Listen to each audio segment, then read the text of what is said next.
Started. Good morning and welcome everyone. It is great to see all these smiling faces around the table today.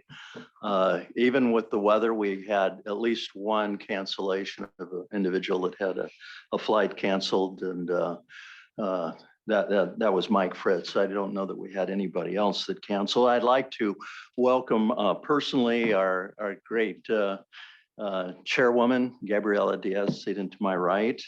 Lori Inslee, I believe, is logged in. I hope our vice chair of the board. I'd like to personally, for the first time, introduce at one of our meetings. Do you go by Sandy or Sandra? Sandy. Sandy Peters, who is representing the PIOB at our meeting today. We have a number of people that were unable to make it. Hussein from IOXCO, Daniel from the IAA. Did Annie make it or not? Is Annie here? No, no. Annie Garado from OECD. And Jasmine Gamboa from FEI. I don't know if any of those folks are logged in online. Yes. Okay, well, great. It's hard to see that far. It's me also.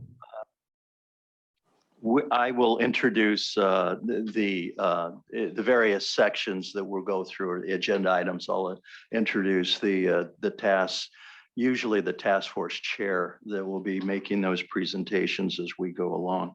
Certainly welcome our public observers that are here for the meeting today, and staff. Thank you very much for the timely distribution and preparation of the materials. I thought they were absolutely excellent for this swan song meeting of the CAG after so many years.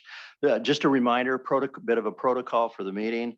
Following the House rules, when you're not speaking, if you can make sure that your mic is off, and for those that are online, if you'll raise your hands, and lower those as you have questions. For those around the table, we use the 10-card convention when we put that up, when we want to participate in the conversation. I think I know everyone here, but I wish I had a map, because I can't read the names all the way at the end of the table. Our first order of business is the minutes. Did anyone have changes or comments on the minutes? Take a pause. Do we have? I do have a slight comment. That's Annie. Annie, yeah. Go ahead. It says in the minutes that Peter Stockoff was at the March 9th meeting to represent me. Unfortunately, we were both unable to attend. I know, because there was an audit committee that day, so that would be the only correction we'd like to suggest. Okay, we might have to raise the sound a little bit. I had a hard time hearing Annie, but I think you got it, Carla. Thank you. So if there's no other as presented, other than that one change, I don't see any other objections. So we'll accept the minutes as presented and as corrected. So the first session that we're going to have today will be on sustainability and talking about work stream 2, which deals with the ethics aspects of sustainability. And Christelle Martin is the task force chair, and she will report to the CAG on our March discussion, and also the global roundtables, and take us through her presentation. So Christelle, I guess you're online, are you? And yes, thank you. Proceed. Do you hear I'll me? turn the time to you then. Thank you. Okay. Hello to everybody. First on the report back on the March meeting, you will see during the presentation that we addressed what the CAG recommended. We have put a paper in your file on that, and I think we are going to go on some additional details on some key issues where we can come back on that. So if you allow me, I will start this presentation where we wanted to share views with the CAG on the global sustainability roundtables that we talked a little bit on our organization and how to reach our objectives with them. And now we have a feedback on that and how we dealt with that feedback. We have also some propositions relating to some selected key issues, notably on the scope of the sustainability reporting aspects, on the scope of the sustainability assurance aspects relating to ethics, on also a subject that we worked on, the communication on NOCLAR between auditors and assurance practitioners. And finally, also a revised definition of sustainability information. We shared with the CAG a preliminary draft in March, and we have a revised draft taking into consideration all feedback we received. So starting with the global roundtables, in fact, so this is a little bit further in the slides. If it's possible. No.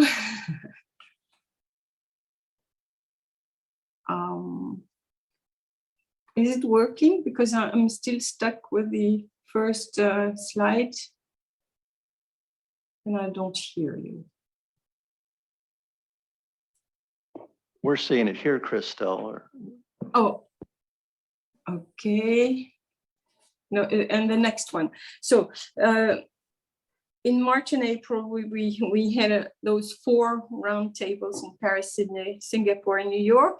Here is a synthesis of to present the diversity of the participants and geographical zones that were covered with our 4 roundtables, which contributed very positively to our work on the key issues of the project. We shared their very valuable inputs with the IESBA board in last June, and we are going to share with you some of the key elements of the feedback of these roundtables. So on next slide, what I wanted to highlight is the fact that following these roundtables, the IESBA decided to have a new part 5 in the code with ethics and independence standards applicable to all sustainability assurance providers. I also wanted to highlight that the roundtable feedback supported developing standards equivalent to those applying to the audits of financial statements, which was a very strong statement, and including in terms of quality management, which was felt as a challenge, but a necessity. Also, there were recommendations to consider proportionality and scalability regarding those quality management aspects.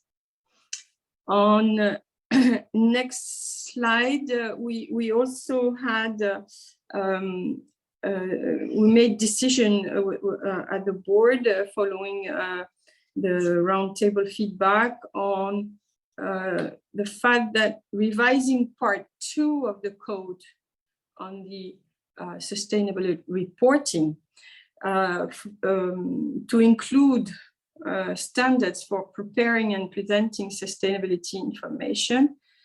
So this was decided while communicating that those standards can be applied by all preparers and not just professional accountants. So we will come back on this point in a minute on the way we propose to deal with this recommendation and this decision. There were also a lot of other key outreaches in Q2 and Q3 this year. Just for information on the list of those outreaches. I don't know if Gabriela wants to make a point on that, or if the CAG has some questions.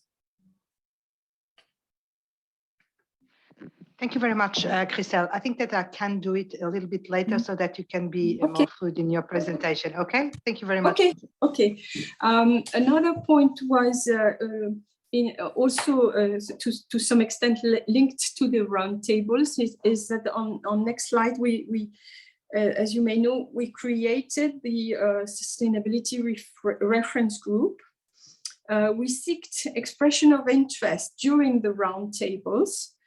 And we decided also to allocate 2 seats for individuals from Africa and Latin America to ensure appropriate geographical representation.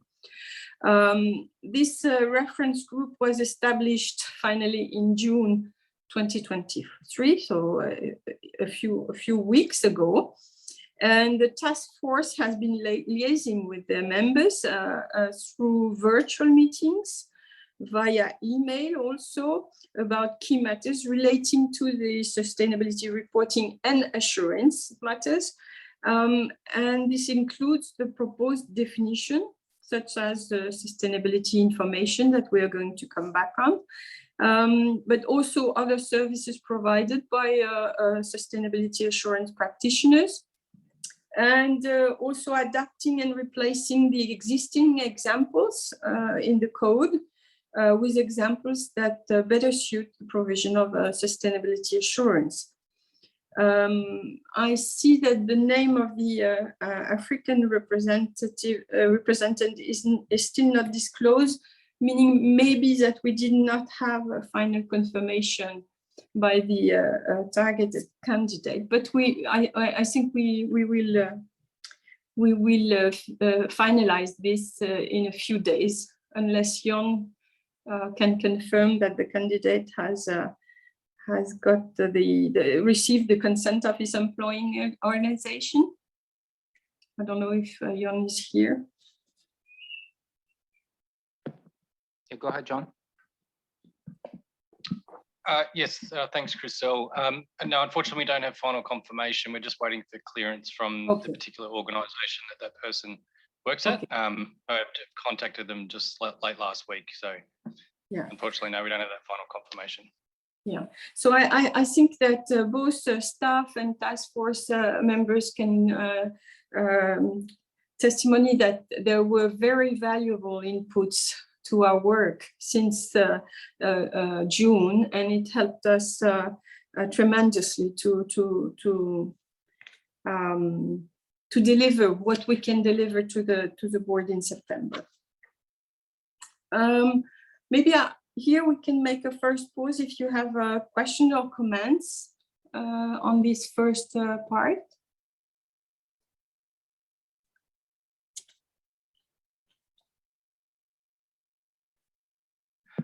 I'll jump in here just briefly, and maybe I missed it when you were speaking, Christelle, but back on slide 6 about this matter of enforceability at the bottom of that slide, doubts about enforceability for non-PAs. I mean, is anything come out of the reference group or other discussions after this was prepared that would change your view on that? I mean, do we have? We are going to speak a little bit further. Yes, Okay. on how we intend to make our most for making sure that also non-PA can use them, the ethics standards for reporting. But at this stage, we still are on the same position of updating part 2 only for PAs at this stage. Okay, so we'll wait to hear a little more on that. Yeah. Yes.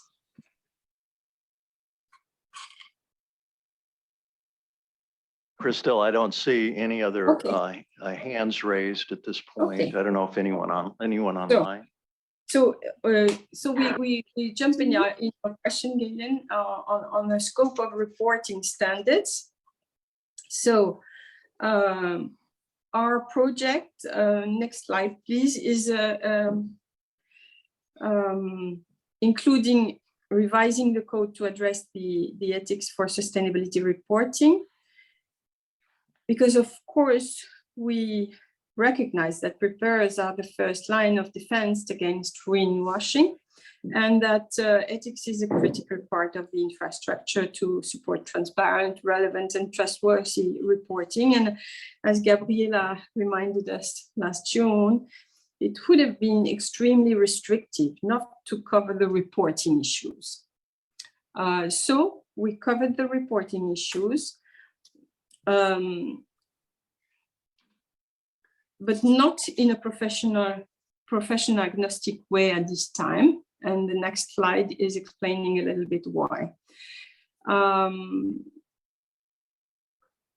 The Workstream 2 proposal is based on the fact that feedback from our global sustainability roundtable, as I just mentioned, do not support or call for an urgent move on from PAs to agnostic reporting standards.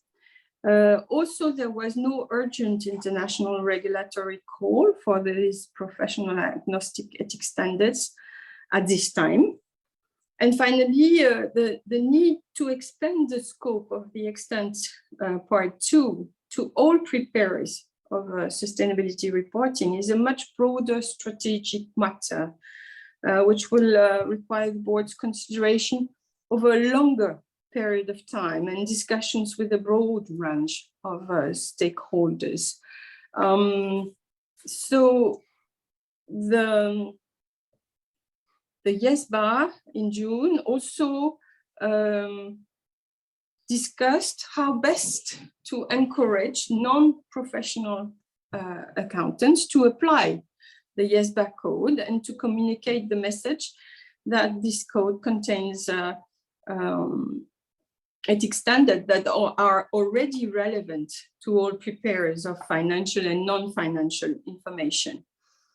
The IESBA considered the options of adding a paragraph in the new part 5 to encourage non-professional accountants to use that code more broadly. And we considered also issuing a public statement on the public interest for all preparers to be subject to the same high ethics standard. And in fact, the Workstream 2 identified 3 options for consideration of this,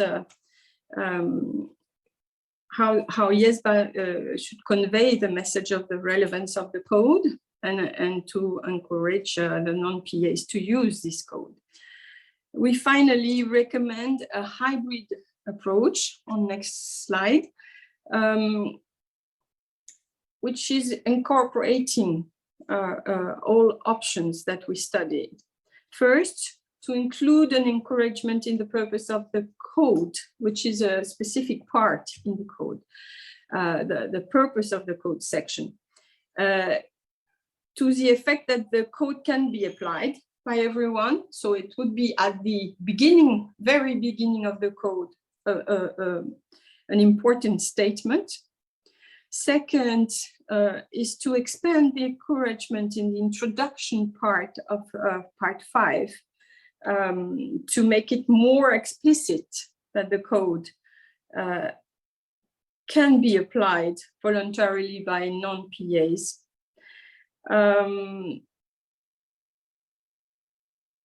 Even on activities that are not specifically covered by this part 5. And also, so this is about the mixed 3 options, to issue a public statement in order for ethics to be considered applied across the reporting ecosystem, and this concurrently with the release of the exposure draft. So a statement at the beginning of the code, explicit mention at the beginning of part 5, and public statement when issuing the exposure draft. This is our workstream recommendation.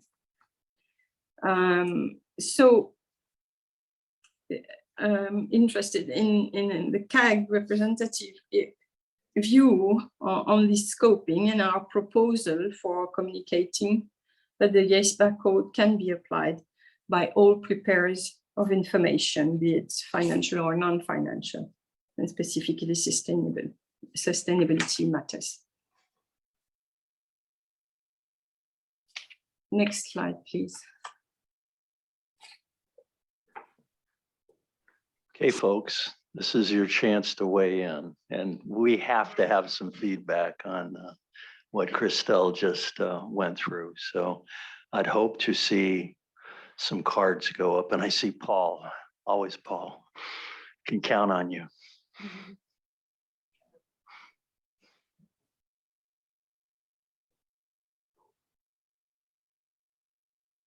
Got it. Okay. It's a new machine you've got here.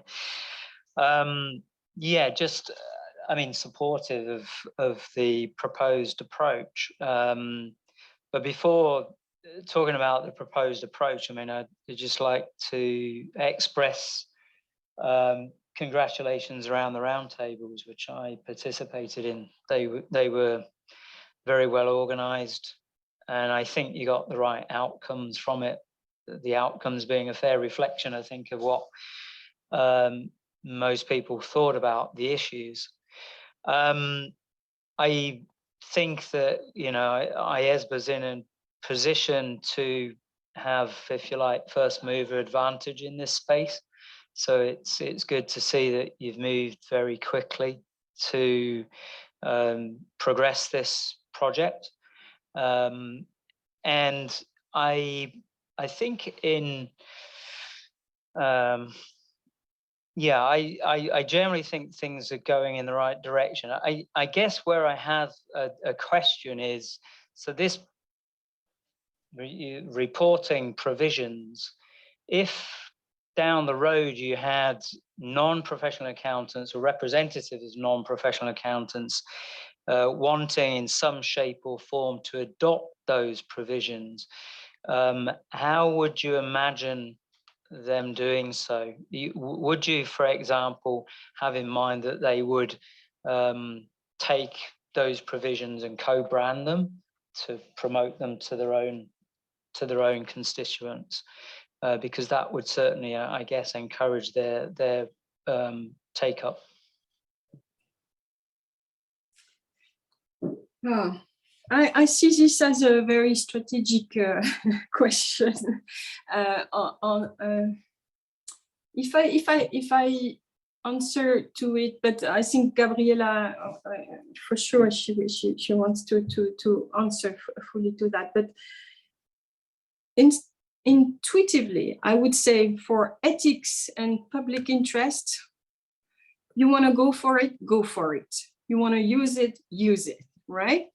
Now, for strategic aspects, for enforceability purposes, for maybe avoiding a sort of cherry picking, this should be organized maybe in a more organized way, yeah. But Gabriela, do you want to say something on that? Because it's really further to the present work of the task force, I think. Yeah, thank you very much, Christelle, and thank you for the question, Paul, because these questions are always extremely useful to help us explain a little bit further what we are doing and our perspective. And yes, of course, everything that Christelle said was very well said. This is exactly why in one of the slides it is said, well, we decided not to take the profession agnostic approach for the time being. And this is not a promise that we will do it in the future, but it's a promise that we will keep it under our attention and consideration. The reason why it's a multi-factor reason, but I would say that at least for me, from a strategic perspective, is that awareness and understanding that this could be an extremely useful and important initiative and step to make sure that ethics is widely spread within the organizations, and that all the preparers, be them accountants or not, abide by the same high quality, robust ethics standards. But this is really, this must be an integrated project where others will have to step in. Corporate governance community principles, codes, and etc. should have a strong role to play there, as well as regulators, companies law, and etc. This is why we think that for the time being, advancing the standards this way, it's already an important step, and this encouragement for the other preparers who work in the same organization under the same guidance policy, tone from the top, etc. They all abide by the same ethics standards, but to come up with a consistent framework and system, we need more than just a profession agnostic approach. So will it be a phase 2? We don't know. This is something that we are still reflecting on. This is the reason, this is how we see the future. It's a more complex and more structured and inclusive or integrated approach for this problem. That, by the way, is already being discussed. I heard it in an event, Accountancy Europe, a few months ago. Very different stakeholders groups discussing this issue precisely. So it's a journey. Thank you, Christelle, and thank you, Paul. I would, at the outset of this, the project, I think we said that the same ethics and independence standards would be applied to PAs as well as non-PAs. So I assume that there's some follow-up communication that needs to be done, Christelle, to sort of characterize why that has changed, because I think it has changed, right? Yes. So this is why we propose this combination of being the most explicit possible in the code, that there is some relevant matters for reporting in the code, and so making it explicit at the beginning of the code, even if you're not PA, there is some interesting part on the reporting for you. Second, on the sustainability chapter, which is the part 5, being clear that the code is relevant for reporting and assurance on sustainability information, but that it is also relevant in a broader sense to all kinds of activities of sustainability assurance practitioners. And this brings me to the next chapter of my presentation on the scope of assurance standards. And well, Christelle, we have a few other hands raised up. Can we maybe take those before you start moving along? Yes, of course. Hilda, I think your card went up next. And then we also have some people online that want to weigh in a little bit. Hilda? Thank you, Galen, and good morning to all. I think we had a little bit the same feel as what Galen expressed. So we had the expectation we're talking about the sustainability reporting approach now, the ethics and independence, ethical approach to sustainability reporting. We had the expectation that you were looking into a approach that would cover the whole ecosystem, and it looks like now it's less ambitious, and it is especially towards people that are within the profession, which are in business. Of course, we would prefer an ecosystem-wide approach where all preparers of sustainability reporting are covered. We understand, the reasons that, this is, from a regulatory point of view, there might not be that much pressure for this. There is a time component to this, to prepare the standards, also to have the buy-in, but it will create an unlevel playing field, which is a little bit of a missed opportunity. So I hear Gabriele say, well, maybe in the next phase, but we haven't decided. So it really should continue to be on the agenda that ultimately the aim is that all preparers are covered in the same way. And I think that's our only and main comment around this. Thank you. Thank you, Hilda. No, let's go online for a moment and then we'll come back to the table. Kito, your hand is up. Thank you very much. Thank you very much, Christelle, for your great presentation. Thanks to the tremendous hard works of many IESBA members and staffs, significant progress is being made on this important sustainability project. This is brilliant. On the sustainability reporting side, in the first step, only professional accountants should be subject to IESBA code, considering the stakeholders' needs and timely development. I think guidance that is voluntarily applicable could be provided for non-PA in order to get used to the code. I believe that the expansion of the scope of the code should be considered as sustainability reporting practices mature. In any case, it is crucial to hear a wide range of stakeholders' views carefully and decide the direction. That's my comment. Thank you very much. Thank you very much, Kito. And Conchita, if you want to weigh in, please. Thank you. I appreciate very much the work behind the presentation and the draft. I just have two major observations. The first one, I actually raised my hand much earlier on the initial presentation, and may I refer to slide number 4, and that is the listing of the participants. I appreciate the listing, but normally we also include where they come from so we can see the geographical representation. I know that there was a mention that certain regions were included, but in most of the presentations of roundtable results or surveys, the geographical representation is also cited. That's a comment. The other matter is on the matter of what was earlier said by Hilda, and I share the same insight. If this is purely for the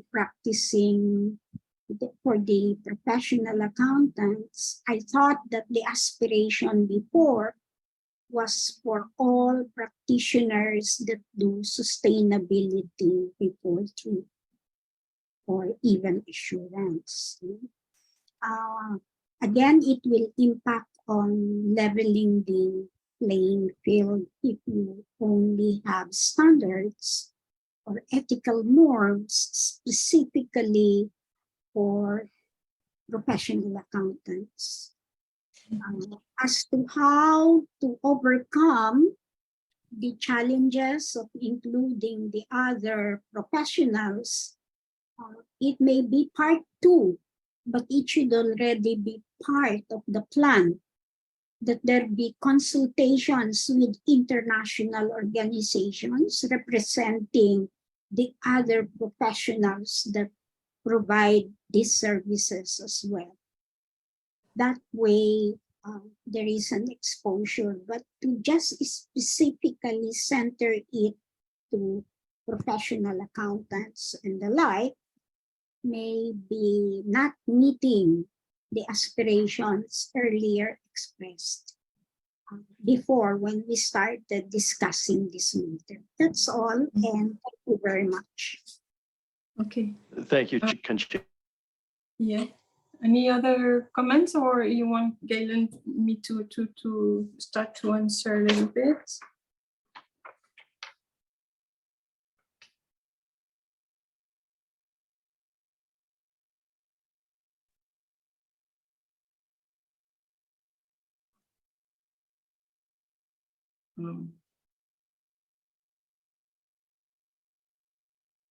maybe I'll start to answer.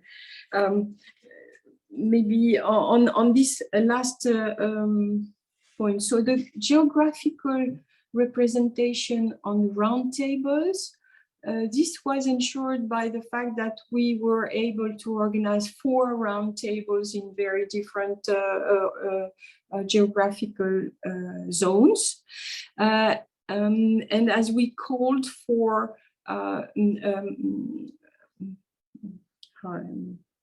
interest to participate to our sustainable reference group, we had candidates from these 4 geographical zones, but we recognized that not being able to organize roundtables in South America and Africa, we were lacking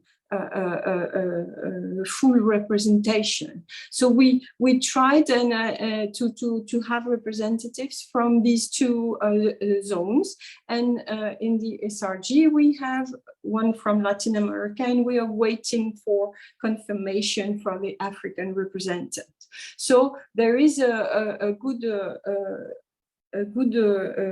representation from the geographical zone. So this was just for your first comment on the fact that excuse me, Christelle. If I may add, if you look at the other reports to this CAG, whether it is IESBA or IAASB, the geographical representation is always presented. And okay. So transparency, and that is for transparency's sake. Yes. Certain regions or continents are not included, then we are aware of it. Okay. Otherwise, we take it to mean that everybody is equally represented. You know, I come from another part of the world. Yes. 12 hours. There's a 12 hours difference, no? So I am just saying that for transparency and a complete picture of what is being reported on, and this is a global thing, it is good to present the geographical representation. Thank you. Yes, so maybe we can make sure that you receive, because if I remember well, it is a document that we shared with the board, with the IESBA board, because we didn't have any meeting with the CAG since March, and the roundtables were organized in the meantime. So I think we made a full report on this in June. So I think it was in June or in Abu Dhabi, in New York or in Abu Dhabi, but we have that. So we will give it to you, of course. Sorry. Now on your second point, which is there was an intention for having a professional agnostic approach. This was true, and the call was clear on the assurance part. And as you will see in my next presentation, this is done. We are proposing something professional agnostic. It's raised some challenges, and we are going to share them with you, but this is done in our proposition. The fact that we should go for that also on the reporting side, we had a lot of discussion about that. The main arguments against or for postponing the full answer to that part to a later work, this was shared with you. May I also say that for the moment, the IESBA code applies to professional accountants. The notion of professional accountants is something. Christelle, could I interrupt you for a moment? Yes, yes. Yeah, we weren't able to interact with you for the last few minutes, and there's a few other hands around the table, and we sort of burned some time there. I wonder if we might be able to come back to. We have 3 more commenters here, and then we have 2 people online that want to weigh in. And I asked Bello if he would have and if you can make your comments brief because of the time. please. Thank you, Galen. I think we personally, I mean, as an institution, commend the work of the task force, and we have two of these comments that are important as a feedback to the work of the task force. One is the need for consistency in terms of because this is a very important project that the IESBA is working on, and we feel that there is a need for consistency in terms of the sustainability related definitions and taxonomy, which is across various global standards. So I think this is a project that we can use as an opportunity to close that gap. The second aspect is more on the general comment that has been raised earlier with regard to the implications of the non-PAs, the inclusion of non-PAs in this particular code. Perhaps we believe it is important, maybe some general guidelines can be provided to the non-PAs. I think that will help in the standard to mitigate against any divergence in terms of practices. So general guidance will be very, very helpful. And I think these are the two comments that I for this section that I think can be very useful. Thank you. Thank you, Bello. And Jean, I'll go next to you, please. Yes, and just to be brief, given the important topic, thank you, Christelle. We are supportive of the board's strategic decision on the phased approach. So just wanted to be clear in that regard. And I was going to call on Jim Dalkin, and Jim, I didn't recognize you at the outset of our meeting. Jim is the IASB CAG chair, so welcome, Jim. We'll go online. Who do we have? Wei Ming? Oh, thanks, Galen. Just be brief. Hello, everyone. Thanks for Christelle's overview of roundtable. I also have concerns about the enforceability of code on non-PAs. It would be difficult to expect those who are non-PAs to apply well ethic standards voluntarily if they are not compulsory. If the requirements in code are not well enforced, it will negatively impact the authority of the code. So confine requirements to PA and keep an eye on this issue, which is a practical approach at this stage. Therefore, I support the suggestion proposed by the work stream. Thank you, that's all. Thank you. Thank you, Wei Ming. And I see Harrison, you've been waiting patiently for a while. So Harrison. Thank you, Galen. I wasn't able to join on time. I had some technical difficulty, but I've overcome that. I'm not being redundant. I still have the same concerns about applying the code as others did on non-PAs. And one thing I was looking at, the question about, are we considering this a test engagement, like an audit engagement, or with a sustainability reporting?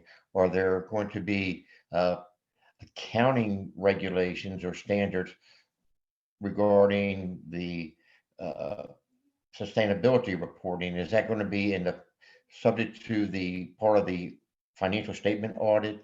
And if it is, I think it presents some issues where we're looking at standards for sustainability accounting, what they're going to involve, and then how we apply our independence.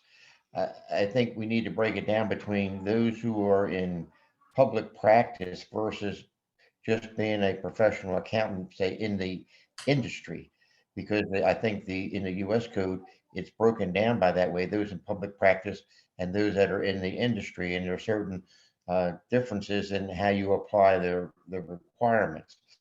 And I don't see that here, but I am concerned about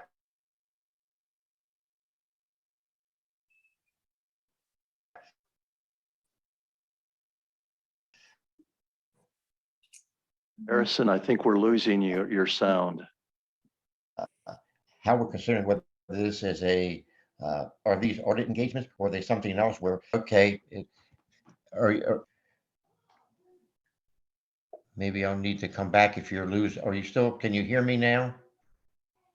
Yeah, we can hear you, but if you could kind of wrap up on this. Okay, I think I made my points, and I think the points that I made before in our meeting. So I'll wrap up now. Thank you. Thank you, Harrison. And I see, Jim, you raised your card up again. I'm vacillating today, sorry. I just wanted to give a perspective in the governmental world. We have a set of auditing standards, which includes standards that can be done from groups other than IPAs. But what we had done is we included in the ethics portion that everyone must follow the ethics. And so there's not an opt-in, opt-out, depending on whether you're a IPA or a non-IPA. And so that way we have consistency, and it particularly gets challenging when you get to some of the independence issues that you would find. Thank you, Jim. And I understand, Natasha, you wanted to weigh in. You're online, but we don't see your picture up there, your camera. Natasha?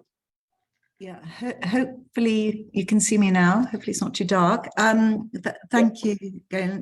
Just, I guess I'm echoing what a lot of other people are saying here, but I'm also just slightly perplexed because I feel that certainly from a kind of user's perspective and investor's perspective, this is kind of mission critical, not optional, right? And so I guess I'm a little bit perplexed, and I understand what you're doing is you're teasing out the application of the code for sustainability reporting and then coming on to assurance. But at the end of the day, you would want and expect, I think, some very basic standards to apply across the board. And I am worried about this concept of cherry picking, etc. So I guess my question is, why are the regulators not feeling that this is an important thing to be pushing ahead with?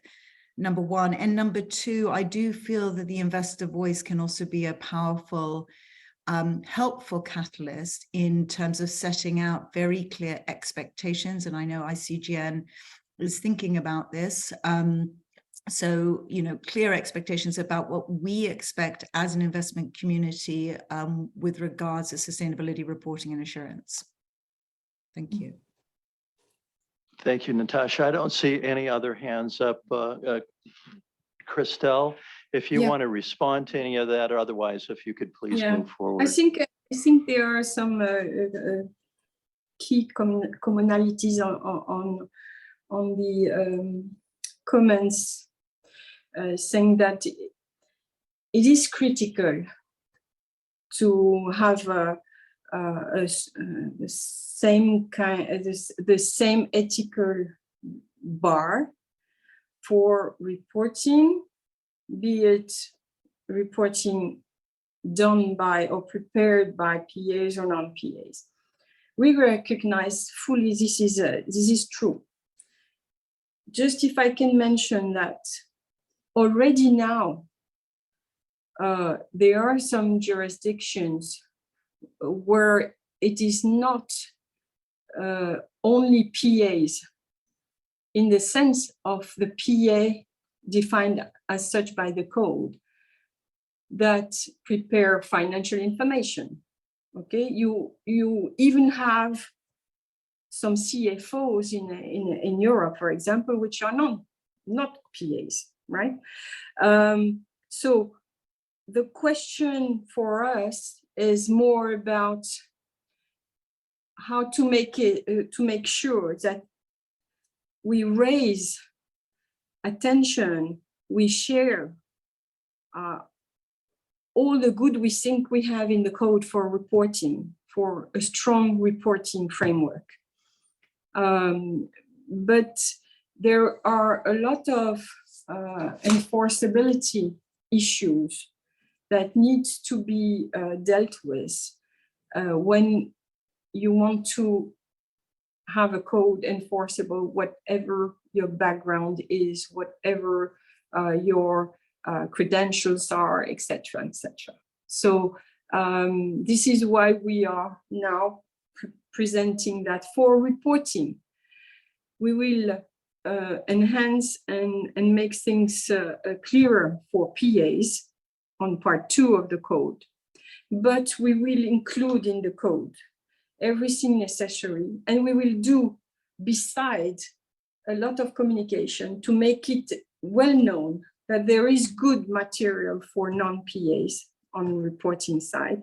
And then, as Gabriela said, to work on further in time on that aspect. On assurance, it's totally different. We are presenting something which is totally agnostic. And we are going to share that in a moment. But thank you for your very good and encouraging comments for our work. Thank you. Galen, do you see other points, or should I go further? No, I think we've hit that theme pretty hard. If we could, if you wanted to move forward in your slides, I don't want you to come up short in terms of time. Yeah. With the rest of your presentation. Yes. So regarding the assurance standards, maybe we can go 2 slides further. The fact that the scope of our project on the assurance was focusing on one type of services, namely the sustainability assurance engagement, by practitioners from different profession industries fields, while the scope of the extant code is focusing on the profession of the PAs, right, of the professional accountants. This raises questions about the scope of ethics standards for sustainability assurance engagements, in extent which activities should be covered. And we identified 3 options for consideration. The next slide, please. The option 1 was the narrowest one, which is, okay, if we issue sustainability assurance engagement, or we can address the assurance engagement that meets the independence criteria only. As you will see with Mark later today, there is a scoping on the assurance engagement for scalability, etc. reasons. The option 3, which was the broadest one, was, okay, if you are a sustainability assurance practitioner, whatever services you offer to your clients, you should be concerned by the code. And the option 2 was in between, making sure that all the sustainability assurance engagement and the other services by the assurance practitioner for the same clients are covered, right? Because there are interaction between those engagements. So the IESBA board supported our proposal for the scope of the ethics standards on next slide, under part 5, to include the sustainability assurance engagement conducted by the assurance practitioner that meets the criteria for the scope of independent standard in part 5, as well as the other engagement and services performed by these practitioners for the same client. Our recommendation is to ensure that, in combination with an explicit reminders for the practitioners who are PAs, that the other parts of the code continue to apply to them, and also an encouragement for non-PAs to use the code for everything that is not covered by the part 5, as it may contribute or impair the public trust underpinning sustainability assurance. So we had to take into account the scope because we felt that, given the type of structures and professionals that are on the field right now already for these kind of engagements, we would it would be felt as a sort of too high wall to climb and contribute to the activity of assurance on sustainability information. So this way, we think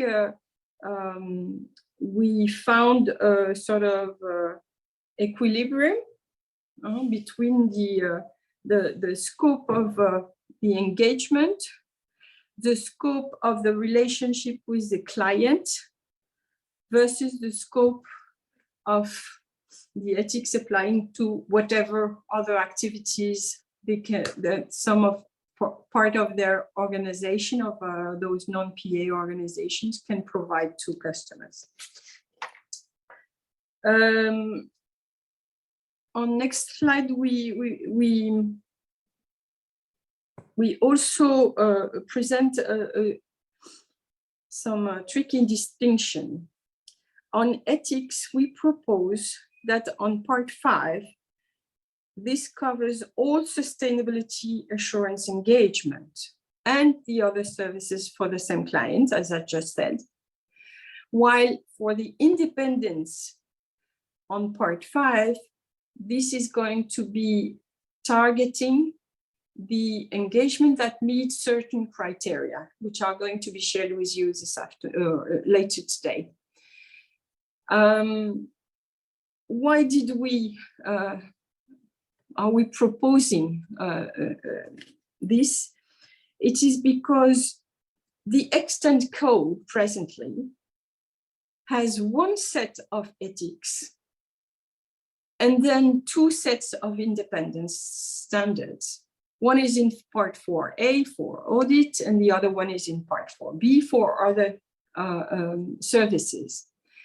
And so we felt that in part 5, we should also be with one set of ethics fits all, but there is a scoping on independence, and the first set of independence standards for sustainability assurance is meant with some criteria. Okay.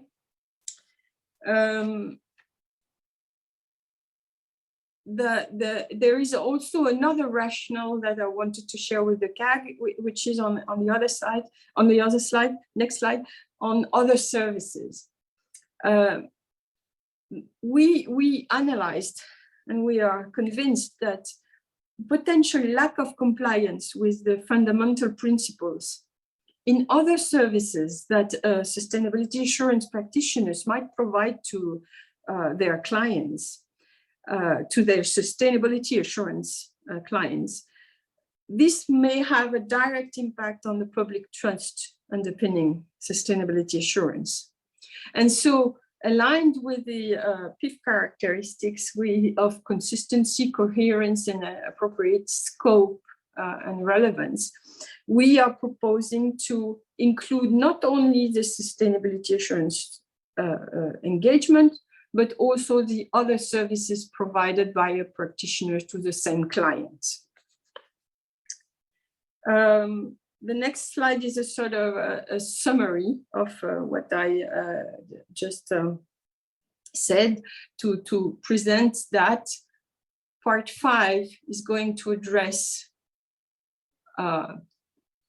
the ethics for assurance engagement that meet the criteria of independence for the first set, but also the others, that other services for the same client are covered by part 5, and that relationship with other clients or relationship with firm, which are addressed right now in the code in other part, will apply to PAs, and that the introductory paragraph in part 5 will encourage non-PAs to use also the code in all the situations that are not covered by this part 5.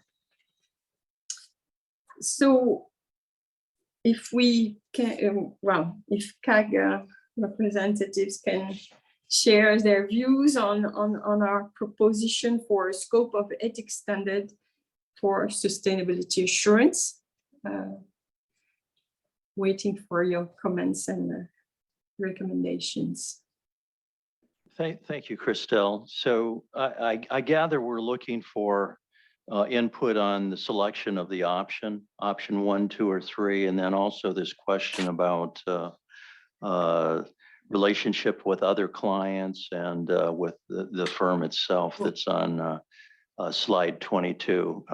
Do we want to narrow that anymore, or I mean, is there anything more specific than that? Do we want to hear back from everyone, or what would you like, Christelle? Well, in fact, we are recommending to use this option 2, okay, which but with clear, explicit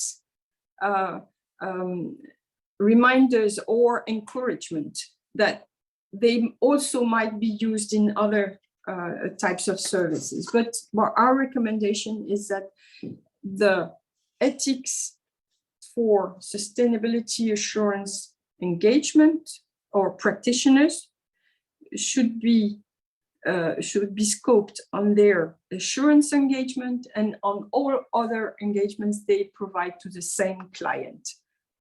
This is this would be the main recommendation, and then to encourage to go further, because splitting ethics between activities in an organization, it's quite a challenge also. So go for the best.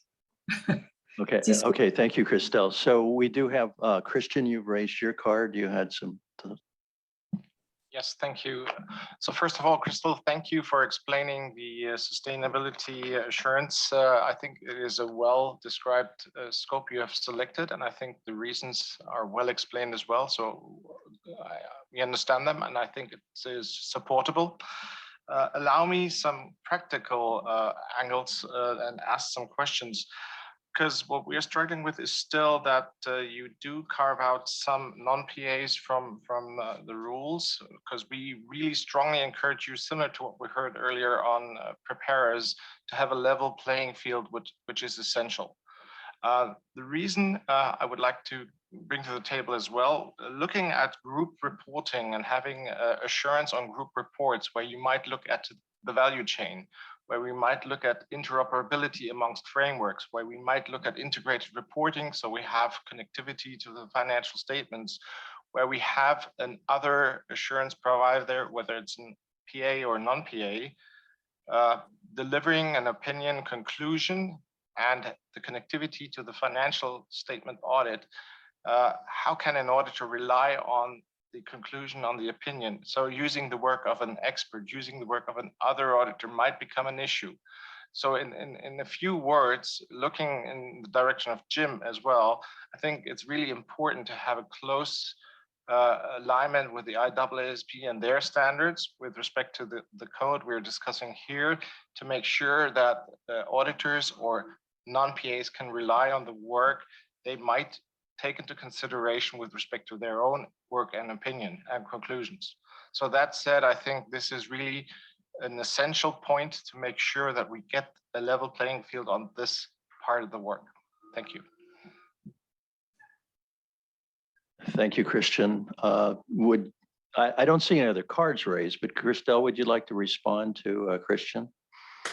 And maybe, what do we mean by encouragement? Is it just encouragement and it stops there?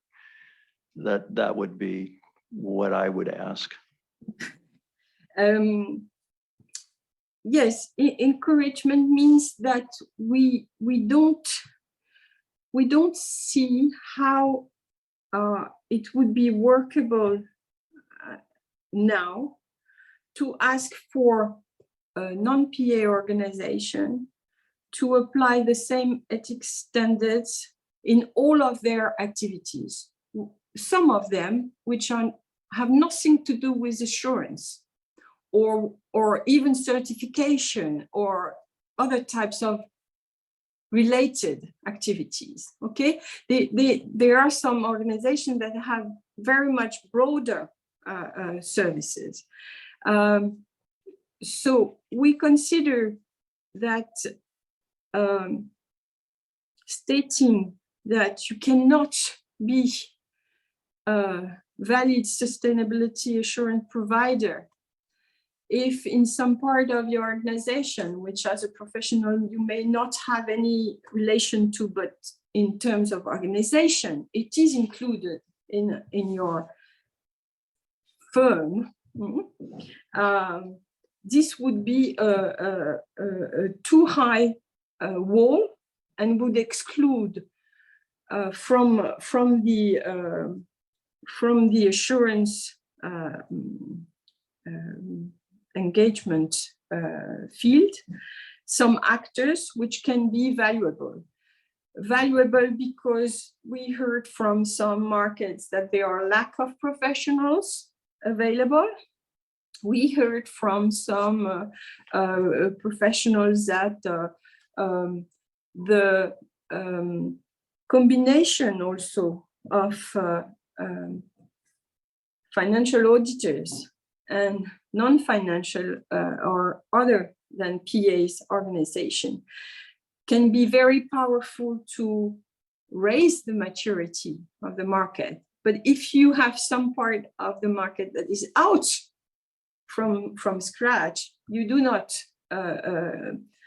answer to the public interest. This was our position.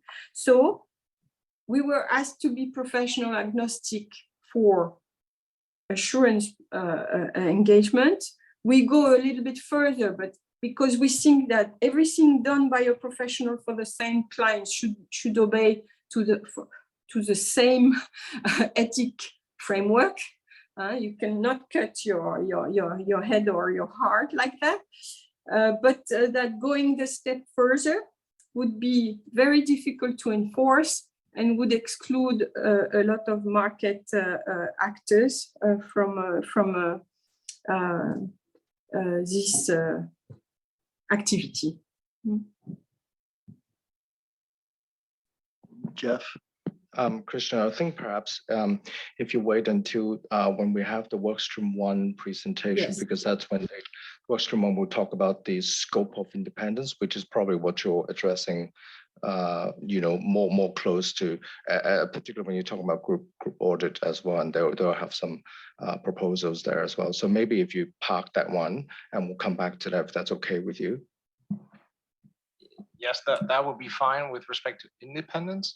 But what I'm hearing here is more that due to market constraints, to resource constraints, we're now considering like 2 set of standards to be applied, not with respect to independence, but overall. So are we now considering 2 types of assurance engagements going forward, delivered by non-PAs with less rigid rules compared to PAs with rigid rules? Sorry, maybe I missed the point here. No, this is not the intention. When we're speaking about assurance engagements and all other services for the same client, this will be a fully comparable for PAs and non-PAs.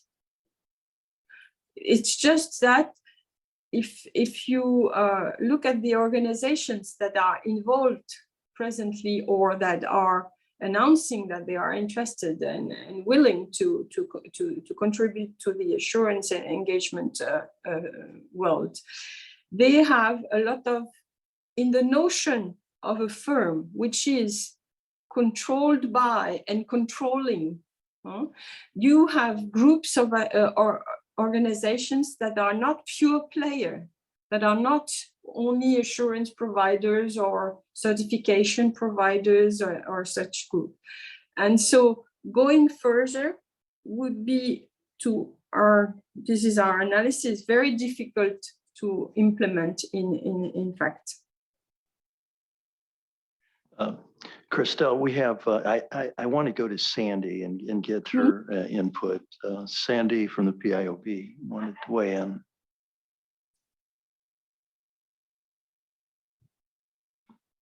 Because I feel like I'm losing the plot a little bit. And I think part of it may be due to the independence. But, as I step back from this and I say, how will anyone other than the people who know these rules know what people are required to, what standard people are following, right? So how is it that, and then I'll use an investor perspective, and I know the public interest is broader than that, but simply because it's one I know well, that how will I, as an investor, know which standards are being applied? And that's sort of an overarching question. And then as I look at option 2, I'm not sure I fully understand what it's saying. I understand it saying all sustainability assurance engagements, and then other services provided or other services by sustainability assurance practitioners for the same clients. So I'm not, I guess I don't understand what the second bucket really represents. So I'm having a hard time distinguishing it from one, right? And then I lose the plot a little bit, because when I look at the chart on 19, what comes to mind is independence. And I understand that's a separate project and we're going to talk about it later. But you know what, some of these other non-professional accountants, if they provide valuation services, they don't have, for these other services, they don't have to follow, which create all sorts of issues. Maybe more of them are more independence like. We're sort of scoping them out. I think I need some examples of the services to really fully understand what's in and what's out, what engagements we're talking about. And maybe I'm the only one, but I don't think so. No, I'm sorry, I interject here. I had the same thought. Are we talking about the parallel non-attest services for a SAP as what we have on a financial statement audit, like you said, valuation or bookkeeping or other sorts of things? Right. So I'm having a hard time in my mind distinguishing.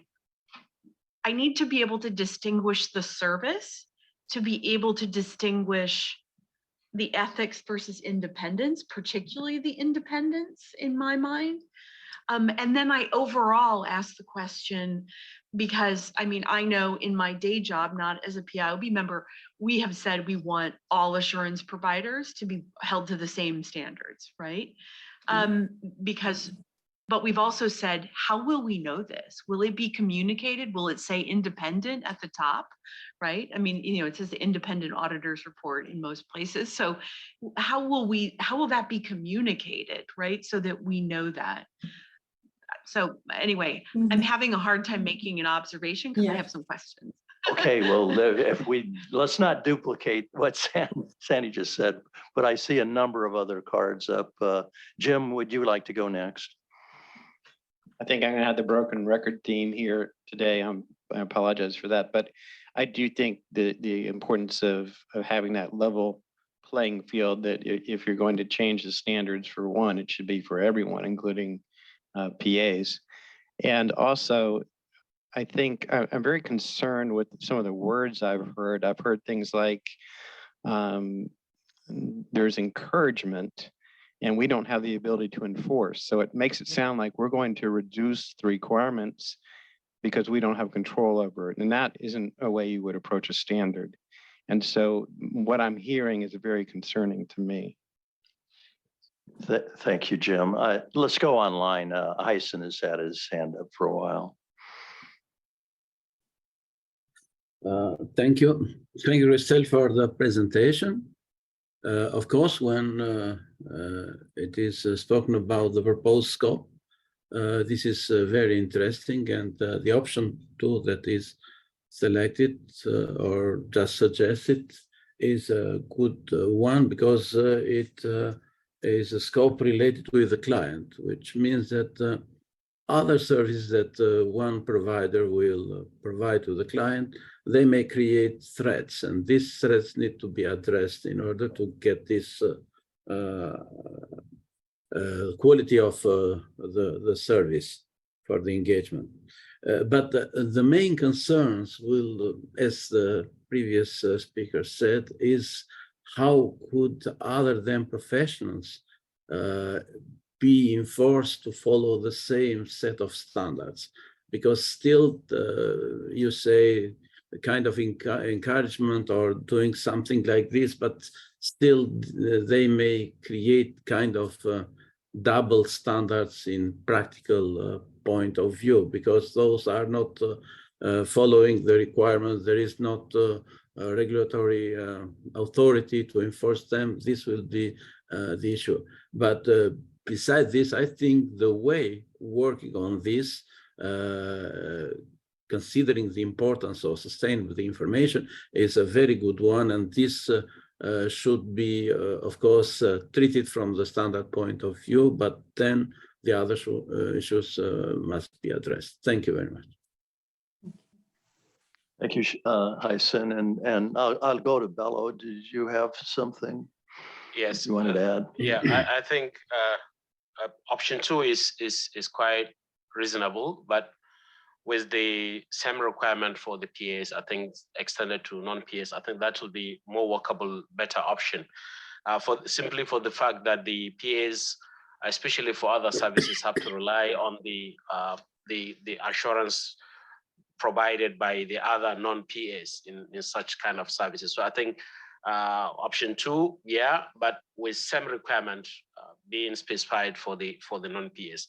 And then maybe perhaps I will use this opportunity to, as a regulator, to respond to what Natasha raised earlier, the concern by the regulators in regard to this ethics. I think IESBA being the main core leading institution to issue standard on ethics, the regulators will expect that there is a consistency in terms of any ethical standard that is being issued with other or corporate governance standard that has been issued. For example, the OECD standards on corporate governance. That is something that we need to be consistent, because there are some guidance that being provided, which the regulators have already issued their own guidelines and circulars related to implementation of such. And then now if a new ethic code is coming up, that really contradicts such, then there will be some reluctancy from the side of the regulators. So these are my 2 comments. Thank you. Thank you, Bello. And so we're going to go to Conchita. She's online and has something to add. But keeping in mind that our time is short here, we only have about 20 minutes left for this session, and you still have quite a bit to go through, Christelle. I don't want to miss out on that. Conchita. Thank you. Thank you, Christelle. I will not echo what has been said. I would just like to refer you to slide 19, where you explained option 2. And I wonder why, when you talk of assurance engagements, you include encouragement for non-PAs, but for sustainability reporting, you did not include non-PAs. So there is a gap and there is no consistency here. That's all. Thank you. Christelle. So, in fact, here we were focusing on the assurance part, but as I said, on the reporting, we're just in the same situation where we recommend not to non-PAs to use what is done. But in part 5, to be clear, the independence provisions that are going to be included in part 5 are both for PAs and non-PAs, and it's going to be the same. But as the work stream 1 will explain, this is for the engagement that meets the independence criteria, okay? So for those who meet the independence criteria, it's going to be level playing field between PAs and non-PAs. For ethics recommendations, so the rest of the code that we included in part 5, ethics recommendations, we recommend that they apply whatever the kind of assurance engagement it is, be it meeting the independence criteria or not. So being broader, so all kinds of assurance engagement are going to be covered by the same principles and ethic rules. All services that are provided by this professional to the same client are going to obey to the same rules, be it from PAs or non-PAs. But then relating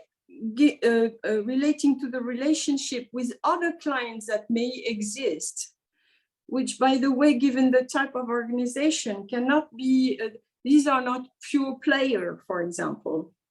Like audit firm, to some extent, they have a limited number of other services, and they have organized themselves to apply the same ethical rules all over their activities.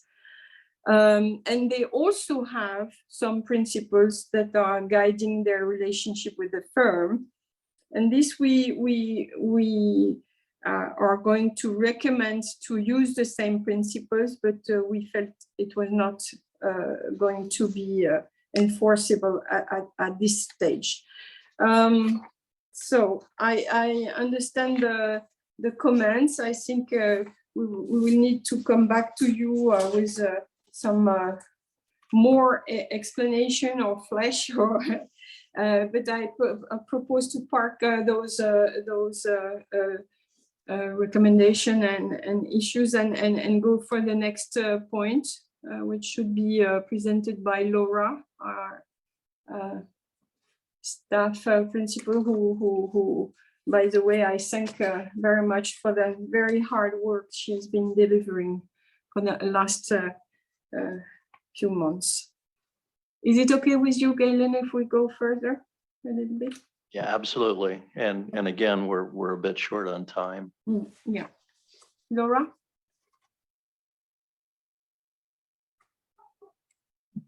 Thank you, Christelle. If we could go to the next slide, please. I'm just going to go through the workstream 2 proposals regarding the communication of NOCLAR or suspected NOCLAR. So this is non-compliance with laws and regulations. If we look at the extant code and section 360, we see that we have 2 subsections in that section, depending on the service that the auditor or the PA, I'm sorry, is providing to the client. And so the first subsection is for the audit of financial statements. And there's a second subsection with procedures that the accountant must follow in case they are providing services other than audit.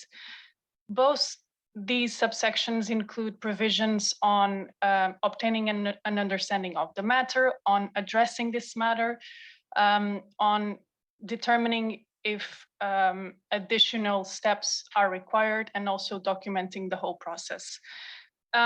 There is a difference in terms of addressing the matter. The priority in both subsections is to communicate NOCLAR when it is identified to the client in the first place, so to the management or those charged with governance. And in certain situations, and this depends on which section we are, there is also communication with third parties outside of the client. And this is where this is what I'm going to talk about, is communication with third parties outside of the client. So in the current regime, we have in the audit of the financial statements, the auditor has no responsibility to communicate with other PAs, with those third parties. For services other than audit, there is a responsibility of the accountant to communicate with the auditor. And just an introductory, a second introductory remark is that this is the extant regime. We are importing this section into part 5, so to sustainability assurance, that will be applicable to PAs and non-PAs. And what we have in the next slide is we will still have those two subsections. The audit of the financial statements that we have in part 3, in part 5 will apply to sustainability assurance engagements that meet the independence criteria that, like Christelle said earlier, workstream 1 will talk about later. And the second subsection that in part 3 applies to services other than audit, we are keeping it in part 5 to apply to other sustainability assurance engagements, those that do not meet the independence criteria, as well as those other services that the practitioner may provide to the client. So in terms of the, this is a summary of the proposals. Maybe we can go to the next slide where we have the proposal regarding that first subsection. So in part 3, audit of financial statements, and in part 5, sustainability assurance engagements that meet the independence criteria. What workstream 2 is proposing to add is a new requirement, both in part 5 and in part 3, for the auditor and the sustainability assurance practitioner to communicate with each other if they identified no-CLAR or suspected no-CLAR. And why? Because both these services are underpinned by the same public interests. And so if an auditor identifies no-CLAR in the audit of the financial statements, this may be relevant for the practitioner providing sustainability assurance and vice versa. So there may be implications in both these engagements, and that is why we are proposing to add a new requirement for these two practitioners to consider communicating with each other. This is a requirement to consider communicating. It's not a requirement to communicate. And so we are also providing for some factors for both the auditor and the practitioner to assess whether that communication should be made. These provisions that we are proposing to add were taken from the code. And so there is an equivalent requirement to consider communicating and the factors. And so we have adapted that to include in part 3 and part 5. And on the next slide, we have the proposal regarding that second subsection. So in part 3, services other than audit, and part 5, sustainability assurance engagements that do not meet the independence criteria, as well as other services for the same client. What we have in part 3 is basically 3 requirements for the accountant to, regarding the requirement for the accountant to communicate no-CLAR to the auditor. We have 3 different situations. It's a requirement to communicate or to consider communicating depending on whether it's communication within the firm or within the network firm or to a firm that is outside of those 2 situations. So there is a regime in part 3. We are proposing to not change it. So this responsibility stays the same. And we are proposing to mirror that or to import that regime also to part 5.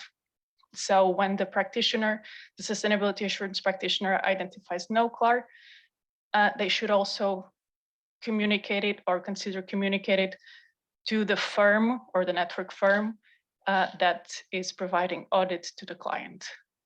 And why are we doing this? Because especially when the practitioner is providing sustainability assurance, and there is this financial materiality aspect in sustainability reporting that may have a relevant impact on the audit of the financial statements. And that is why we are proposing the practitioner to also communicate no-CLAR to the auditor. Workstream 2 is of the view that these proposals are in line with the public interest framework. We are ensuring the relevance and the clarity of the standards, and also striking a balance between their comprehensiveness and their implementability and enforceability. There were some other options that the workstream 2 considered in terms of expanding these requirements, but ultimately we felt that trying to capture all nuances could result in a very complex regime that could hinder the adoption of the standards. And I would pause here for some questions. Laura, let me ask a question before we go to Christian. So we've had this notion of compliance with laws and regulations for quite some time. It might have been called something differently, illegal acts or those sorts of things. And they sort of tie into the fraud statutes in law. Where does greenwashing fit into this? Is that, I mean, greenwashing to me is nothing more than another form of fraud.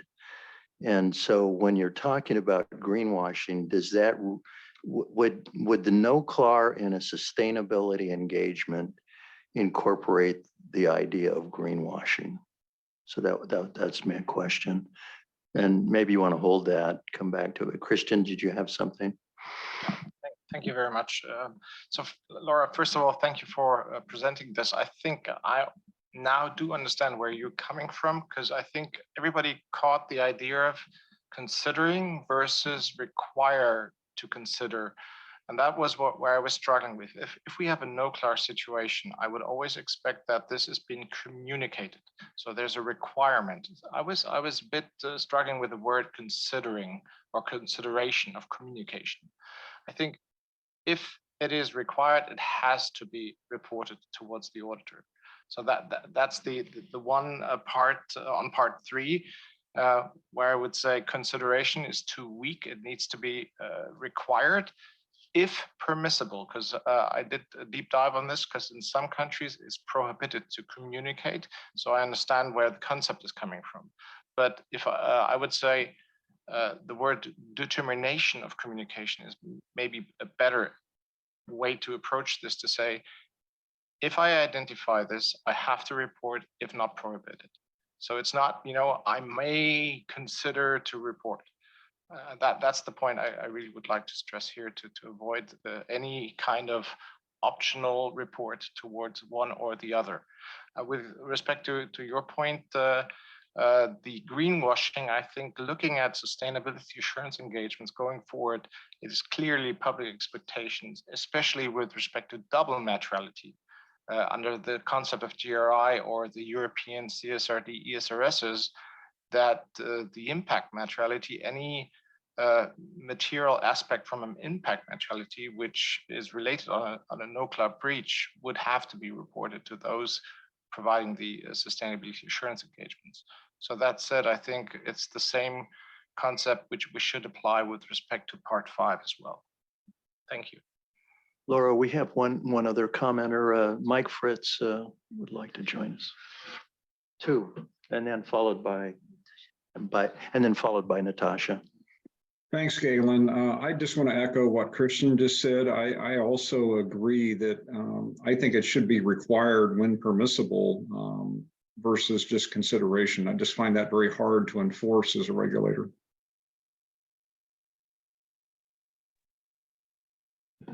Thank you, Mike. And Natasha? Thanks. Yeah, I mean, totally agree with both of those comments. I really struggle with consider. I was also just sort of picking up, getting on your point about greenwash. I mean, for me, the entire point of this sustainability assurance is to kind of, delve into that and then notify not just, I would say, the auditor, but actually, the final recipients and users, the investors. So I was wondering about that. Why is there not a requirement if you have this situation that would be part of the report to shareholders? Thank you, Natasha. Krishna, your card's still up, but Laura, did you want to come back on that? Yes, thank you. So in terms of greenwashing, the way that NOCLAR is set out currently in the code and the way that we are making an equivalent section in part 5, there is a list of types of laws and regulations that might have been non-complied with. And if the auditor / practitioner identifies non-compliance with any of those laws, they might be related to financial aspects and also to sustainability aspects, so environmental laws or health and safety, labor laws, etc. And this is tied to greenwashing, right? If the entity says that they are complying or they are doing things in a certain way, and the practitioner ends up discovering that this is not true, there is some breach of laws, that's a way to identify and address greenwashing. In terms of the consideration / requirement to communicate, the way or the reason why we have selected a consideration to communicate is because that's how extant Section 360, so the one that applies to PAs, is drafted. As I mentioned, in that second subsection on the services other than audit, we have a requirement to communicate no CLAR within the firm, and then we have consideration to communicate within the network firm, and in case the auditor is outside of, is external. And so we have mirrored that last provision that they have to consider communicating, because, and also there are some factors, and one of those factors is if the auditor has not yet been informed by the client.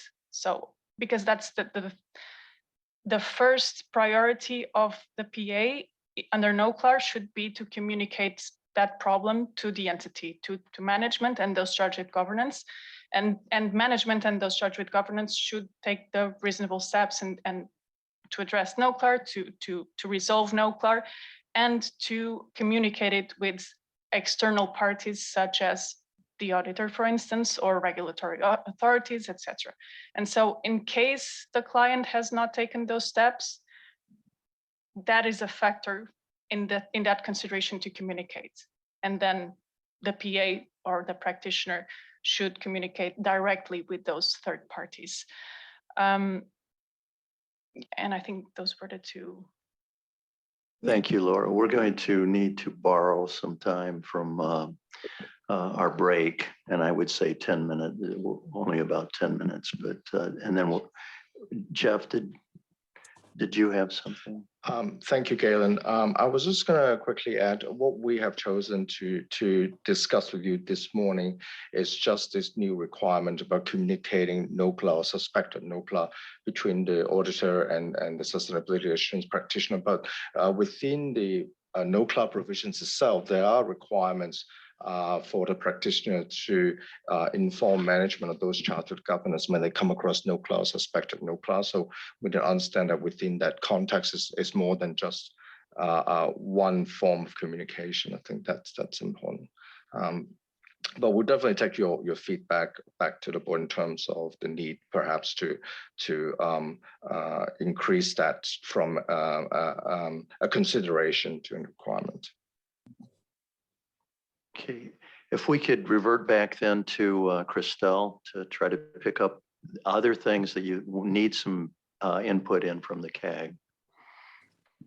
Yes, the last point we proposed to share with the CAG was the fact that in March we shared with you a first draft definition of sustainability information, and we have elaborated on that.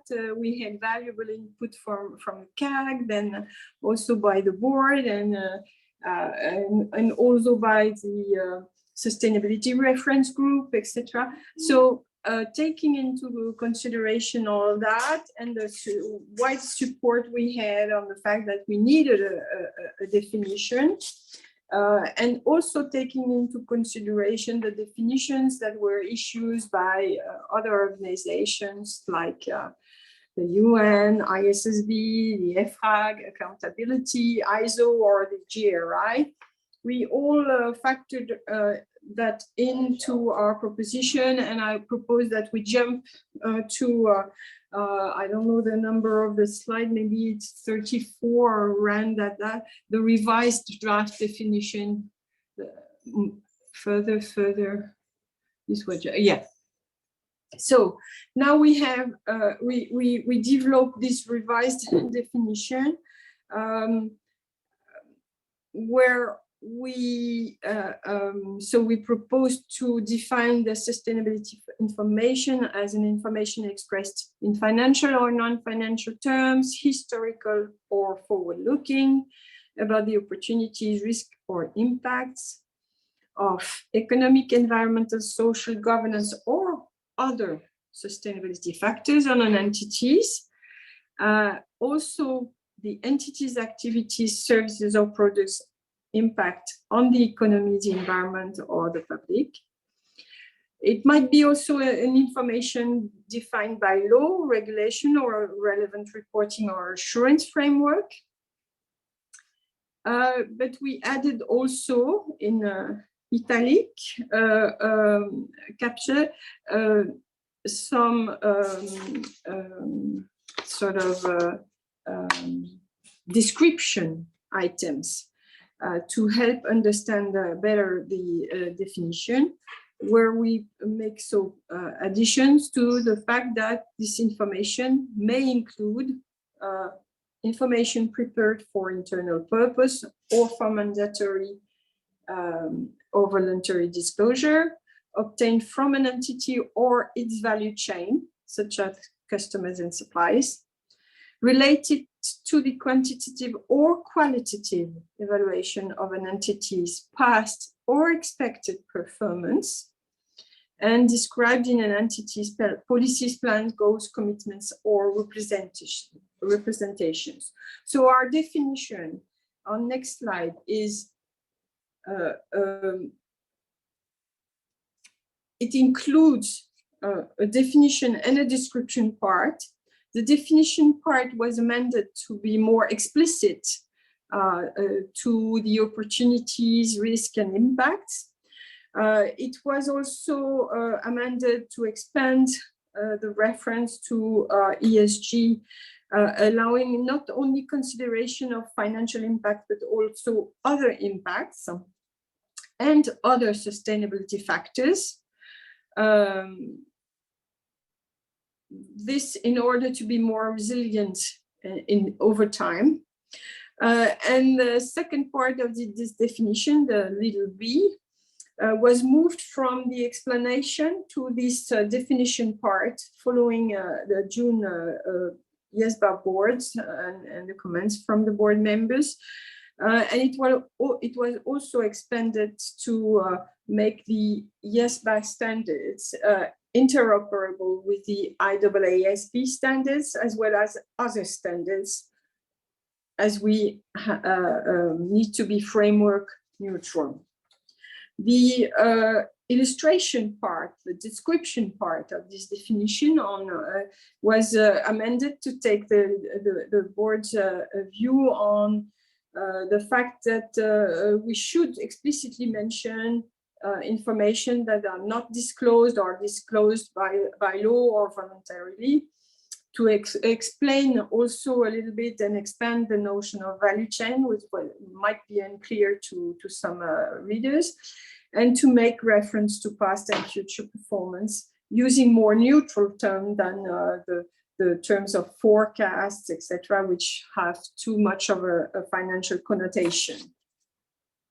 So next slide, we had a close coordination between IESBA and IEESB on the matters of mutual interest, such as the proposed definition.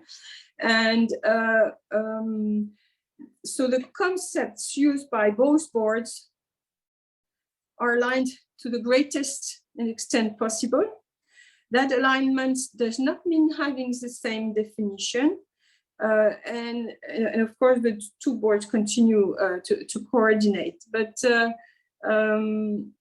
the draft ISA 5000 includes two definitions, one for sustainability information and the other one for sustainability matters. And the IESBA and the IEESB are proposing different terms to describe the same reality, but this is connected to the fact that ISA 5000 will apply to sustainability assurance only, while the IESBA code applies to the whole range of services that PAs can provide and will also apply to sustainability assurance by PAs and non-PAs. So we have a more comprehensive definition and scope, but this is meant, or this was discussed and we concluded it was compatible and interoperable and framework neutral with the other ethics and the neutrality of standards. Yes, yes. We really need to wrap up. I don't know if there was yeah. any specific conclusions or questions that you had, but if this is the point you'd probably want, because I want to give Gabriella a chance to comment before we close, and certainly Sandy as well. Okay. Gabriella, would you like to say anything? Yes, thank you very much, Galen, for the opportunity. I don't want to put myself between you and the break, but just a very high-level comment on these presentations and discussion. Thank you very much to the CAG, to these very valuable, insightful, and rich comments, mostly on the first part of the presentation, which of course we take note and will reflect upon very seriously. I just would like to highlight the following. While I was listening to you, it is extremely interesting, and I'm happy about that 1 year ago, the IESBA was having to explain why we were developing sustainability standards for reporting and assurance, because the question was more, why do you need it? Why are you doing that? Why profession agnostic? This was a very strange approach for most of the stakeholders. Now we are being asked, why are you doing? Why are you not going? Why are you not having a more ambitious approach? So this is a journey for us, but it's extremely interesting and valuable to know that there is a strong approach from our stakeholders. First, to an ambitious approach from the IESBA with respect to ethics and independence in all the areas. And secondly, that this profession agnostic approach that we adopted from day one, and that we are advancing in some areas and not that much in some others because of the reasons that were explained here, but that this professional agnostic approach is supported in general by our stakeholders and strongly supported. Let me just add that we are taking this very seriously, and that when Christelle asked me to provide you with more information about the outreach that we have been undertaking, I'm not going into the details, but please believe me when I say that this is taking a considerable part of our time, energy, and intellectual focus to understand how to interact, relate, and find a consistent and logical result from this interaction with non-professional accountants. I can explain more, but I will stop here. Thank you very much. Sandy, if you can hold off for a second. I still see a couple cards up. Paul, if you can, Paul and Hilda, if you can make it very brief. Sure, yeah. I mean, these definitions look pretty good. I mean, what I'm saying with A1, A2, I guess, is double materiality being played out, the two dimensions of materiality. The only thing I would I'm really sort of nitpicking here, I guess. I'm seeing some italicized text below, which I assume is part of the definition, but in some way being distinguished from the first paragraph. It then sort of begs the question whether we say information expressed in financial or non-financial terms, historical or forward-looking. You kind of think, well, it's information. Can we not perhaps drop the financial or non-financial, the historical or forward-looking, to the supporting text, which it sort of explains a little bit more about it? playing devil's advocate, one other point that kind of came to mind is obviously there's a lot of effort to ensure alignment with IESB, in particular what is being offered up in ISA 5000. I see the code sitting above the IESB standards. And I would, I guess, pose the question, had there not been ISA 5000 exposure draft out, would you have written it the same way? You know, is there a risk of the tail wagging the dog, you being the dog and the tail being the ISA 5000 and the IESB, where they've already got a definition and therefore you're having to cite, oh, okay, we've got to try to fit it for the code. I'm kind of thinking, well, really ISA 5000 should have been fitted to align with you, not the other way around, just playing devil's advocate, but food for thought. Thank you, Paul. Hilda, very quickly, if you would. I think it's on the same lines, you know, what we're discussing here, 3 matters on, or 3 subject matters on, 3 projects on sustainability. This is getting quite complex. The definition is important, not for us in Europe. We know exactly what it means because it's in law, but, you know, we get the question, why is it not aligned with IESB? And we can understand that there might be differences, but people just don't understand it because it gets very, very complex. And I think that's not helping to have buy-in. And Jane, now I see your card up. Very quickly, we just think, and as everyone is saying, I'm not going to address if it's the tail or the dog, but to just think about the feedback in the exposure draft process to try to give consideration to everything we're discussing. It does get incredibly complex with all the different definitions. Thank you, Sandy, and finally, or Jane, and finally, Sandy. I think on this sustainability reporting, I really like the discussion of the findings on the roundtable, and I totally embrace Gabriela's comments with respect to the challenge in stakeholder outreach, the time-consuming nature of it, and wrapping your head around all these different people with different perspectives. I think throughout all of this, you hear that in the challenge between professional and non-professional accountants. So I think that is useful. I think that this is particularly challenging because a lot of this is moving at the same time. And I don't think there will be any perfectly right answers at the moment, right? Particularly when it comes to the definition of sustainability. I think that just stepping outside of my PIOB role and into my investor role, I would think that you're going to find that there are many things investors define as sustainability information, and that's increasing. So I think that's going to be challenging. But I think that from just an overall public interest perspective, I think that the outreach that you guys have done is really good. I think on the sustainability assurance, I think there's still some questions, I feel like, on what all the option 2 and the like. And I think there's some work and comments to be considered on that. Just my impressions. Thank you so much, Sandy. We're going to go ahead and take our break now. Why don't we return at 10:35? And so sorry it couldn't be longer. We don't want to take time out of the next session because it's equally as important. I think almost everybody is reseated or they're in the process of getting back in, and we don't want to delay any further. Mark Babington is the chair of the work stream number 1 involving sustainability and independence. And so, Mark, we really apologize for starting you a bit late. We'll try to rectify that at the end if we need some more time. Mark, the time's yours. Thank you, Galen, and I hope everyone can hear me clearly.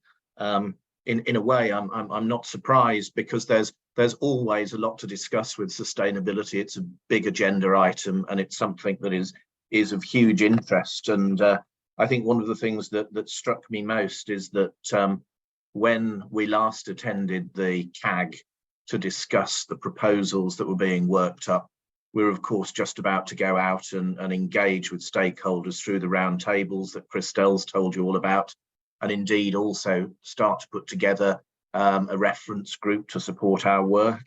many of the things that we discussed at the CAG at its previous meeting were very helpful to us in framing those discussions and really thinking about how we move forward. So there are a number of things I wanted to cover this morning. If we can move on to the next slide, please, Diana.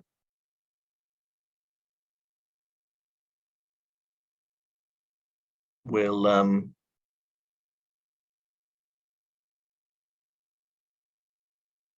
yeah, here we go. So I just want to obviously briefly report back on the discussions that we had in March and where we went from that. And then we've got a number of areas that this presentation covers that Sylvia and I will be splitting up between us. So we'll pass the baton backwards and forwards, with me starting off and then Sylvia taking over, passing back to me and me handing back to her. And then we'll both be available to take any questions that members of the CAG have. So what we wanted to do today is really sort of explain to you where we've gone since we last met in respect of the most significant areas, and those are set out on the slides in front of you. Of course, the scope of the standards that we're proposing, the application of quality management and how that works, our approach to public interest entities in the context of sustainability engagements, NAS, because of course that's a significant independence consideration for us, how this operates in a group sustainability context, and that's something which of course the IESB's proposals hasn't explicitly covered, but it was one that the task force felt we couldn't avoid. And then two other areas, thinking of how things work for independence purposes when you're using the work of another practitioner, and relationships that exist in more complex frameworks, particularly through the value chain, which is of course a significant element of sustainability reporting. I also think it's important to remind the CAG before we sort of run through a quick recap of some of the decisions that we've taken. Please remember that the independent standards that are the subject of this discussion are of course drafted to be applicable to both PAs and non-PAs. And of course, the way in which that they have been developed benefited from a significant amount of input at the global roundtables. I was very pleased to be able to participate in 3 of those. And of course, it's also something that we have drawn on the reference group for as well. So I think, you know, we want to make sure that we've got proposals for the board that do cover independence, both from a PA and a non-PA perspective. And that very much responds to that opening challenge that IOSCO set for us as a board and has determined the work that we have then done. So perhaps just a quick sort of recap on where we are. If we can go to the next slide, please, Diana.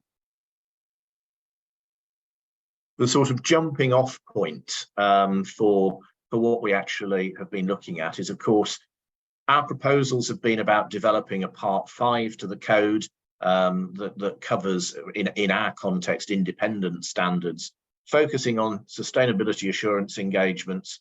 And of course, we determined early on that, and we've tested out very widely from a stakeholder perspective, that engagements within the scope of part 5 have to follow equivalent high standards that apply in the context of audits of financial information. So equivalent provisions to part 4A of the code. So this conversation that we've had before of a high bar. And then where that drives us is to create that equivalent framework, relationships that are addressed in part 4A of the code in the context of audit. How do those create threats to independence in the context of sustainability assurance engagements? And what we've had to do is take material into the text of a draft standard that applies on that equivalent basis. But then, of course, we've had to address other scenarios within the work that we've done to focus on to focus on particular challenges of sustainability related work. So for instance, how the reporting boundary can be different to an audit of financial statements because of supply chain reporting. What we've also done, reflecting again the call from IOSCO and a number of stakeholders for standards that could be used more widely than just professional accountants. We recognise that some of the terminology we use in Part 4A of the code is very accounting and audit specific. So therefore, what we've sought to do is use more neutral terms in the drafting of Part 5, and you'll see that in the papers themselves. If I can move on to now cover the scope of the independent standard. So next slide, please, Diana. Where we got to was that the standards will be focused on assurance engagements that provide both limited and reasonable assurance. So effectively an assurance engagement that's providing an assurance conclusion, either a limited one or a reasonable one. At this stage, our work has not decided to also prioritise the application to certification type engagements. This is very much around the provision of assurance engagements over information. So the independent standards that we've developed won't apply to certification type engagements. They will also focus on attestation engagements and not direct engagements. And we recognise that, of course, when we start talking about sustainability assurance engagements, that encompasses a very broad range of potential work that can be done. Whilst there are some developing international frameworks that are in use, and I'm sure you've already discussed some of those, we recognise that we've got to have something that can pivot and give us flexibility. So where we are is independent standards in Part 5, equivalent to those that apply in audit engagements, and they'll apply to a sustainability assurance engagement because the public interest level, the public interest test, is deemed to be the same as for audit. So where you've got other sustainability assurance engagements, that will focus down to Part 5 of the code, sorry, Part 4B of the code, rather than Part 5, Part 4B of the code. And one of the things that the board will need to consider in due course is a further project to revisit and update Part 4B as a subsequent phase of work beyond this exposure draft that we're developing and its subsequent consultation. If we can move on to the next slide, please. Independence provisions in Part 5 of the code.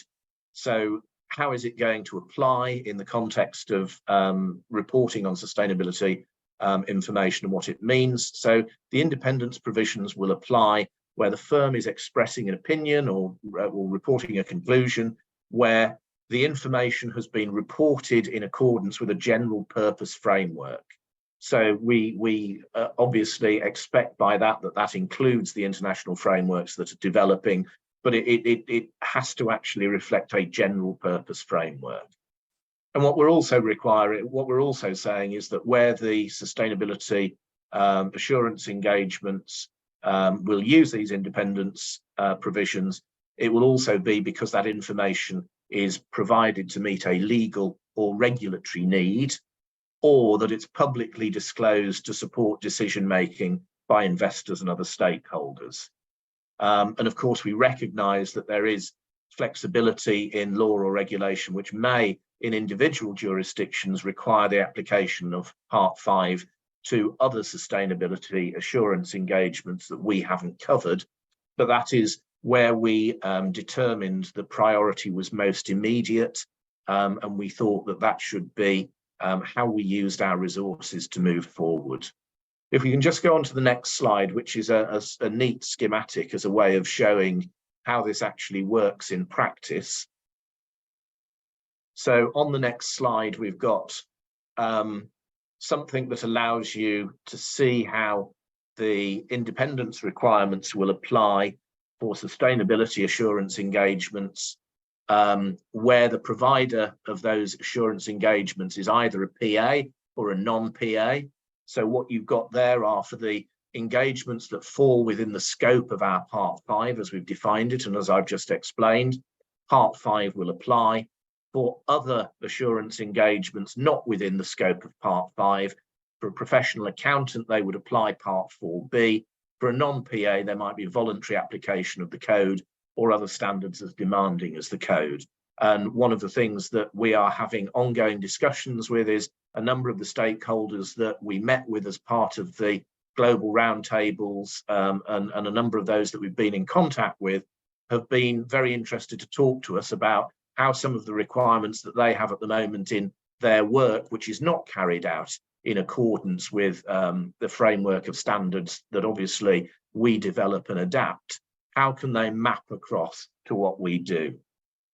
In the context of a certification type arrangement, obviously for a PA, parts 1 to 3 of the code would apply, and Christelle's talked through what the work has happened within her task force. For a non-PA, maybe other ethics frameworks. So this is a way of just trying to bring onto one page how the proposals work, and what it has allowed us to do is prioritise the development of new material for the code, and allowed us to really try and make the work manageable in the context of what we're doing. Now, before I hand over to Sylvia, we've got a pause. So if we can go on to the next slide, please, Diana, and I'll pause here, Galen, to take any immediate questions that people have before handing over to Sylvia for the next section. And I should say that in doing so, pay tribute to the work of all of the task force. We've been well supported by technical advisors as well as board members, and Sylvia and Keith have done excellent work as our IESBA staff members with lots of input and support from Ken to get this project moving forward and to meet really the board's ambitions. So perhaps I hand back to you, Galen.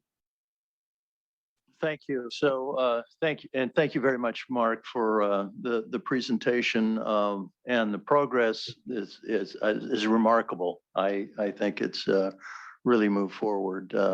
I'm at the moment seeing Natasha's hand up on the online. So if Natasha, you wanted to weigh in. Yeah, just really quickly, a question mark, a point of clarification. When you say non-Part 5 or your other category for the sustainability insurance, what does that mean, for example? So what we've done is we've said what engagements will be covered by Part 5. So it's one that gives a reasonable or limited assurance conclusion. It's one that draws on a general purpose reporting framework. And it's one where the information is either meeting a legal or regulatory need or is being provided to investors or other stakeholders for decision making. And that's in a sense our way of sort of funneling the broad range of sustainability engagements to say, these are the ones that will apply the high equivalent bar to audit. For those that don't meet that scoping requirement, then obviously Part 4B would still apply to an other type of engagement. So yeah, just to follow up. So I guess I'm trying to figure out what that might be that doesn't fall into that first bucket. So there will be sustainability information that's reported, for instance, that's not prepared in accordance with a general purpose framework. So, you know, it may be a specific data set or, you know, a specific cut of data that is not framework driven, but it's actually a company has selected something that it's going to report. So it doesn't fit into that broader framework, for instance, be it ESRS or be it ISSB or indeed any of the other jurisdictional frameworks that we're aware of.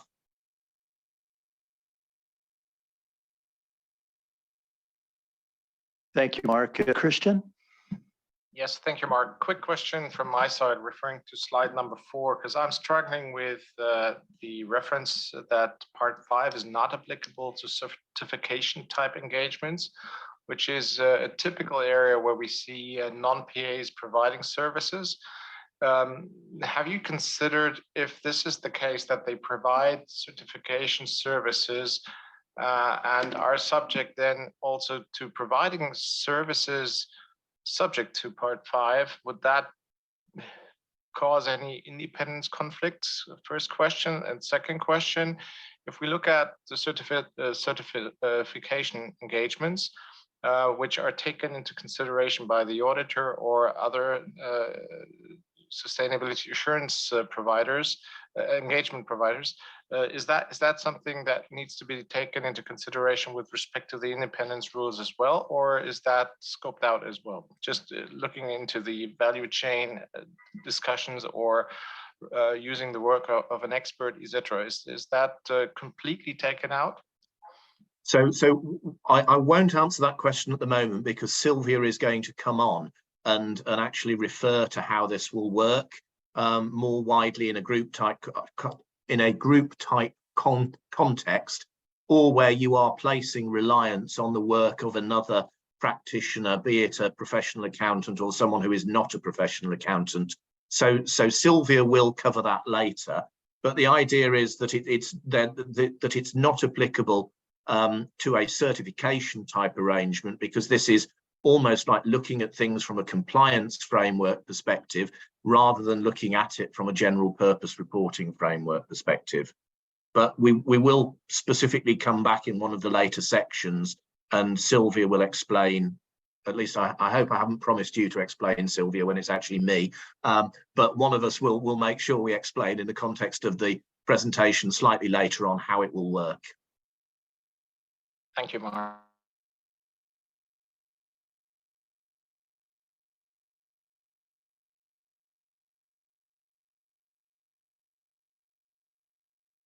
Context. Hold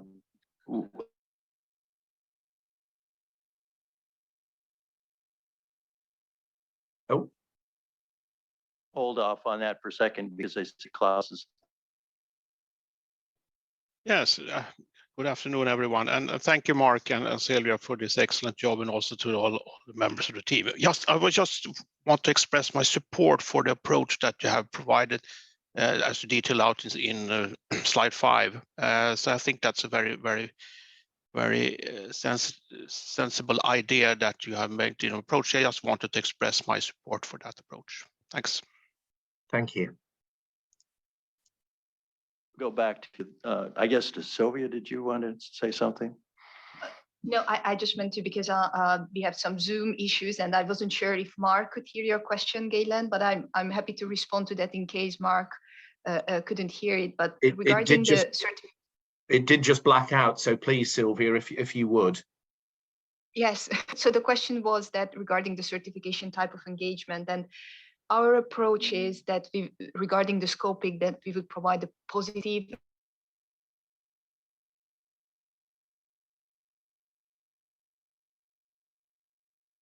other type of engagement that is not national engagement.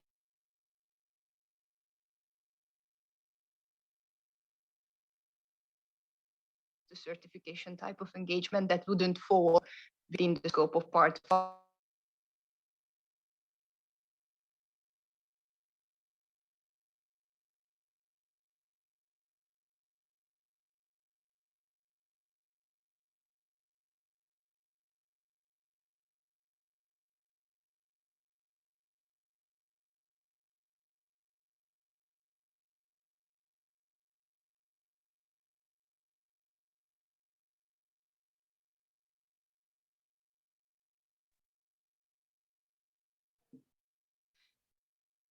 Sorry, Galen, I've got a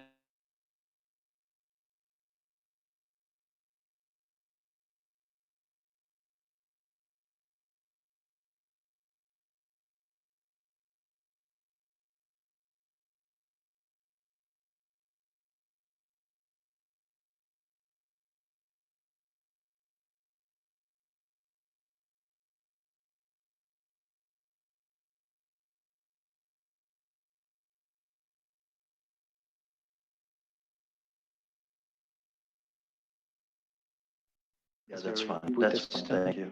Okay. Yeah.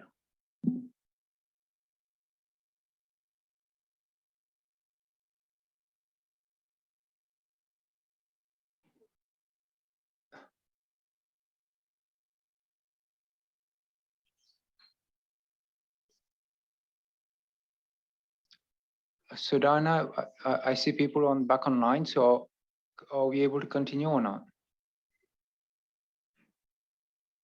Mark, can you hear us? Yes, we can hear you now. Yeah, I think we're back. Are you hearing us? Hearing me? We can hear you, Galen. Okay. Let's go then. I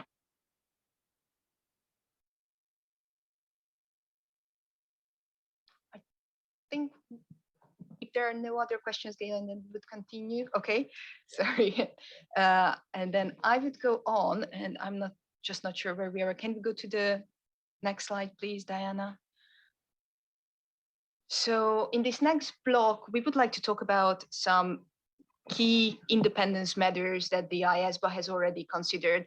Of course, there are a lot of issues regarding the draft standards that we have raised for IESBA's consideration, but given this limited time, we were focusing on those key matters that really drives the basis of the proposal. So one of them is the quality management systems. And as Mark has mentioned, that one of the key driver of IESBA's work regarding developing standards for sustainability assurance engagement, that those standards need to be equivalent and need to be same high bar standards and the standards applicable to the audit engagements.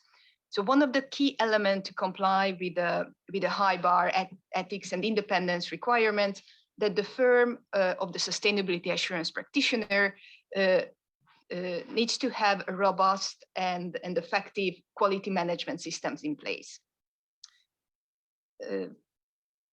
Therefore, our draft or the independent standards will be premised on the basis that the firm is subject to an ISQM, to the ISQM1 or professional requirements, laws or regulation and or other standards at least as demanding as ISQM1. Of course, if the sustainability assurance provider is an audit firm, so the firm is already providing auditing services or audit engagements, they are already subject to ISQM1. There is no change in that. However, this requirement or this premise will also apply if the sustainability assurance provider or practitioner is a non-PA. So the firms of non-PA sustainability assurance provider needs to be subject to ISQM1 or other standards that are at least demanding as ISQM1. This is the approach that actually we presented to the roundtable participants as well. And we asked for their input on that approach, and they were supportive regarding this proposal. They said that having the same quality management system in place is one of the element of level playing field, and also they need to be able to rely on the work of the sustainability assurance provider, whether they are PAs or non-PAs. However, they recognized and they raised a couple of potential issues regarding the implementation of ISQM1 or other quality management systems and non-PA firms in case they haven't used that. This is something that IESBA also discussed and consider, and once we approve the standards, we will emphasize and pay attention on education and providing materials for non-PAs regarding how to have effective quality management system in place. However, it's not really an IESBA approach only. This is the requirement or the approach IESB also approved as part of the draft ISSA 5000 standards. I would also like to point out that given that our standards will be framework neutral, we are not only creating or providing standards for those who are using IESB standards. So we are not only focusing on ISQM1, but if the firm has a quality management in place that it's based on a professional requirement on other standards that as least as demanding as ISQM1, they would also be able to comply with the high bar independence standards. So next slide, please. So the other issue that came out from the equivalence to the audit standards is the question of the public interest entities of PI. So the current standards that are applicable to the audit engagement in Part 4A sets out different regimes for public interest, for audit clients that are public interest entities. So for example, the provision regarding providing certain non-assurance services or the fees disclosure are more stringent if the audit client is a PI. So given the equivalence to the audit standards, the IESBA agreed to keep this distinction between the PI and non-PI clients in the case of the independent standards in part 5 as well. However, it raised the question that what constitutes a public interest entity for a sustainability assurance engagement. And also if a client is a PI for the audit of the financial statements, whether if it's a PI for the sustainability assurance engagements as well. After due consideration, the IESBA agreed in June that if the entity is a PI for an audit engagement, it should be also a PI for the sustainability engagement. The board basically considered that the revised PI definition or the provisions arising from the PI project will come into effect this December 2024, and also is to start a new PI project or to determine what would be a public interest entity for a sustainability assurance engagement would itself could be a separate project, and probably it wouldn't fit into the proposed time frame.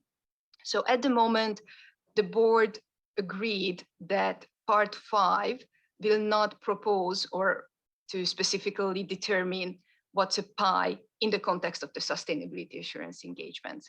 So when we are in part 5, the provisions for a PI will be applicable if the entity is a PI for the purposes of the audit of the financial statement, or a specific jurisdiction determines that the entity is a PI in the context of the sustainability assurance engagement. So IESBA believes that at the moment, probably the jurisdictions or regulators, professional standard setters is better positioned to determine what would be a public interest entity and where the more stringent provisions needs to be applied or be applicable. And IESBA will return to address that issue at a later stage or the further phases of that project. Next slide, please. So as Mark has mentioned before, the process of developing the draft standards, independent standards for sustainability assurance engagement, started with reviewing whether the provisions in part 4A, so the provisions that are applicable to the audit engagement, the threats and safeguards are also applicable in the context of a sustainability assurance engagement.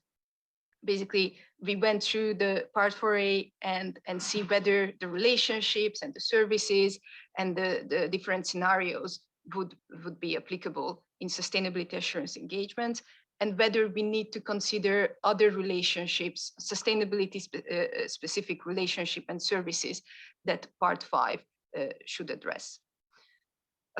We followed that same approach when we discussed the specific NAS or non-assurance services the sustainability assurance practitioner or the firm can or cannot provide to the sustainability assurance client. And the board agreed that the current prohibitions regarding the NAS in section 400 and section 600 could also apply in the context of a sustainability assurance engagement.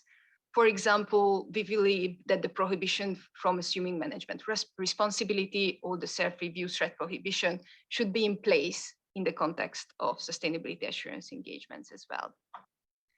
However, we also considered that what are the other non-assurance services that the code should address that are different than from the audit engagement.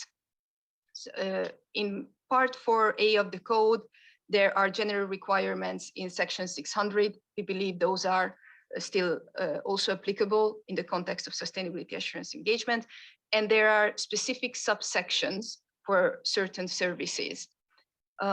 We went through these list of services and we found that these services could be relevant and could create threats to independence for the sustainability assurance engagements as well, given that they could affect or impact the sustainability information that will be subject to assurance engagement, or could create the same self-interest threat that is in the case with an audit client. However, there were two services that we further reviewed. One of them is in the accounting and bookkeeping services, which is of course a really specific service to the audit of the financial statements. However, we believe that these services should be still involved as a specific example. However, we need to consider a broader sense of these services. So not only accounting and bookkeeping, but also any kind of sustainability information services that could create sustainability information that will be subject to the assurance work. So what's in section 601 currently, it will be not accounting and bookkeeping services, but sustainability information services. And one of the examples of these sustainability information services will be the accounting and bookkeeping services. The other area where we propose some changes regarding the valuation services, this is an issue that came out with our discussion and coordination with the reference group, that there are some future-looking services that we should consider that are not only valuation services, but it could be estimation services or forecasting that are focusing not only the material aspects of certain issues, but the non-financial, non-material. However, the treatment of these services will be as same as the valuation services. So in sections 603, it will be not only valuation services, but a broader sense, or more broadly, also other forecasting services, such as estimation services. So the next one, I think I would pause here. I recognize that we try to cover quite a lot of issues in these couple of slides, but now. Thank you, Sylvia. Thank you very much for the presentation. I think it's excellent that you've covered all of these topics so succinctly. I do have one thought here. In financial reporting, we have something called internal control over financial reporting. Do we have a similar or a parallel stream for sustainability reporting, internal controls over sustainability reporting? And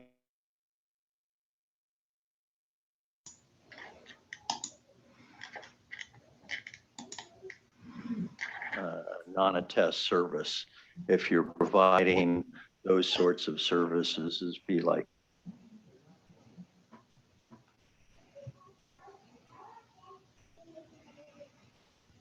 Let's start with Jim this time. Jim Dawkins.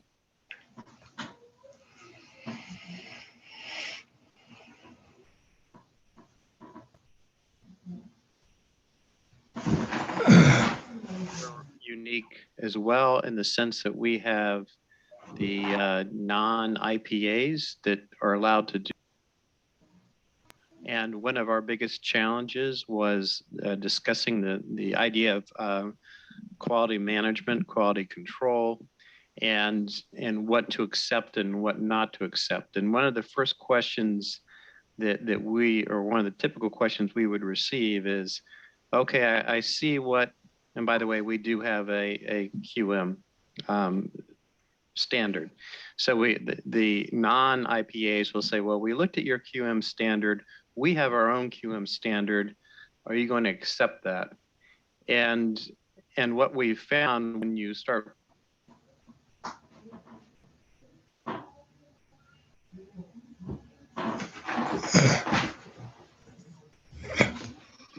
standard for some of those non-practitioners would not be similar in terms of what we have for the IPAs.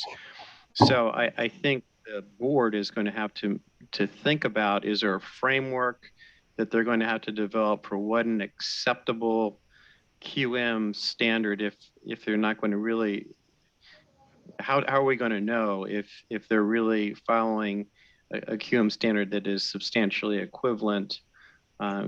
Is it just going to be by reference or whatnot? Now, what we ultimately did in our environment is certain organizations, we did look at their QM standard and determined that it was substantially equivalent. So in effect, we accepted it.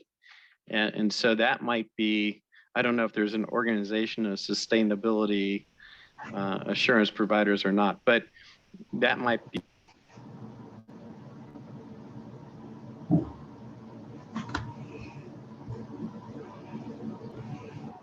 Same. And then the second.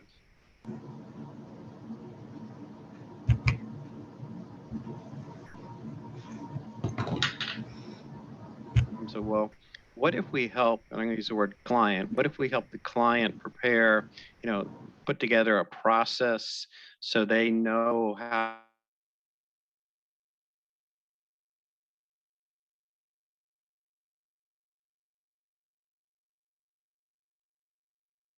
we'll prepare your financial statements for you that we're going to therefore audit. And I think some of these providers are probably going to have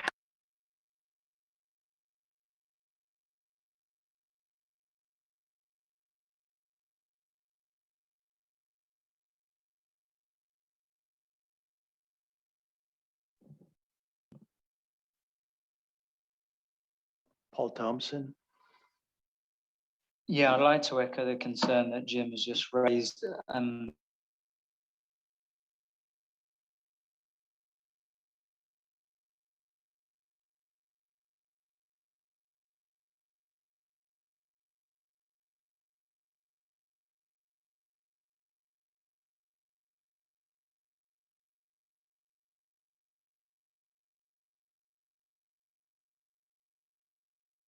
They're going to be turning around to their auditors and stuff, and can you do this? Can you do that? And yeah, it's going to be, I think, quite a lot of pressure. So I echo those concerns. In the case of the determination of pi, I think this kind of looks good. I'm just trying to retrofit it to the situation that we have in the European Union, which is that, starting in 2025 through 2028, you're going to gradually, through a phased approach, you're going to build up to 50,000 companies that are going to fall within the remit of the Corporate Sustainability Reporting Directive, and they're all going to have to report. So I'm assuming they're going to drop into the second bucket, where the specific jurisdiction determines that the entity is a pi in the context of the sustainability assurance engagement. I don't know. I'm just trying to think it through. No. Maybe I'm misreading that, Hilda. Well, we don't know, but it is the case that depending on where you are and what you have as part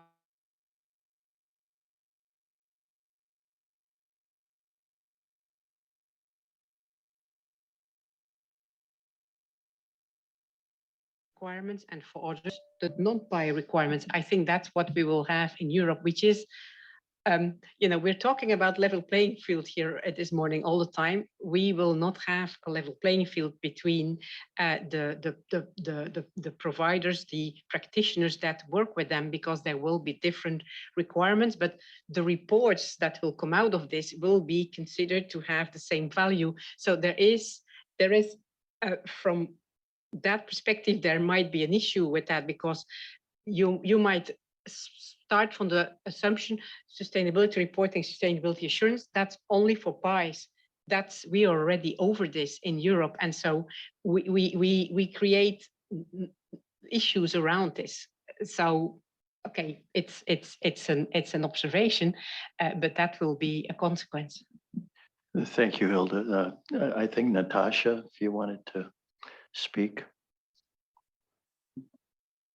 Yes, I'd like to speak. I don't know whether you'll be able to hear me, that's all. But like many online, I think it's all been touch and go, just heard bits and pieces there. So forgive me if this repeats. But One, I guess, observation question to Mark and Sylvia is around where the governance of assurance sits, or where are principles going to be established with regards to that. So by that, I mean, you know, in the end, when we're talking about independence, it's really important to know who the assurer auditor needs to be independent from, but also who they need to be accountable to.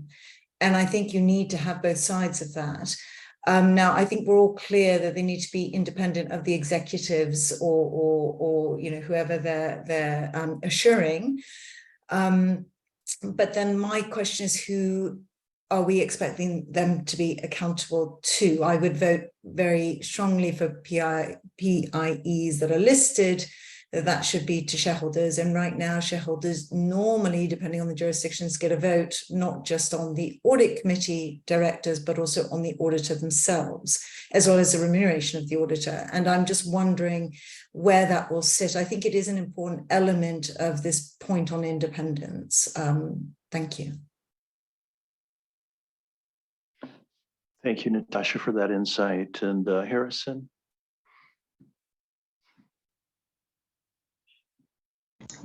Thank you, Galen.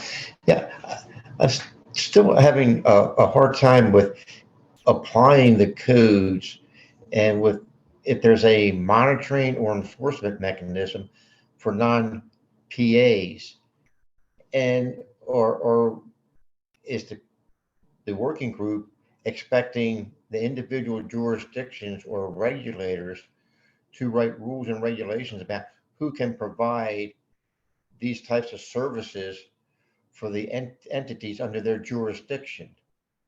Because if there isn't any monitoring or enforceability, how will, even from the investor standpoint, how will they know if a provider is compliant or have any feel for if they're compliant, if they're not subject to any review or monitoring or enforcement actions by someone?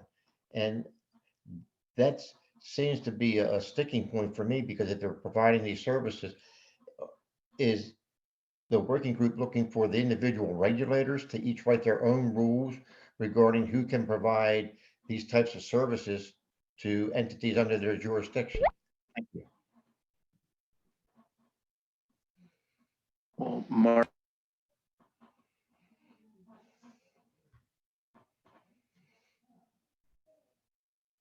I don't know whether you can hear me in the room, but the sound has gone off again for us. So Mark, maybe if you can take the questions that we got online that you could hear, and I could take the rest that you couldn't hear, if that's okay.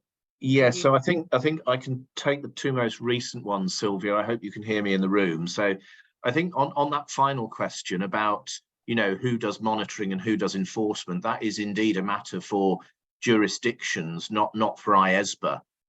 You know, in a sense, with my day job hat on, we're having discussions about how is this expected to work when you potentially have half of the market which is subject to a regulatory regime and half which is not within the scope of a regulatory regime. But we're very clear we don't have the power to do that as IESBA, and it is something that will be a matter for individual jurisdictions to decide, or maybe international regulatory bodies like IOSCO may be involved in this discussion. But I think that's a tricky one there for us. In response to your comment, Natasha, and your question, again, our expectation is that we parallel the provisions that are in the code that exist for audit. So in terms of that accountability, and in terms of those expectations and reporting and transparency, we want to see the same apply. I think we believe that the code does offer a flexible approach, because of course there's always been the option for individual jurisdictions to designate other entities as PIEs for the purposes of the code and the requirements that then apply to the providers of assurance or other services. And I expect that those will have to evolve and adapt on a sort of by analogy basis to ensure that you've got an appropriate framework in place. But it is one where I expect the discussion will continue for quite a long time yet. And indeed, some of the conversations I have with other regulators don't anticipate that that part of the framework may be fully in place when the reporting goes live. And indeed, when people start commissioning assurance. I accept that, of course, the European Union may be very different because of the CSRD provisions and the speed with which EFRAG has moved. But that may be the sort of high watermark rather than the level where everyone else is at.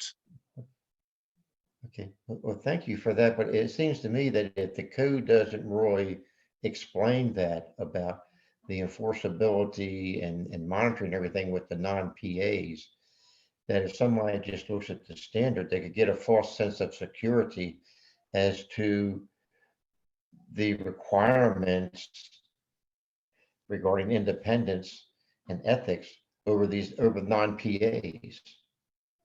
And you know, I think we will be very careful with how we communicate that, both in the framing of the code itself, but also in the explanatory memorandum that comes out with the consultation, to make sure that there is an understanding. And of course, you know, it does build very helpfully on the work that David Madden did for IFAC, looking at the providers of this type of assurance. And of course, what you see is that where it's a professional accountant providing that service, often they're doing it in a way that asserts compliance with a framework and asserts compliance with ethical requirements. Some of the other examples that we've seen is either people are not referring to the provision of an ethical requirement at all, or it's in a very sort of generalized way. So that has issues for us that we have to address. But where people are using the code, it will have to be clear that they have used the code. And I know this is one of the things that we're working very closely with IESB colleagues on, to make sure that we've got something that is not going to result in misunderstandings. Well, would it be possible to have a footnote in the standard itself? Because all the other write-ups or explanations that go along with it sort of don't follow the standard. Somebody may not read it because there'll be a disconnect. You'll have a set of documents that will explain, well, here's what we mean, but if it's not in the code somehow, I think that creates a disconnect, and people will lose sight of it after the whatever is approved, if we go along with that. Yes, like, you know, we can certainly look at that, and that will be one of the reasons why we have this important ongoing dialogue with the IEESB, because, you know, they're going to be covering the issue of how people report on sustainability engagements, and in that reporting it will have to there's going to be consideration, of course, of the assurance standard that's been used, and also the relevant ethical requirements in that context. But certainly we can take it away and have a discussion when we meet at the task force next week in the margins of our board meeting, how we deal with that comment that you've just raised. Okay, I think we're placing a real burden then on the regulators all around, or now taking something and making it the regulator's responsibility to develop the monitoring and enforcement mechanisms around this, the services provided by non-PAs. Hey, Harrison, I think you've made your point on this, and we've kind of gone over it before, and we only have about. Okay. If you wanted to pick it up from there, unless you had something brief to a response for Harrison. Just as a sort of wind up on that one, you know, I'm very clear with a day job as a regulator that it's the regulator's responsibility to sort this, not IESBA's. And in a sense, you know, governments are going to be legislating in order to put reporting requirements and maybe put assurance requirements on a statutory footing in the next few years, and they'll have to make sure that there's an appropriate monitoring and oversight arrangement. I'm very clear in sort of my expectation from from the day job that it's not something that we would expect IESBA to come up with a proposal for. And indeed, you know, we'd push back quite hard if they did.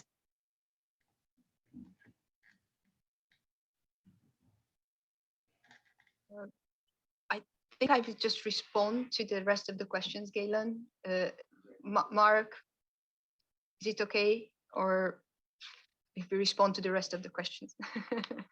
Okay, Galen, regarding the internal control services that you raised, that we will address that point. It's already involved in the draft standards. Of course, we recognize that we need to make some modifications and use terminology that it's more related to sustainability. So we are working together with the reference group to find the right balance and address the issues that are indeed necessary. Jim, your question on the quality management standards and others.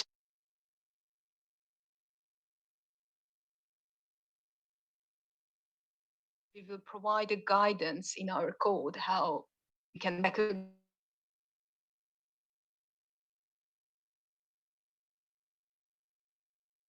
with IESB's approach. However, it's not going to be on IESBA on the specific firm to determine whether these standards, it's going to be on the regulators and national standard setters. This is a concept that it's already used, for example, in the case of IESB standards when they are talking about ethics and standards that is as demanding as the code. So we are relying on the national standard setters to identify and provide guidance on regarding that element. But we are aware of that fact, and we got the question regularly that do we know any standards that is currently as demanding as ISQM1? And the response is we don't know. We didn't really look. It's maybe more of a also in the future looking that in case there will be standards or regulators, national standard setters believe that there are other standards available. Regarding the questions on the independence issues created by the clients turning to the sustainability assurance provider to help them apply the sustainability reporting framework. We got these questions from roundtable participants and other stakeholders as well. And yes, we recognize that it's an important issue. However, we take the same approach that it's currently in the standards for audit. So we believe that the same independence rule should apply, and we cannot really lower the level because there is currently this transitional period when clients need more information. So the audit standards already addressing advice and recommendations, so it's not prohibited. There is not a blacklist on that, but we would take the same approach as it is. But we got these questions and we are aware of the issue. So once we are developing our drafts, we consider that. And I think Paul and Tilde regarding the PI issue and how jurisdictions and national standard setters will be involved. I think they are already involved when we are talking about PIs for the audit of the financial statements.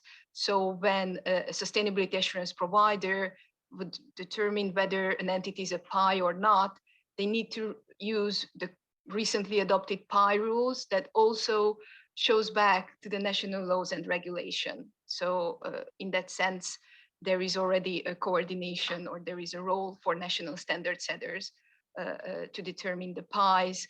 And again, to responding to Hilda's point, yes, there is the difference between PI and non-PI clients, and the regime is a pre-existing difference for audit as well. So I think we are just kind of bringing in the same different regime for PIs and non-PIs that we have for audit, that we currently have for the sustainability assurance. Sylvia, on that point, is it fair to say then that really PI doesn't really play into the scope of this? The scope? No, Yes. not to the scope. So the Right. scope is what Mark explained, that what are the different criterias they need to consider regarding the engagement, whether if it's based on the general purpose reporting framework, publicly available. And once someone is in part 5, so to say, there would be different regimes or different provisions for PI and non-PI clients. So it's not something that in relation to the scope, it's in relation to what rules in part 5 would apply. Thank you. According to the engagement.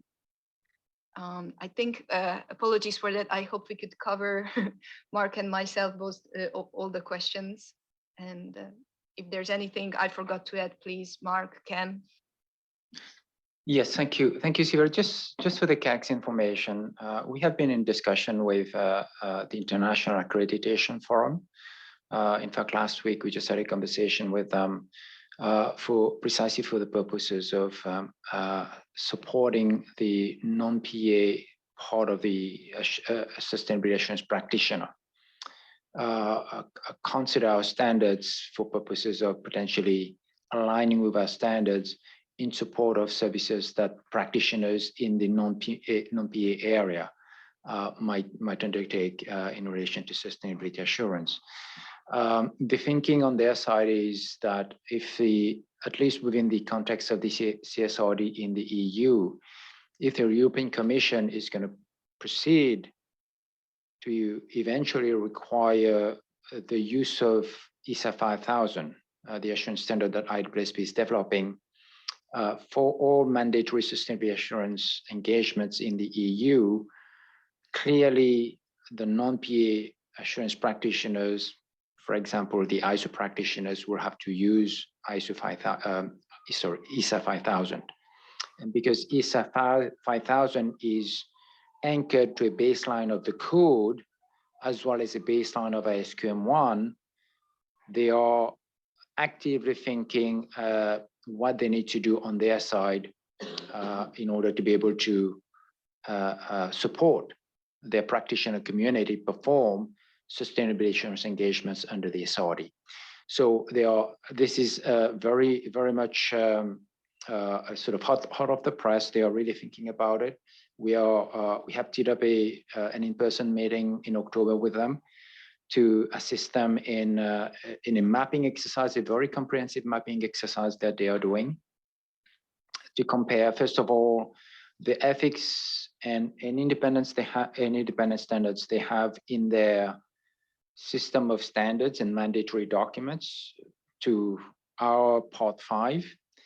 And secondly, they are also going to do a mapping exercise versus both ISA 5000, comparing their assurance standards versus what ISA 5000 is going to require for sustainability assurance engagements, as well as SQM1.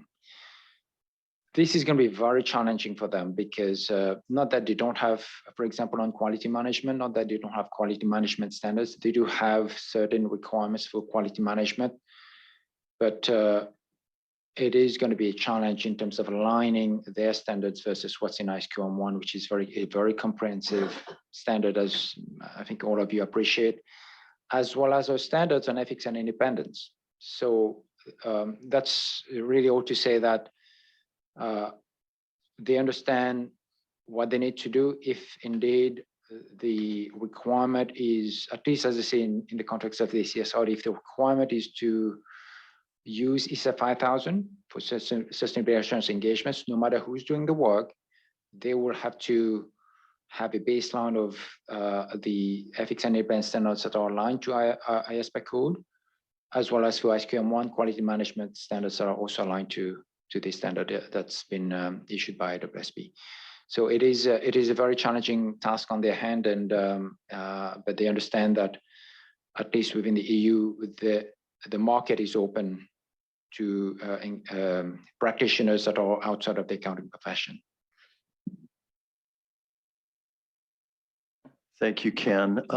Mark, we're at a point right now where we were originally scheduled to end, and I know we've got a lot still to cover here. Can we put that in some sort of context to try to move forward to make sure that we address everything that needs to be addressed in our meeting today? We'll take more time, don't get me wrong. This is one of the most important areas that we're talking about today.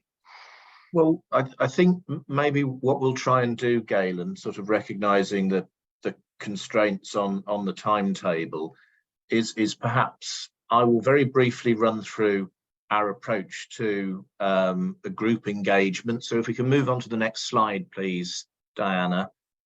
In a sense, how do we assess independence for group reporting engagement purposes? Because of course, a lot of sustainability assurance engagements are reporting at the group level. Well, you know, effectively, the independence requirements are going to be structured around the sustainability assurance team that participates in that group sustainability engagement. And effectively, we're using the well-established term that effectively it's applying to members and firms that are under the direction, supervision and review of the group sustainability provider. So in a sense, that aligns very closely with the equivalent requirement for audit. So I think that we've got a consistent position there. But we also recognise that in sustainability engagements, you will also have situations where firms need to use work of other practitioners, and those practitioners or firms may not be individuals that can be directed, supervised or reviewed. So where another practitioner is performing assurance work, we're going to have a defined term in the glossary that allows us to then articulate the independence needs, but of course they're not part of the engagement team. But again, we're following what we've done sort of in the audit context, and this is something that we've discussed at length. And if we can just move on to the next slide too, please, Diana. This one also considers that issue of using the work of another practitioner, because in a sense what we can't do is use Part 5 to impose requirements on those other practitioners where they're not part of the engagement team and not under the direction, supervision and review of the firm that's providing the group engagement. So in a sense, a bit like the earlier discussion that we had about the challenge over monitoring and oversight of these providers, there's going to be requirements for the firm to obtain confirmation regarding those practitioners' independence. They need to be independent from the entity whose sustainability information they're giving an opinion on. And in that respect, comply with the existing provisions of the code with respect to that entity. Because you can have a very broad group reporting engagement with sustainability type engagements, particularly where that goes beyond the entity itself and into the value chain, what the task force is doing is it's proposing to the board that we have a knows or reason to believe principle with respect to those other entities of the group. So if you're looking at work from another individual, you'll want them to be independent of the entity whose sustainability information they're giving an opinion or a report on. And then because they may not understand the full wider group, they will apply a knows or have reason to believe principle with respect to the other parts of that group. And of course, if a firm can't obtain that confirmation, it can't use that firm, it can't use that practitioner to support the overall engagement. And that sort of reflects the complexity that we've got. If we can just move on to the next slide, that shows quickly just an illustration of how that works, which is for those of you who prefer a diagram, basically what I've explained in the last two slides in a rather clearer way. What I might suggest, Galen, is rather than pausing here, Sylvia's got two slides on value chain entities, and perhaps if I can ask if she moves briefly through those, and then we can take any final questions on both of those sections together to maximize the time. That sounds.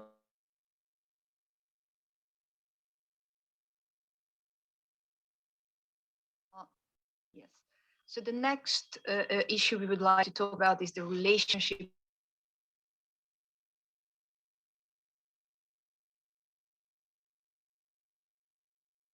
information might differ from the reporting boundary for the financial statement.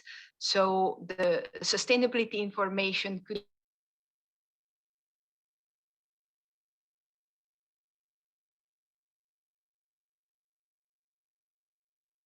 definition, they are not part of the client. But for example, entities up and down in the value chain, entity on the supply chain, but these, the information about these entities will be informed in the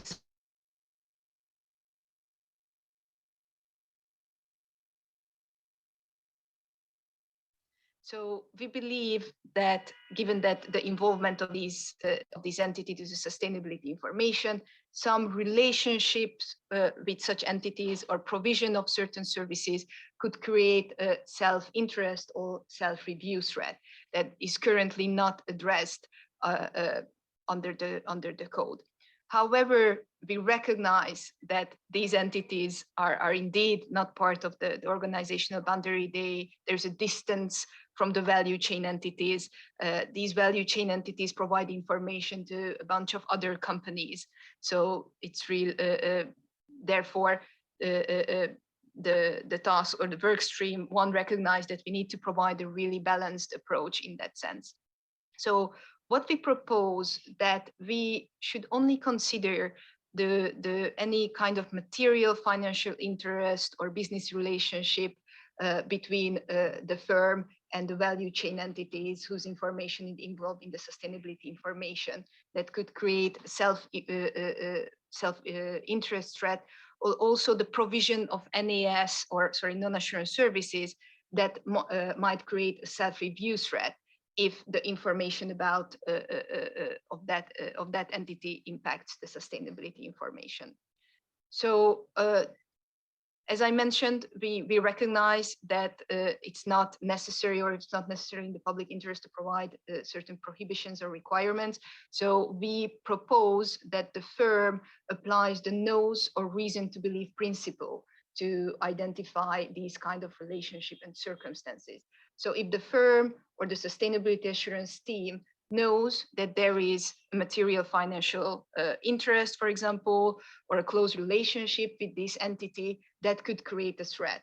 And the firm needs to apply the conceptual framework to address these threats. So at this moment, we are not proposing any prohibition. We are proposing the application of the conceptual framework to address any potential threats to independence. Also, because we recognize that the firms has no capacity, or it's not even necessary to create a monitoring obligation regarding these value chain entities. So we believe that these knows or reason to believe principle, this is probably something that it's already sounds familiar from the recent ETGA projects as well, that the application of this principle wouldn't create a monitoring obligation, but could capture those threats that could eventually create a threat to independence. And the next slide, please, Diana. So this is basically just a diagram to explain that what's the relationship that we are talking about. So this is the value chain entity at the bottom of the slides, and the relationship between the firm expressing opinion over the sustainability information. So then I would just pause here, and we would, Galen, if it's okay, we would take questions to both the group engagement and the value chain entity. We'll see what cards come on that.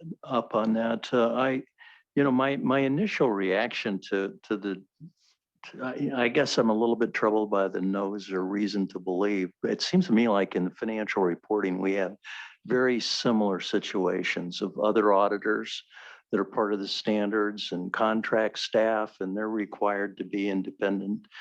In most cases, there's some exceptions for that. For example, inventory observations. I mean, people need to be independent with respect to the work that they're doing, but not necessarily a lot of other things.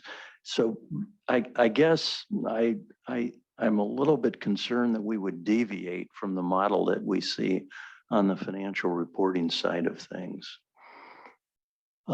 Hilda, you have your card up there. Thank you, Galen. It's a consideration related to the reference to group sustainability assurance engagements. And we have a few mantras that we hear coming back today, and it's, look at this and be consistent with what the IESB does. And if I understand correctly, on ISSA 5000, they have not looked at groups. And so here you are looking at groups from an independence point of view. So how are you addressing this? I guess you are talking about this with the IESB, but I don't think they have decided how they will go about this. So will this have impact on then how you look at, you know, addressing the independence aspects of it? That's one question. And then I'm potentially not on time to make that comment, but I very much related to what Jim said about the ISQ1, and I think we would fully support that. You know, it's more of a practical consideration to certain things, and if you stand back, you know, this is complex, this is not so straightforward to go through. And for instance, on slide 13, there is this reference to other practitioners and needing this confirmation on independence. Yes, we all agree with this. In practice, there might be issues around getting this or getting this in time. And, you know, can we also reflect how in practice we can deal with those situations? You know, on the level playing field, we give certain suspensions to the non-PAs. Are there certain things here from a practical point of view we also have to step back and consider, well, if that's, you know, this is the theory, this is what we would like, but in practice, it might not always be possible to get there. So is there another approach? Is there something else that we could do to still get to do the work we need to do? Because we know there will not be enough people to do all of this. There are just not enough experts that are available to get to do the sustainability reporting and sustainability assurance that will be needed, not only in Europe, but even more widely. So I think it's important to think about this and to try to be also practical. Thank you. Thank you. Thank you, Hilda. And Akito has his hand up online. Thank you, Galen. Thank you very much, Mark and Sylvia, for your useful presentations. At this moment, I overall agree with the direction of developing the proposed standard. Regarding group sustainability assurance engagement, the exposure draft of IWSB's ISSA 5000 does not include group sustainability assurance specific requirements and application materials. It is important to watch the development of IWSB's standard closely and to ensure the consistency with IWSB's standard, including the concept, terms, and granularity of the provisions. I expect IESBA to continue to work and collaborate closely with IWSB. Thank you very much. Thank you, Akito.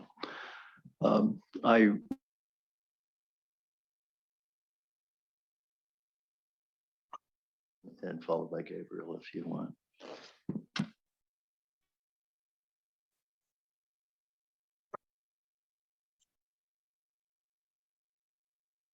In the conversation of scope, I think it would be particularly useful to have the definitions of sustainability assurance engagements and certifying engagements and the differences in some sort of chart. I think that's true in all of these things, particularly when it comes to independence, is sort of a shift or comparison chart so that you can understand the differences to the things that we're anchored to knowing more about, which is in the financial reporting, and to understand the differences that are between financial reporting and sustainability reporting for professional accountants, and then the ones that are different for non-professional accountants. I think that would help in the communication. As I listen to some of this, it seems to me that there's going to be a lot of need for transparency of those differences, and I think that it may actually cause people to ask more questions about the actual underlying assurance standards or the assurance code of ethics simply because they maybe didn't realize some of those things.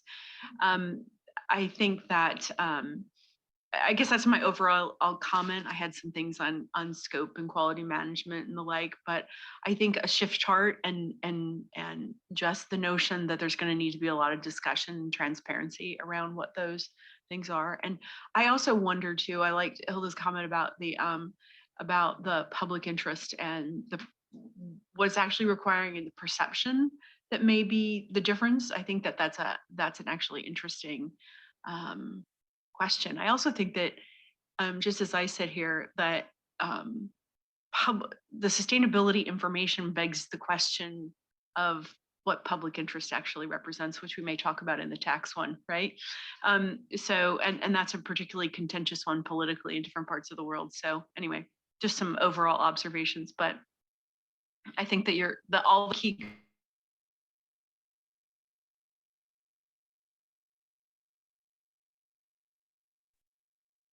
Thank you very much, Gail. Very brief.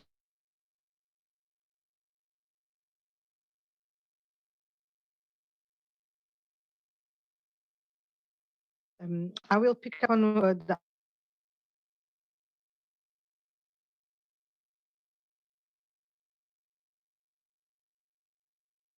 to do is to test our strategic and also technical.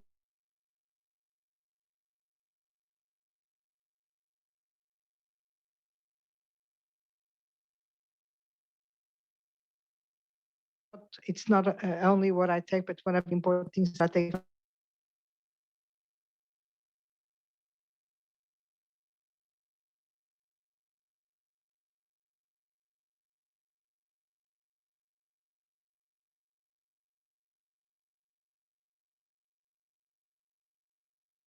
The need to make sure that this will work together with the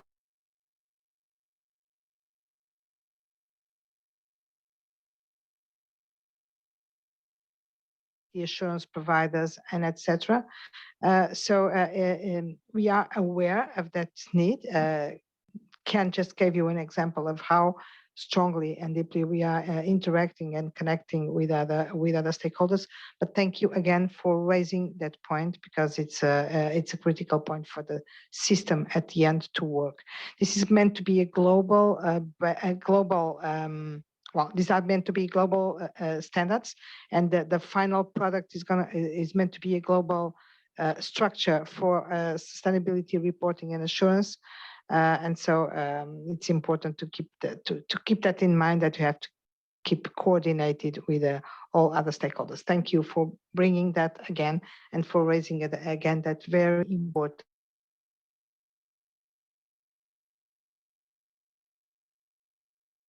If you had sort of any final comments or try to wrap up your section here. Sorry, Galen, was that to me, because the sound is going in and out again? Not so good. Okay. I was just going to say, look, as always, it's very helpful to get the CAG's views and the CAG's input. I think one of the things I'd particularly just like to comment on from the group reporting bit is actually the timing of our global roundtables are really helpful, because we got a lot of input from people who recognize absolutely the importance of us being really closely coordinated and aligned with the IAASB. But at the same time, they told us that it's really going to undermine your approach if you don't address this group context. And therefore, you know, we've got a very good basis to go forward and engage with stakeholders again once we get to an exposure draft where the board is happy.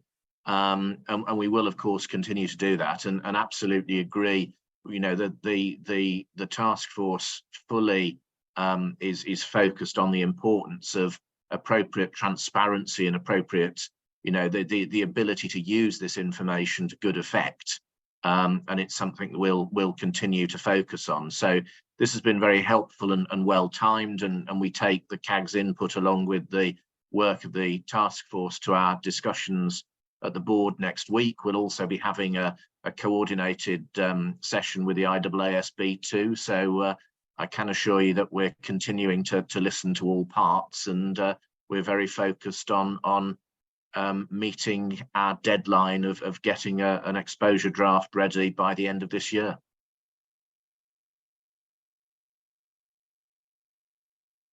Thank you very much, Mark, and we'll look forward to seeing all those events in the future. So that brings us to the next session, the next agenda item. And Jens Pohl is the task force chair of the Tax Planning and Related Services Task Force, and he'll discuss the comments that came in after the exposure draft and give us an update on where they are at. Gents, the time is yours. Thank you, Galen, and I hope you can hear me. It's quite challenging sometimes to follow your discussions at the moment, so excuse me if there is a bad connectivity. So Carla and I, we will present to you the tax planning project and, as you mentioned, Galen, the feedback we received. But before we are going to the details, I just want to highlight perhaps the importance of that project, and the one or the other has highlighted even before during our sustainability discussion, because in a sense it's quite connected. It's about the public interest, it's about the public discussion, where also the IESBA board has to respond to properly. And it's not necessary to mention that in the meantime, I think last time we had a discussion 1 year ago, what happened in that period of time. We had some interesting developments in Europe on a possible legislation which hasn't been accomplished because of other global, how to say, events, the Ukraine war and others. So the priority by the European Commission on the legislation on enablers have been postponed, but we were in quite intensive exchange with the European Commission. And the other issue, a case in Australia, which is focusing the ethical behavior of accountants in the context of tax planning, confidentiality, and others. I don't want to mention any details on these two topics in the course of my presentation, of our presentation, but I just want to highlight the importance of the topic in an overall perspective. So on the next slide, we see our agenda, and Carl and I will share a little bit the presentation. So we want to give you an update on our activities since beginning of that year, or December last year. We want to share with you the significant comments and give the preliminary response by the task force to that. And because we will have the full discussion next week in our board meeting in New York. And last but not least, our timeline. We are approaching the finalization, and hopefully we are crossing the fingers we will reach it in December. So now over to you, Carla. Thank you, Jan.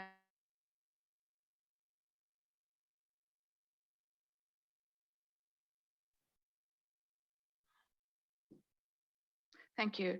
A quick recap. Following the approval from the board at the December 2022 meeting, we issued the tax planning ED in February this year with a comment period of 90 days and a closing submission date of May 18.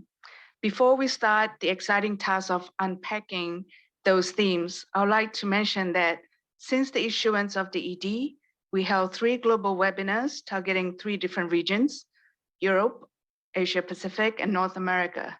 We had over 250 participants attending these 3 webinars. And subsequent to that, the task force had opportunity to speak with other stakeholders, such as stakeholders in the Australia and the European region. And in preparation for this meeting, the task force met in person to deliberate the comments received on the ED. And we also had several virtual meetings to finalize the proposals that we'll bring in front of you today. Next slide, please. We received a total number of 49 responses to the ED, and the task force would like to, on the record, convey our appreciation to all comment letters that we received from our stakeholders to date. And in Appendix 1 of agenda item number D, you will be able to note the stakeholders who provided the submissions, and you would have noticed that the comment letters came from almost all corners of the globe. And as for the categories, you will note that we had a large representation of professional accountancy organizations. This is not a surprise, as these organizations are represented by professionals who will adopt these proposals when approved. Next slide, please. The ED had 13 questions. Yes, you heard right, that's 13. And today we would like to address significant comments on these key areas. And this is not meant to be an exhaustive list of all the comments that we receive. Next slide, please. And as this project is about tax planning, it makes sense that we will begin with the effort to establish a description of tax planning. Next slide. Overall, respondents were broadly supportive of the direction of the task force. Sorry, previous slide, Diana. Thank you. Yes, respondents were broadly supportive of the direction of the task force with further recommendations. While some respondents were of the view that the description were too broad, others are concerned that certain services, such as described in the examples, are going beyond the issues of aggressive tax minimization. The polarizing views on the tax planning description does demonstrate that this topic's vastness in terms of the types of tax planning services provided. Regardless, the aim of having a tax planning description is to convey the range or scope of tax planning services, and it's not just to focus on ones that, depending on the authority, would deem so to be aggressive tax planning strategies. Next slide, please. The task force does acknowledge that developing ethics provision for professional accountants may be challenging without a clear definition or description of the issue concerning tax planning services, which is why the ED proposed practical guidance to assist PAs in making appropriate judgment and decisions in navigating the gray zone. I'll pause here to just make sure everyone's on the same page. When I use the word PA, it means professional accountants, so I'm not repeating myself all the time. Thank you. The task force notes that tax planning is a legitimate activity that a client or employing organizations may undertake to structure or organize its affairs in a tax efficient manner.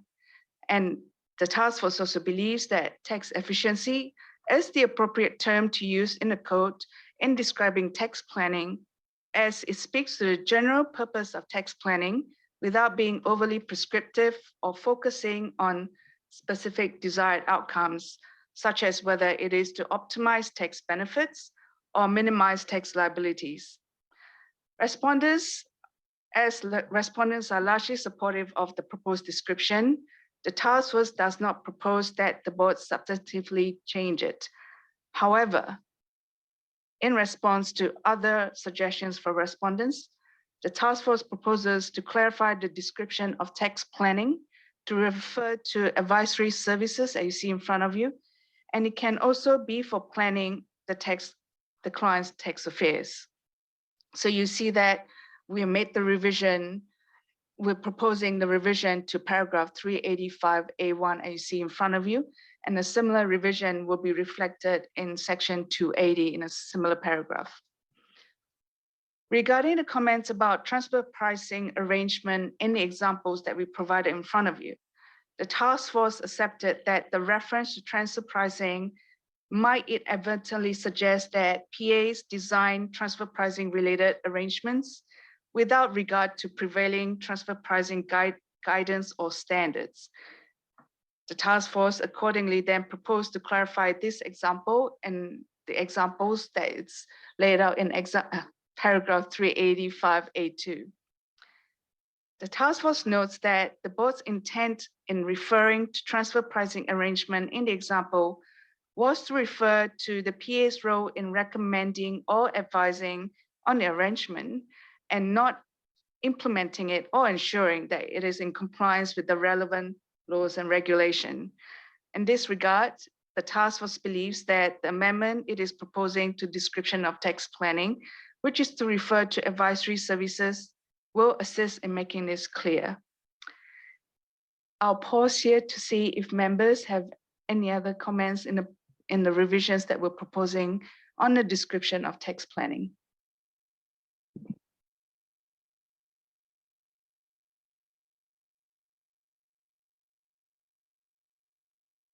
Klaus, did you want to comment?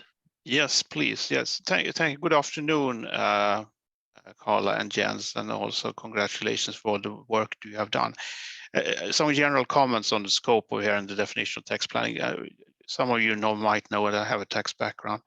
I think you have covered a lot of ground in achieving this kind of neutral definition, also picking up the examples here, which I support. I think this is very, very important regarding trying to recollect where we started the project once in a time and started to define aggressive tax planning or tax evasion or whatever.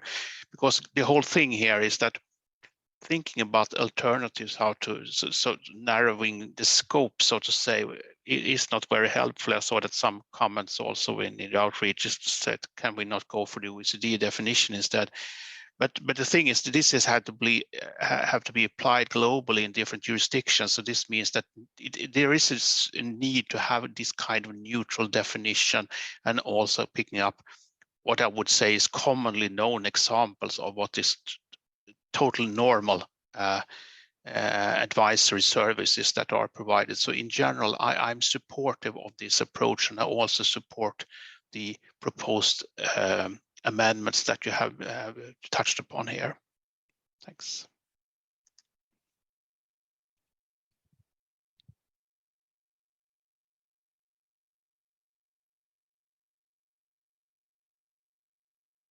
I don't see any other.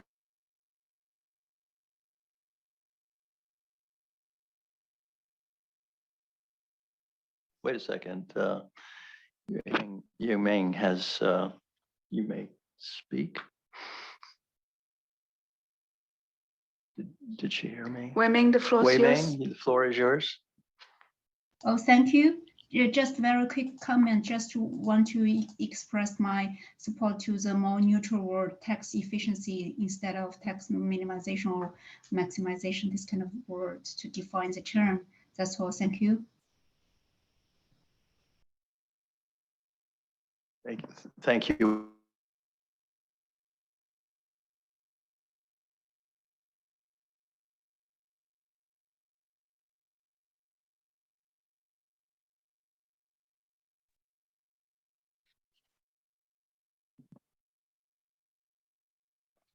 I can't hear you. Should I continue? Sorry. Yes, Jens, you have the floor.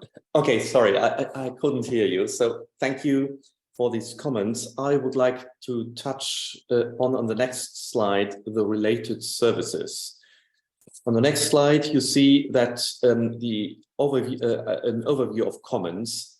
So there was a comment or a recommendation that we should refrain from including related service within the scope, or to provide substantial application material to clarify what does it mean. And listening to that, we will make some proposals on a different approach. So we are talking about tax planning in most of the sections we are proposing, and we will now clarify in a separate subtitle, related services, what kind of services should be included and what situation we want to cover. And also further clarification was asked to the applicability of the ethical framework to another party. This is not clear which other parties are captured by our proposed text. So all this concerned also on the monitoring and enforceability of provisions we have considered, so that we are a little bit revising the subsection on related services. On the next page, you see that we are starting with a narrative, with a description that there might be circumstances where a professional accountant is engaged to provide a related service to a client. And then we are giving examples of such related services. And in 380.26a1, in the new version, we are saying in such circumstances, the provisions of the section apply to the underlying tax planning arrangement. By that, we want to make clear that the focus here is on the tax planning arrangement. And you see with the examples that it is about implementing the tax planning arrangement, representing the client, assisting the client in doing so. So by that, we want to be more concrete and we are proposing these revisions to address concern raised by stakeholders. I will pause here to get a quick feedback from your side. Jens, I did have one thing that I thought I might mention to you on A2, the first bullet there where it says assisting the client in resolving a dispute. I wonder if dispute is a little bit of a strong word there, resolving issues, resolving differences. I don't know. I mean, how do you define a dispute? Okay, we will take this on board. And I'm happy that Carla is lively in the room and can listen to each and every detail if I'm missing something. Thank you.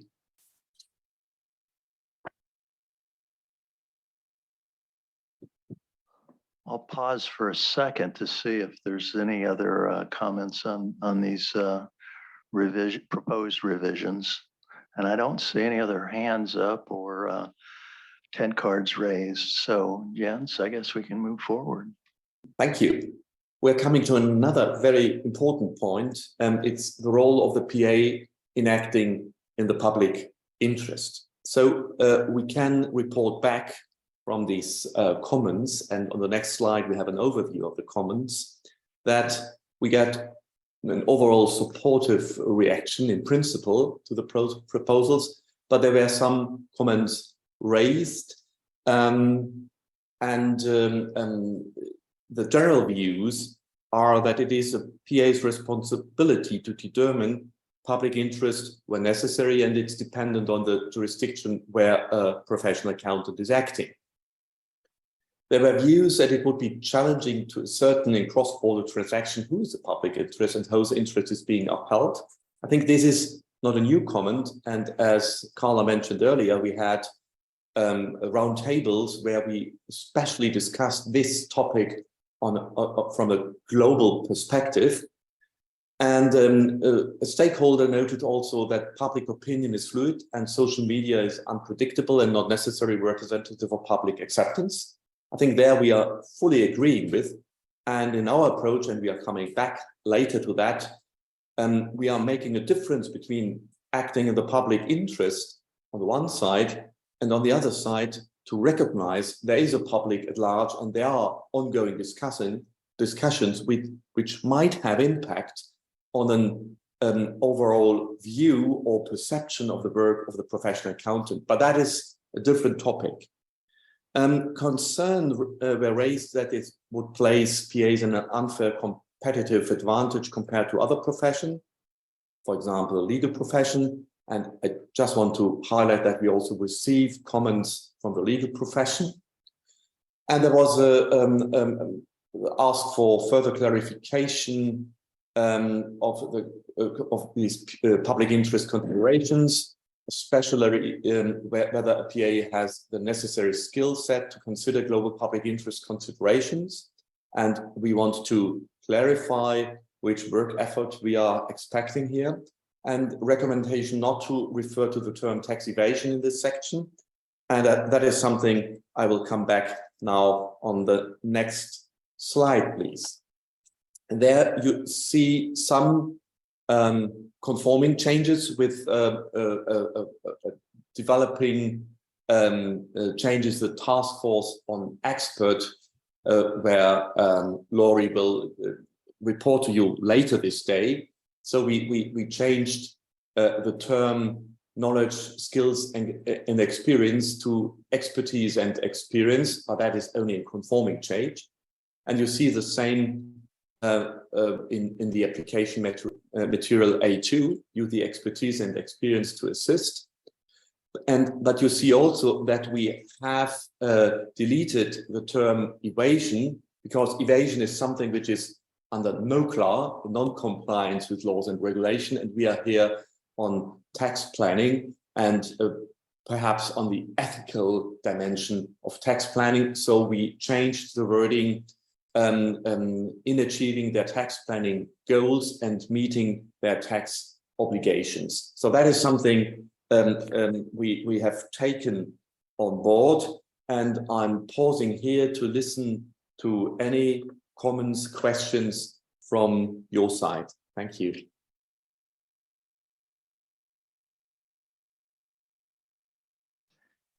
Here's everyone's opportunity to weigh in, and I see Bello has already got his tent card up. Bello? Yeah, thank you so much. Actually, it's the same comment that was raised earlier regarding the tax minimization arrangements, and I think this needs to be clearly defined. Because, I mean, if you are replacing the words evasion and you're still maintaining tax minimization arrangements, this arrangements needs to be very, very clear, because it's basically may be perceived to be the same thing in the standard.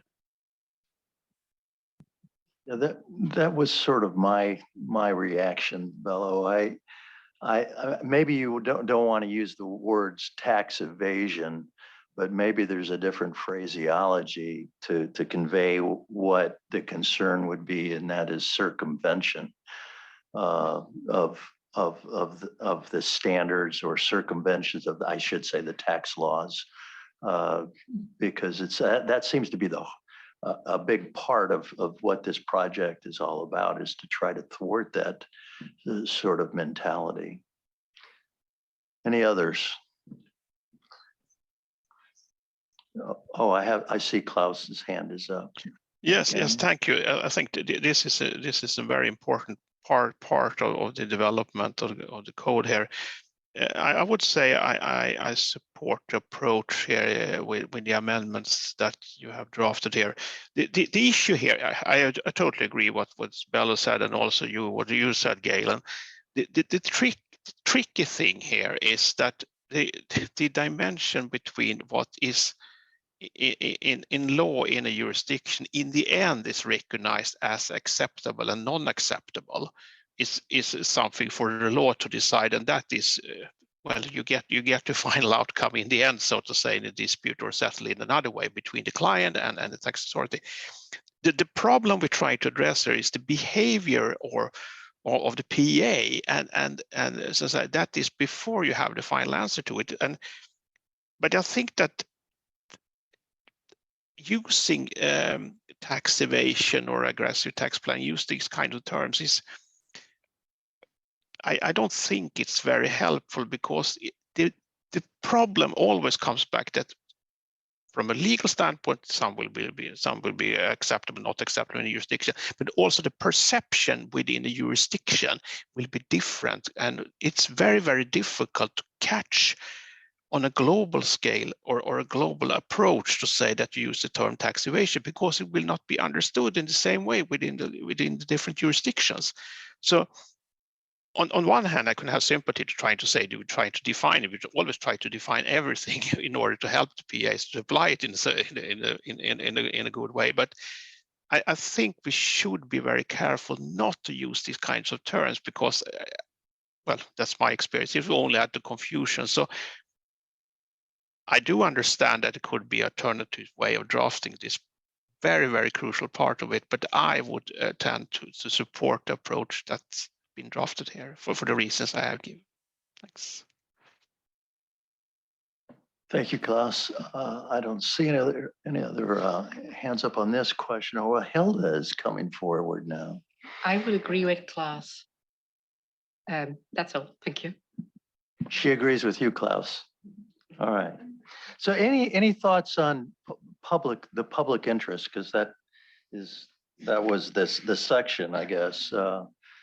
Does anybody want to speak to that? Sandy? I don't know that my comments are necessarily reflective of the PIOB perspective, but I would think it's an interesting observation that I make, is particularly as I read the introduction to 380, is that to read about the client at the same time, the use of the term client, at the same time you read about doing it in the professional or the public interest. Client is I'm doing it on behalf of someone. It's a subservient position. So it's sort of, I mean, as somebody who's advocated for investors, we don't traditionally like the term client, and here it's present because in theory, investors are the client. Here it's like, well, you're asking the professional accountant to who's you clearly say is working for the client to consider the broader public interest. And so who are they meant to serve? Just the notion of the term client is really interesting in this context. I just throw it out there. That's not necessarily a PIB perspective, but one that it strikes me as, how do you do that? Because you're putting them in a position where you're diametrically opposing the person who's paying you with a broader, sort of more amorphous concept.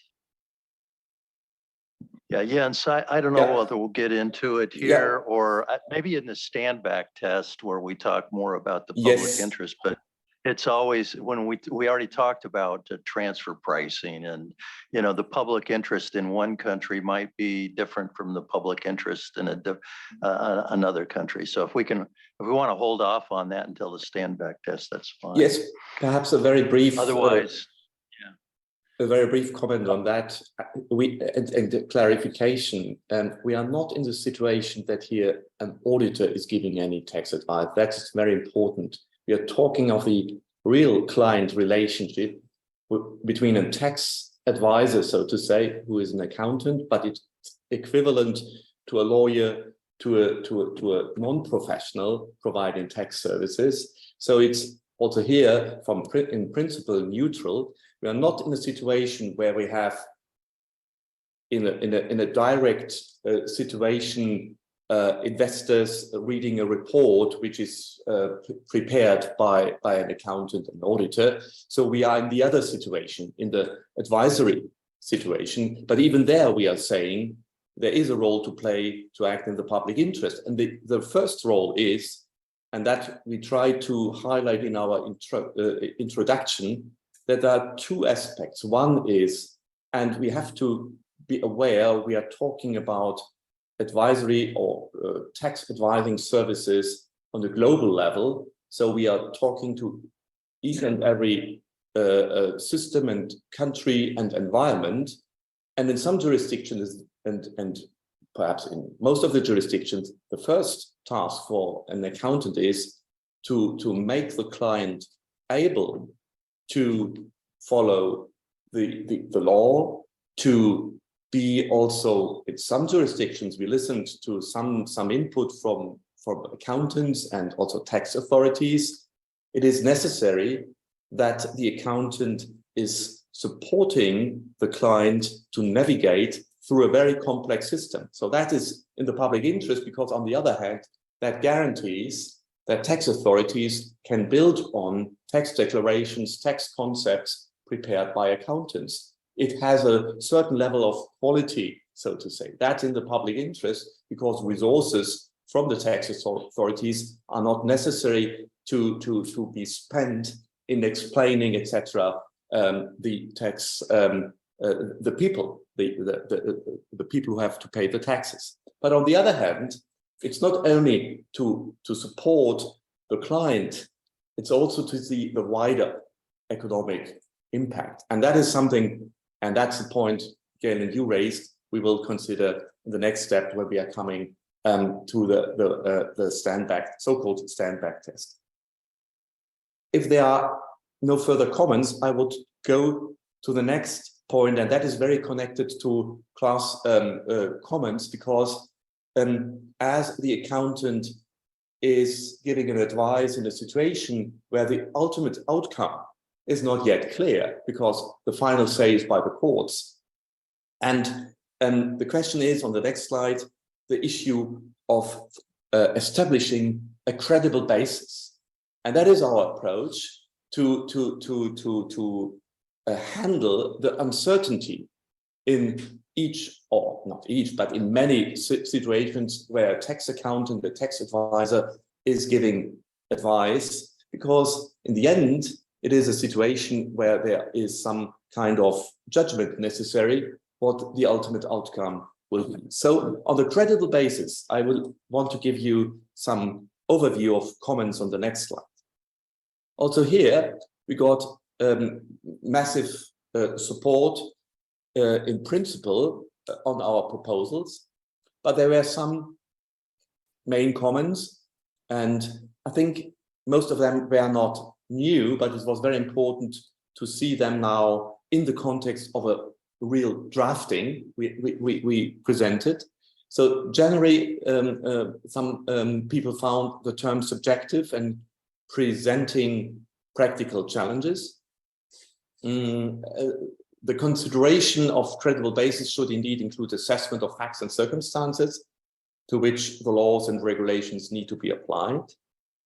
One stakeholder noted that the articulation of the appropriate basis of the tax code varies by jurisdiction and there is no global terminology. True, we agree on that. And different terminologies noted in various jurisdictions with unintentionally create further confusion. That is one concern which was raised. And there was the ask for further clarification on whether the credible basis determination should be reconsidered when the circumstances changes and what matters would indicate that there is no credible basis for the tax planning service. And one regulatory stakeholder expressed concern that the tax laws are complex. Different interpretations could be argued as credible, including technically credible interpretation that do not meet the tax law's intent. So all these aspects we are trying to reconsider, but I think the main approach we have decided is we are on the perspective of as a global standard setter, and that's why we have to make, first of all, the standard as jurisdiction neutral as possible. What might be a credible basis in one jurisdiction might not be the credible basis in another jurisdiction because there are other procedures. But the questions which a professional should ask himself, what is a credible basis? This process, this navigation process, this research process, whatever you call it, that's very similar. So that's why the task force is proposing on the next slide to clarify the thought process a PA has to undertake when faced with the possibility that the tax planning arrangement does not have a credible basis and the PA is able to recommend or advise on an alternative arrangement that has a credible basis, because some people said, where I have to stop. Am I allowed, is it ethical to guide the client to the right position? And sure, we are saying, yes, that is possible. The other, and that's why we added the advice on an alternative arrangement that has a credible basis. We are not giving any quantitative prediction or assessment when a credible basis is established, because exactly that is something which is varying from jurisdiction to jurisdiction. In some jurisdiction, a lower probability is sufficient.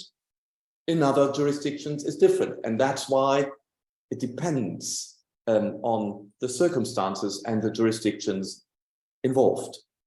And we added a requirement because we got this feedback.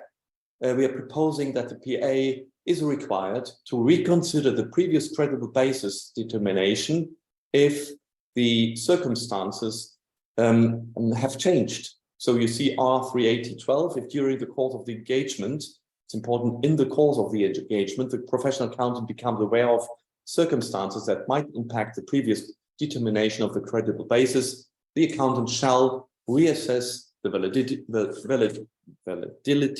of the base of that basis. So I'm stopping here again, and I'm very interested in your reactions. Thank you. Thoughts on credible basis? Hilda? Thank you, Gail. Thank you, Jens, for your explanations. We're overall happy with the way or the direction in which this is going. It's not easy, though, to do this in practice. So if there could be more guidance or more examples maybe of what this could look like in reality in practice, that would definitely be appreciated. You know, you try to cover this as you should in a global standard, in a principles-based approach. If you then translate that to practice, that's still leaving a number of questions as to what does this mean now? How can I do this in the way it is meant to be done? Thank you, Hilda. And we have a few hands raised. Klaus, you were first, so go ahead.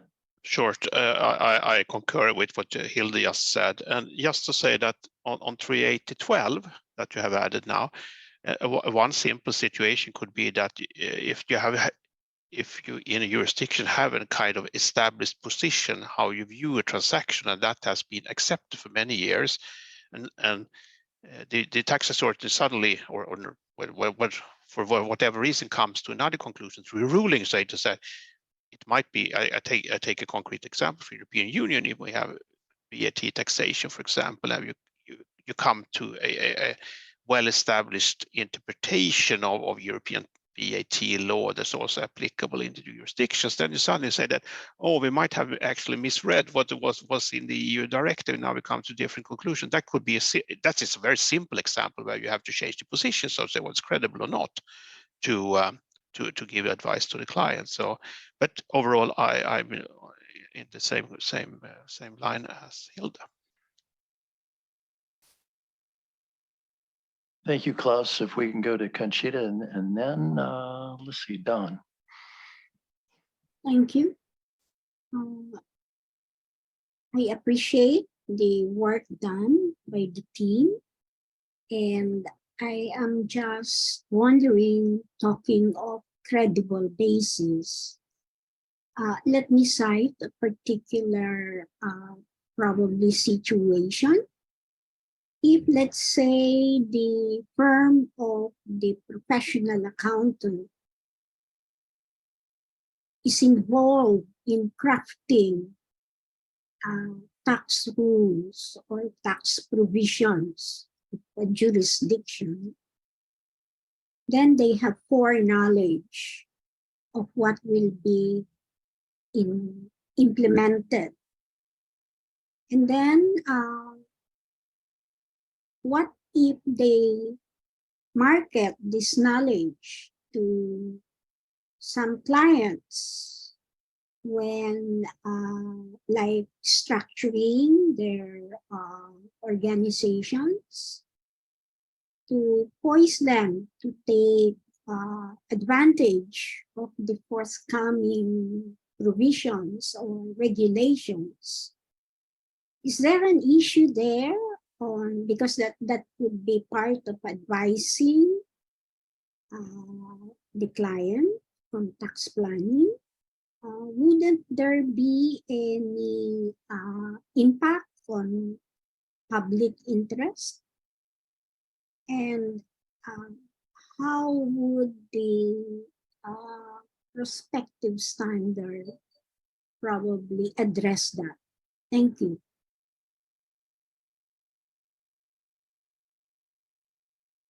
Don? Yeah, I would just add Hildy's comments. Those were similar comments sent from the SMPAG. I can see the definition has changed slightly, but it doesn't really address the points that we made at the last meeting, particularly with respect to the additional examples that would be helpful.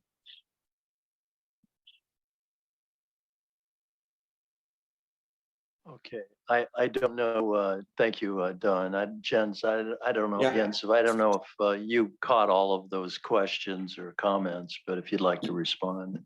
Yes. First of all, thank you for these comments, and we will consider whether we should add examples here in the standard, or whether giving further examples is something for Q&As or whatever. But we will put it, bring it to the task force and consider this during our meeting we have now in September.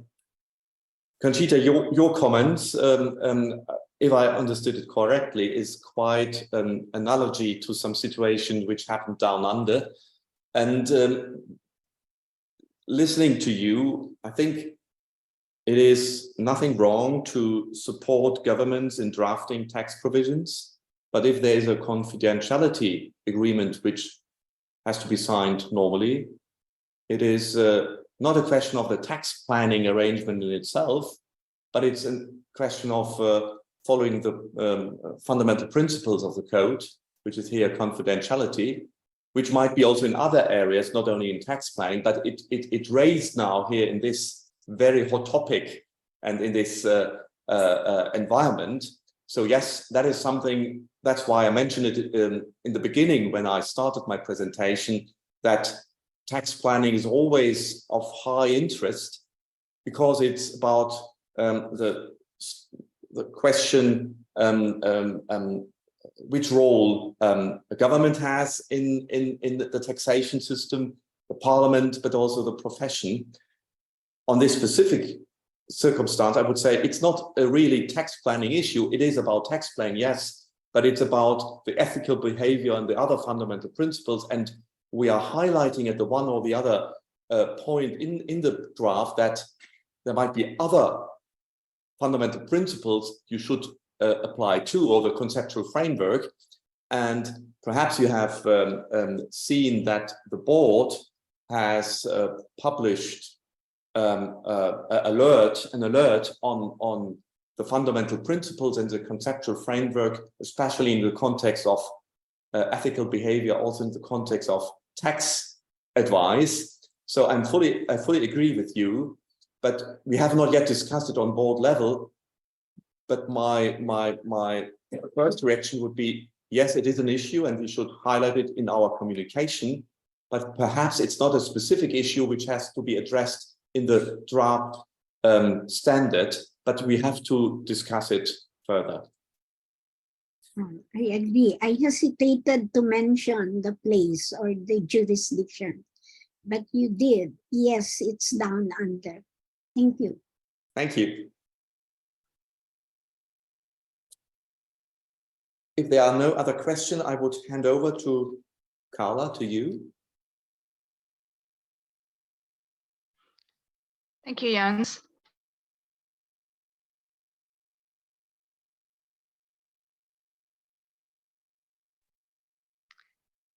So the static test.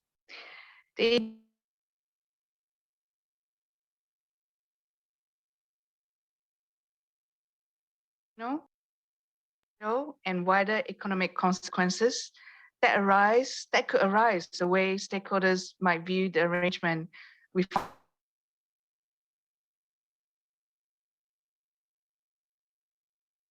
entail. And in introducing this test, the IESBA believed that it is important public interest element of the framework as it stimulates the PA to consider potential adverse consequences for the client or the employing organization and the relevant jurisdiction in terms of its tax base in light of how stakeholders might view the tax planning arrangement. The stand-back test need not be performed sequentially after determining a credible basis, but it might be performed simultaneously when conducting such determination. Next slide, please. Now, we found that respondents generally supported the inclusion of a stand-back test, and they concurred with the proposal, especially if the tax planning arrangement should be disclosed in a public domain. However, we did hear serious concerns that the consideration of the stand-back test might be too broad. Respondents queried the work effort required to determine the wider economic consequences for one. And there was also concern that it might imply that the PA would be required to undertake additional research, especially if the tax planning had cross-border arrangements, full stop. Other respondents viewed that the requirement as onerous, especially with respect to transactions that may not necessarily require the extent of such an assessment. We also heard that there was concern whether codifying such exercise of professional judgment could then further result in further uncertainty and second guessing of the PA's professional judgment. And lastly, we also heard from a respondent that suggested that the stand-back test provision be deleted on the grounds that it falls squarely into tax morality, tax fairness, and tax justice domains. Now, I've just mentioned quite a bit of the concerns that was raised, and now the task force proposes a few comments in terms of the concerns raised. We acknowledge the concerns and like to highlight that the stand-back test is a requirement to consider wider economic consequence and not a requirement to perform an economic analysis. Indeed, the paragraph in the ED 380.12a2 referred to only an awareness of the wider economic consequence. The stand-back test is an acknowledgement that there is a perception stakeholders might not view the arrangement as being acceptable, even if the arrangement is within the bounds of tax laws and regulation. It allows the PA to then decide whether to want to be associated with the tax planning arrangement itself. The task force would also like to reaffirm that the consideration of the wider economic consequences is not about tax morality, fairness, or tax justice, but it is about recognizing the practical reality of the wider economic impact of what might be a very large amount of tax involved in some cases. And consistent with the PA's duty to consider not only the preferences or requirements of a client or employing organization, but also interests of other stakeholders in acting in the public interest. It is important that the PA make the client or the employing organization aware of the wider context in such cases.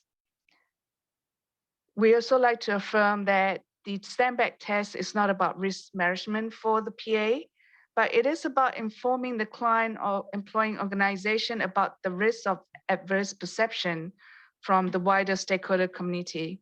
And indeed, the task force noted that if the events took a significant turn for worse for the client or employing organization, the PA could be criticized for not having informed the client or employing organization about the risk that they're about to undertake. Therefore, the task force views that the stand-back test is about providing the client or employing organization with all the information it needs to make an informed decision.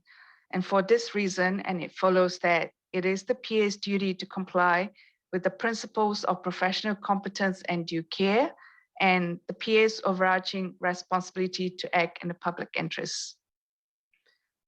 And with regards to concerns about the extent of work effort involved in applying the stand-back test and suggestion to include a materiality factor, the task force notes that the requirement explicitly calls for the PA to exercise professional judgment in the application of the test. Hence, it makes sense that the more complex the tax planning arrangement, the greater the consideration will be. Conversely, if the tax planning arrangement is relatively simple, there may be little to no consideration needed. To further emphasize that the consideration of the wider economic consequence, it is not intended to be more than application of the general understanding of the current economic environment. And hence the task force is proposing a refinement to that effect. Diana, next slide, please.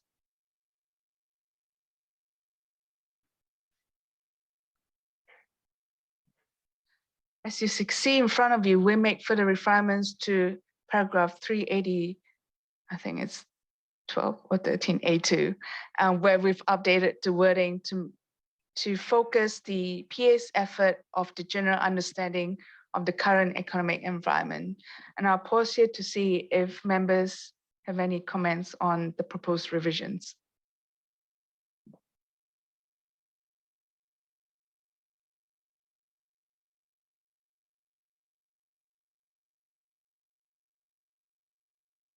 No hands up. Maybe we addressed earlier the Jens, the public interest controversy, and it won't come up here. I'll wait another second or two, but unless anyone has any concerns about the revisions that they see, we can move forward. People are anxious for lunch, Jens. They think we're going to get delayed again.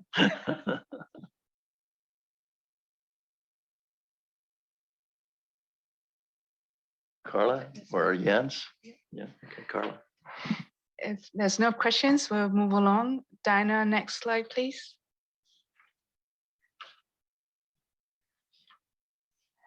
Disagreement. The proposed ethical framework in the ED contain provision to address circumstances where there is agreement that could arise with management of the client or the employee organization regarding the arrangement. Next slide, please. Respondents were generally agreement with our proposal, with some noting that there were concerns that the requirement for the PA to consider advising the client to fully disclose the arrangement to relevant tax authorities and the external auditor in the event of a disagreement might actually create an expectation that the PA violates the client confidentiality. Some were of the view that this disclosure may not be permissible in some jurisdiction unless the PA has obtained necessary agreement from the client. We also heard that further clarification to the requirement for the PAPP to consider withdrawing from the engagement, as in paragraph 380.21 in AD, doesn't seem quite proportionate as compared to the potential extreme action proposed for professional accountant is business, which is to consider resigning from the employing organization. And the relevant paragraph is 280.20 in the ED. Next slide, please. In response, the task force noted that PAs are required under the code to have an inquiring mind when gathering all relevant facts and circumstances and making judgment that will form part of the advice to the client or employing organization. And after taking all necessary steps, a PA might determine that the transfer price tax planning arrangement has no credible basis in laws and regulation. And if so, if there's any disagreement with the PA's assessment, the PA should communicate their reservation to the employing organization or client. The task force is of the view that this communication should take place irrespective whether the arrangement would result in an adverse ruling. And hence, the task force is proposing the revision to paragraph 380.20 by taking out the words in event of adverse ruling. And in the case of disagreement with the client, the task force is of the view that transparency around the exercise of professional judgment and making appropriate disclosure to the tax authorities would be equally important, especially where there is a need to explain if there is a commercial substance to the transaction. And therefore, the task force believes there should be no change to requirement for the PA to consider advising the client to disclose the arrangement to the tax authority fully. Regarding the concern about the PA breaching client confidentiality, the task force notes that the requirement to disclose is by the client and not the PA. Nevertheless, to acknowledge the respondents' concern that might be confidential issues in some jurisdiction, the task force then proposes to clarify this in paragraph R380.21b to state that the disclosure by the client to relevant tax authorities will be where it is applicable. In regards to suggestion to explain what steps to dissociate from the engagement means, the task force does not believe that the code should specify prescriptive steps in that regard. And it is clear that in principle, the PA should not be associated in one form or another when the tax planning arrangement with the tax planning arrangement should circumstances of disagreement arises. However, we do accept that the requirement for the PA to consider the need to withdraw from the engagement and the professional relationship with the client should be more tempered, given that the tax planning arrangement often involves uncertainty and quite a heavy dose of professional judgment. And so the task force proposes an amendment to requirement to focus on the PA, considering whether there is a need to withdraw from the engagement and the professional relationship. And you could see the revision in paragraph R380.22. And there'll be a similar change proposed for section 280 as well. And I'll pause here to see if we have any feedback from members on the proposed revisions.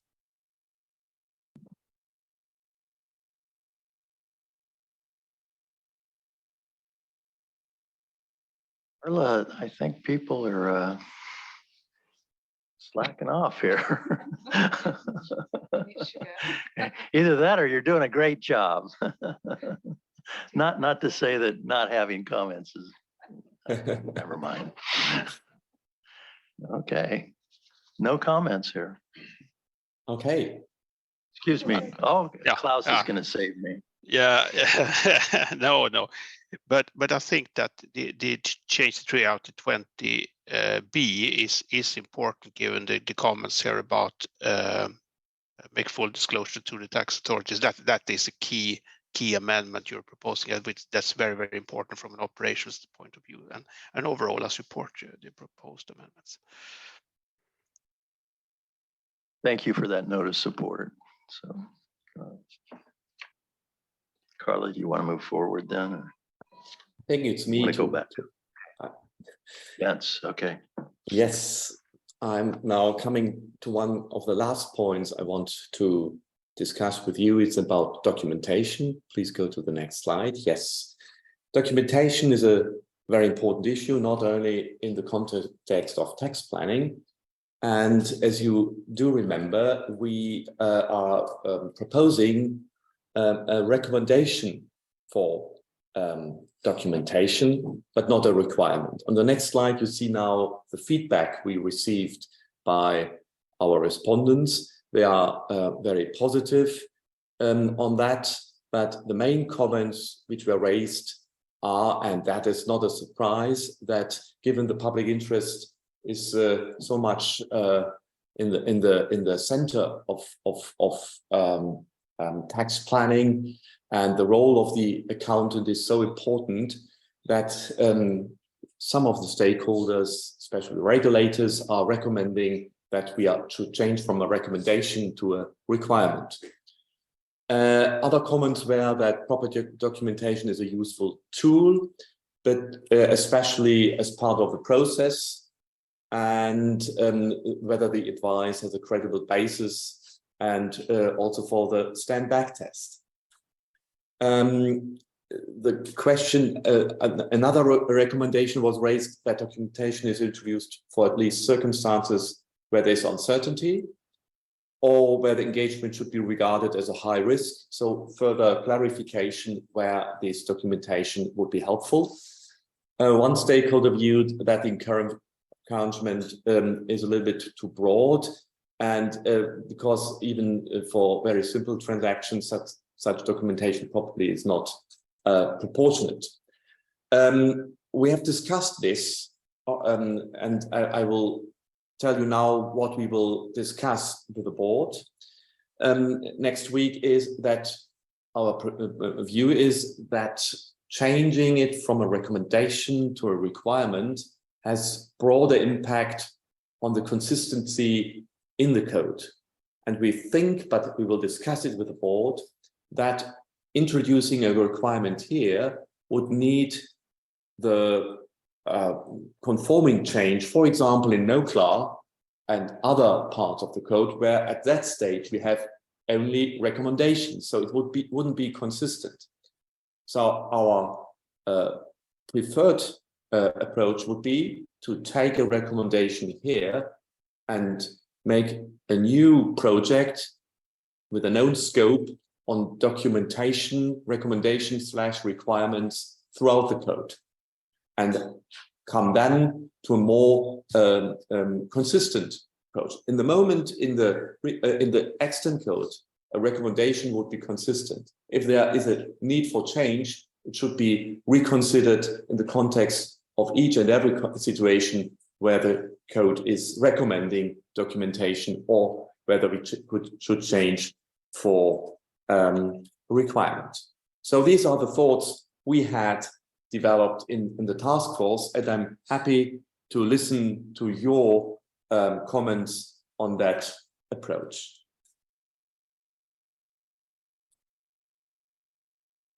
Well, I see Hilda's card up already, so you're raring to go there.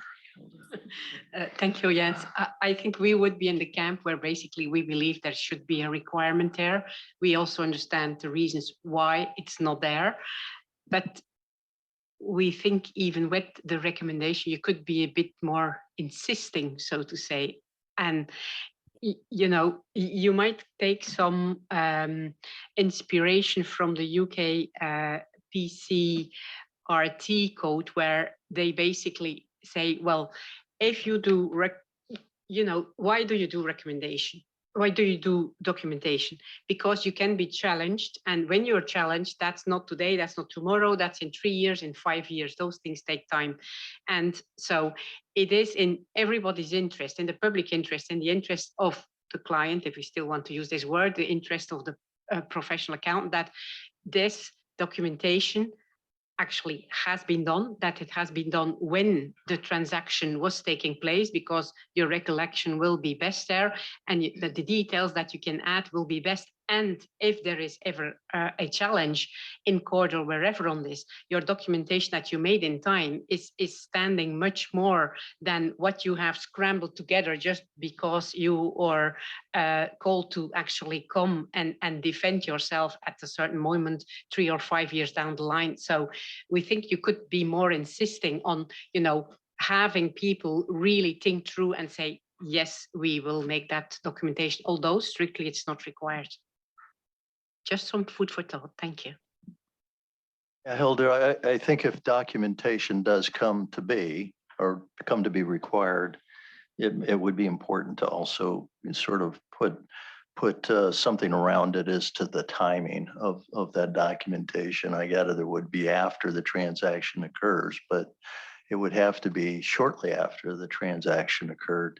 And that would be consistent with how documentation is controlled in the audit environment. Paul, you had a comment. I was just going to concur with Hilda on the documentation issue, and Jens, just to express general support for pretty much all of the changes that the task force is proposing. And apologies for the fact that I couldn't sustain myself after the sustainability session in terms of my remarks as we went through your session. Well, thank you, Paul. And we have some online comments. Klaus, we'll go to you first. Yeah, thanks. On this one, I will disagree with Hilda. I will support the approach that Jens just elaborated to, because if there's a recommendation, if the recommendation is the level for NOCLAR, I see no point at this time of imposing a documentation requirement for just tax planning operations. And the thing is that I would say that requirements regarding documentation, either for a PA or the tax client, that also would, as it is right now in the state of play, pretty much boils down to a jurisdictional issue. And I think that I would not be supportive of putting in right now straight into the code a requirement for documentation without having a rather substantive impact assessment of where that would take us. So I think that's kind of a surprise. So for this one, I disagree with Hilda. Thank you, Klaus. And now we have Conchita.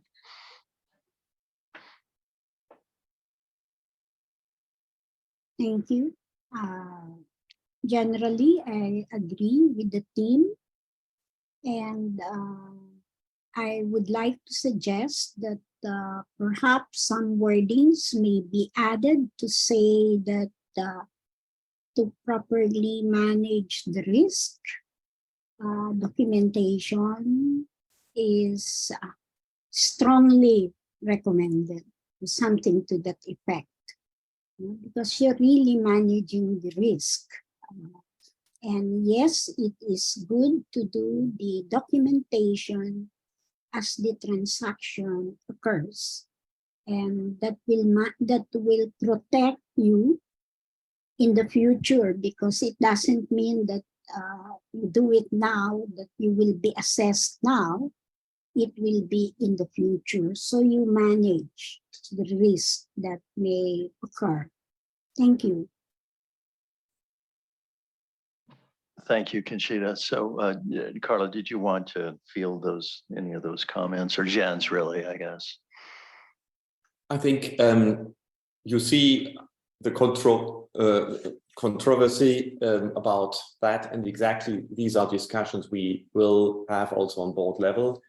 And I think to think about here, because the documentation here is not a risk management requirement or recommendation, but it's a recommendation to be able to document that you are following the ethical thought process. But I think we will consider this, and I'm very grateful for this diversity of comments, because it's showing where we can find probably a good way where both sides are satisfied that it's going in the right direction. So thank you for your comments. And if I may so, I would like to continue, and it's just another slide. The next steps. Certainly, Jens. Yeah, thank you. And then you can go for lunch. So the next steps are we will have a full review of significant comments on the ED and the first read of proposed revised text post-ED during the September board meeting next week. And in October, November, we will have advanced comments of an updated text via email with the board. And we have planned also further outreach activities to stakeholders. And then in December, we will have a second read of the proposed revisions, and it is scheduled that these proposals are scheduled for approval. The final text should be approved. And I think then the important work will start to go for many activities to inform the global stakeholders, the global profession, the global professionals, and also non-professionals on these important revisions. So the work will not end with the finalization of the text, but I think then a new phase will start. And then at this stage, because it's a final CAG meeting and the composition probably will change, I will want to thank to all of you over the last years, and it was a long journey with the tax planning project over the last year. We started before COVID, and we had long-lasting discussions as a working group and then as a task force, and we always appreciated your direct input at these meetings here, but also our direct communication during our other outreach activities. Thank you for all your support, and hopefully we'll come to a good end in December. Thank you. Thank you, Jens, for this excellent presentation. Carla, you as well. And going back to the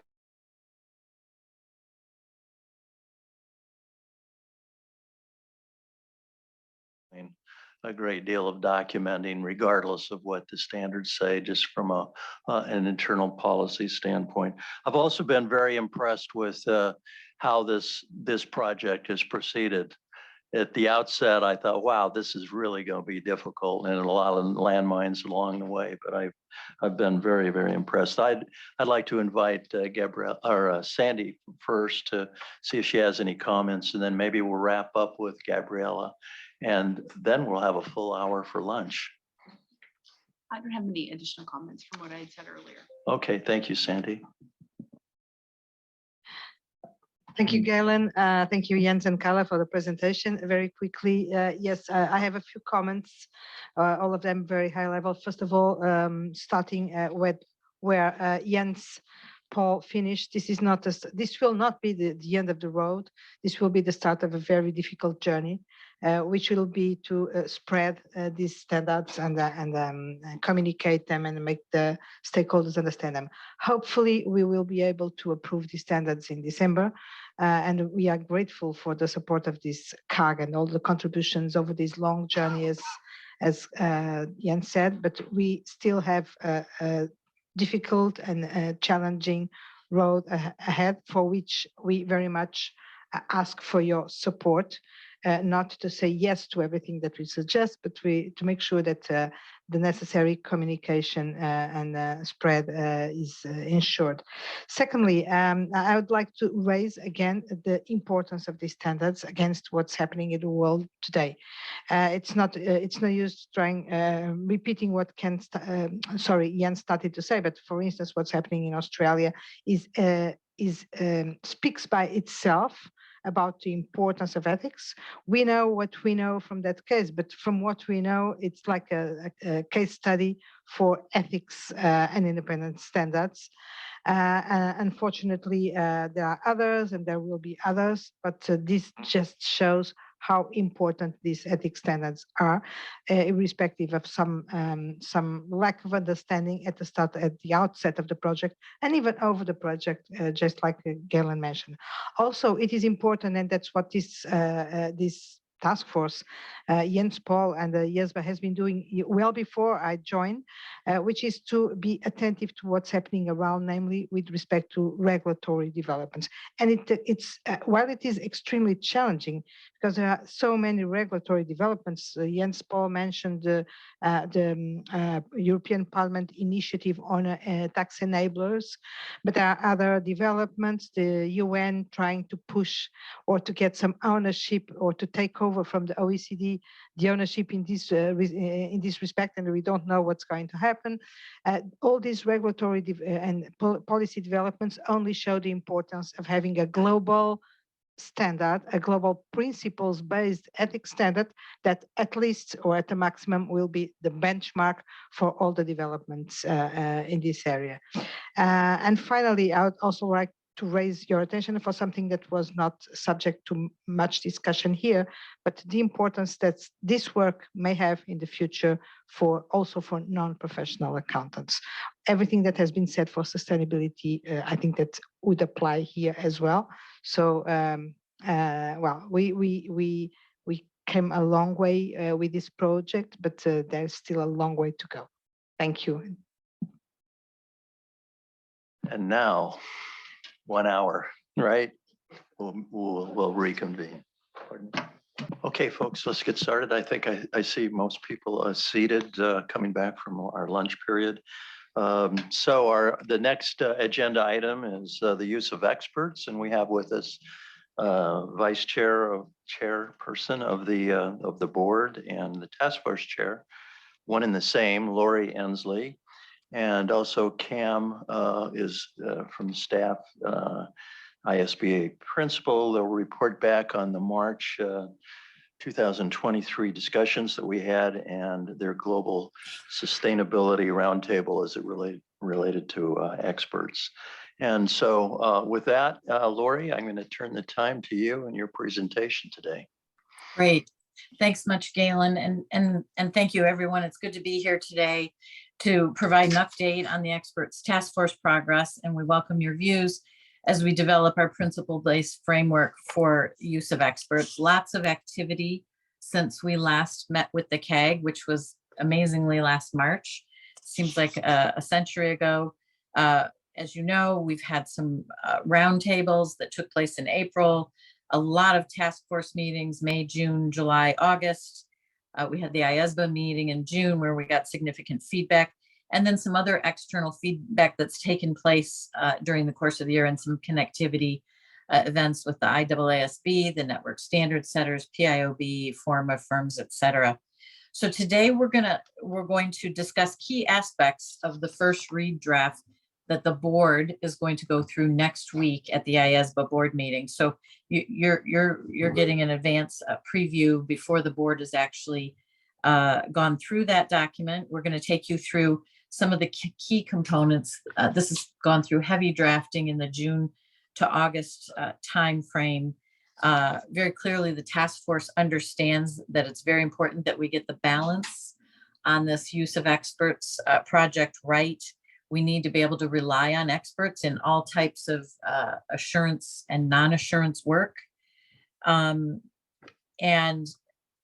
we need to make sure that both that experts are available, that we provide properly for how experts are used, and that the work of experts is reliable.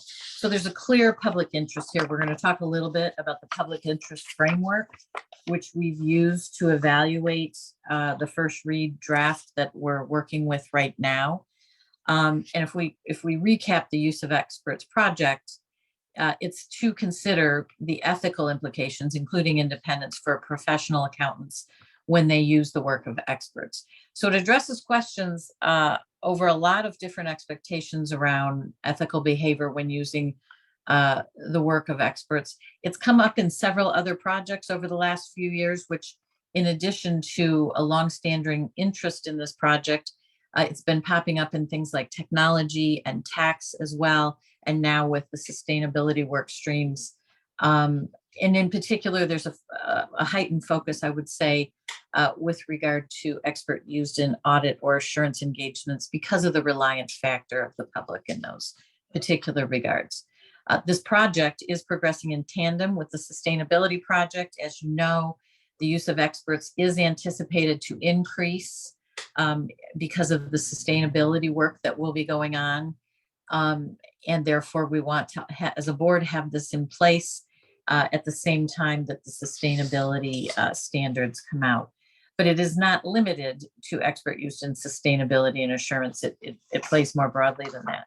Before we go any further into the details of what the first read draft contains, Cam is actually going to go through some of a recap of the March CAG comments, as well as the roundtable feedback, which took place after the CAG meeting. And this group didn't have a chance to hear those, and they sort of go well together in terms of setting the stage. So Cam, I'm going to hand over to you to go through those and lay some groundwork. Thanks, Lori. So just a quick recap of our March discussion with everyone here and online as well. It's been a little while since then. So there was general support for the principles-based ethical framework to assess when the work of an expert can be used. And specifically in relation to external experts used in an audit or other assurance engagement, there was the proposal to require selected independence requirements if the work of those external experts significantly influences the engagement, the audit or other assurance engagement. The reason was that for this proposal was to protect the objectivity of such external experts, obviously recognizing the public interest element of it. The feedback from the CAG back in March was there was support for sort of protecting the objectivity with selected independence requirements. However, there was also a general recognition that this concept of a significant influence test, which would be relevant for those external experts used in an audit or other assurance engagement, that this significant influence test would introduce a level of subjectivity. And so there was encouragement, general encouragement from the group back then to develop, if this proposal is followed through, to develop additional guidance to facilitate a consistent approach in applying it. There was also recognition that it is challenging to assess the competence of an expert more generally, in particular for emerging fields where I guess it's almost like a moving target in terms of the development of standards, regulations, and education requirements, for example. There was also suggestions to delineate the treatment or the ethical behavior expected for management's experts and experts that are employed by a firm versus external experts who are engaged by a firm. There was a reminder that ultimately the engagement partner is accountable for all the work that any expert does in an engagement, and to avoid the situation where potentially you could have a general contractor type arrangement, but it's just really a reminder that the focus is the engagement partner is still accountable for all such work of an external expert. And finally, there was a reminder for the importance of IESB coordination, given the impacts to ISA 620 and also potentially overlaps with the ISA 500 in terms of management experts, and also ISA 5000 in developing the profession neutral equivalent Part 5 provisions for the use of the work of experts. I just wanted to also go through the some key takeaways from the 4 global roundtables that were held as part of the sustainability roundtables back in March and April earlier this year. There are 140 participants, and the breakdown which you've seen earlier. Again, there was a support for a principles-based approach, and also highlighting that evaluating the competence of experts is particularly challenging in an emerging field. Specific to external experts in an audit or other assurance engagement, there were mixed views, in particular about whether or not such experts should be independent. The reason for these mixed views is, on the one hand, recognizing the public interest of perception around independence and ultimately objectivity. And this, on the other hand, there's concerns about implementability, enforceability, and also the subjectivity of the significant influence test that I raised earlier, and also obviously that the CAG had also raised in its feedback. Suggestions from the roundtable included that the task force's proposed approach should rather focus on the assurance providers, so that's the PA or non-PAs providers' evaluation of the external experts' objectivity before it concludes whether or not the external experts' work can be used. And a general agreement that in evaluating this objectivity, independence attributes, which are present in the code already, such as financial interests, close and family relationships, business relationships, previous employments, etc., these should all be assessed by the PA or non-PA practitioner in order to assess whether or not the external expert is objective, and then conclude whether or not that external expert's work can be used. So I just wanted to pause here, and before passing it back to Laurie to go more into the proposed scope and approach, are there any comments on the feedback and takeaways from the recap of our discussion in March and the takeaways from the roundtables?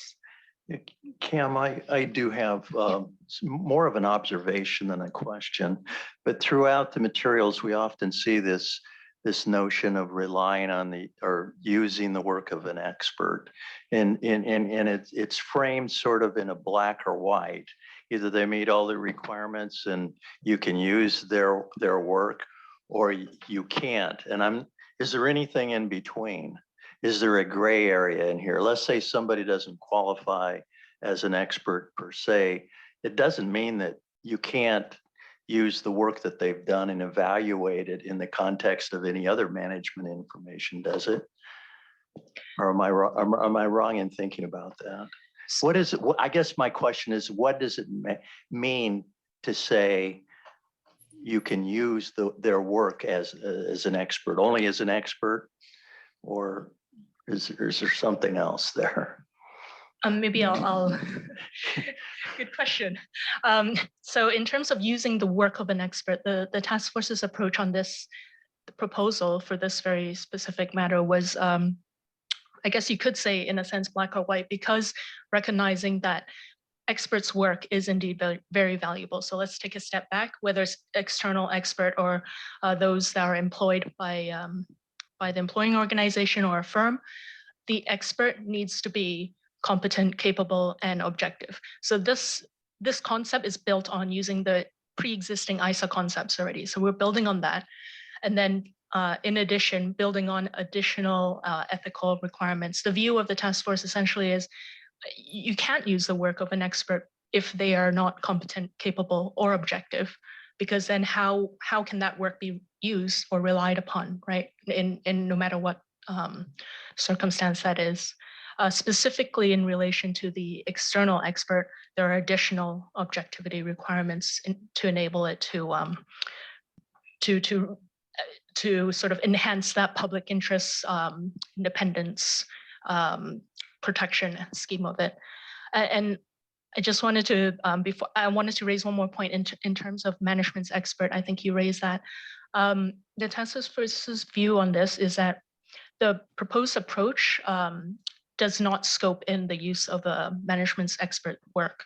And the reason being is that the management experts work from the perspective of that PA using it, that's coming from the perspective of management, right? So in terms of objectivity, or what the rebuttal presumption is that the objectivity takes exactly the same lens as any other information provided by management. And hence, for the purposes of these provisions, using the work of an expert, the work of management's expert is excluded from that, from these provisions. I hope that helped answer a little bit, but please let me know if I can. I think that's very helpful.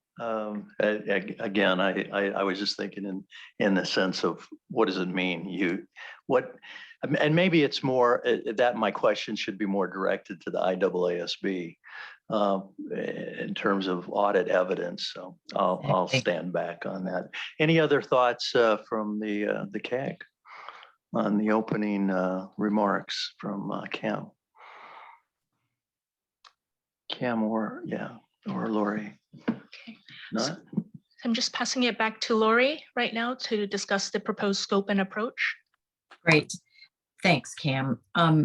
As we mentioned, the very early version after the first task force meeting that we discussed with the CAG last March was considering something called a substantial or significant influence test to focus things on expert work that would have a significant influence. I think we heard loud and clear from various people, including some comments from the CAG as well as roundtables and the IESBA board, that's a difficult test to work with.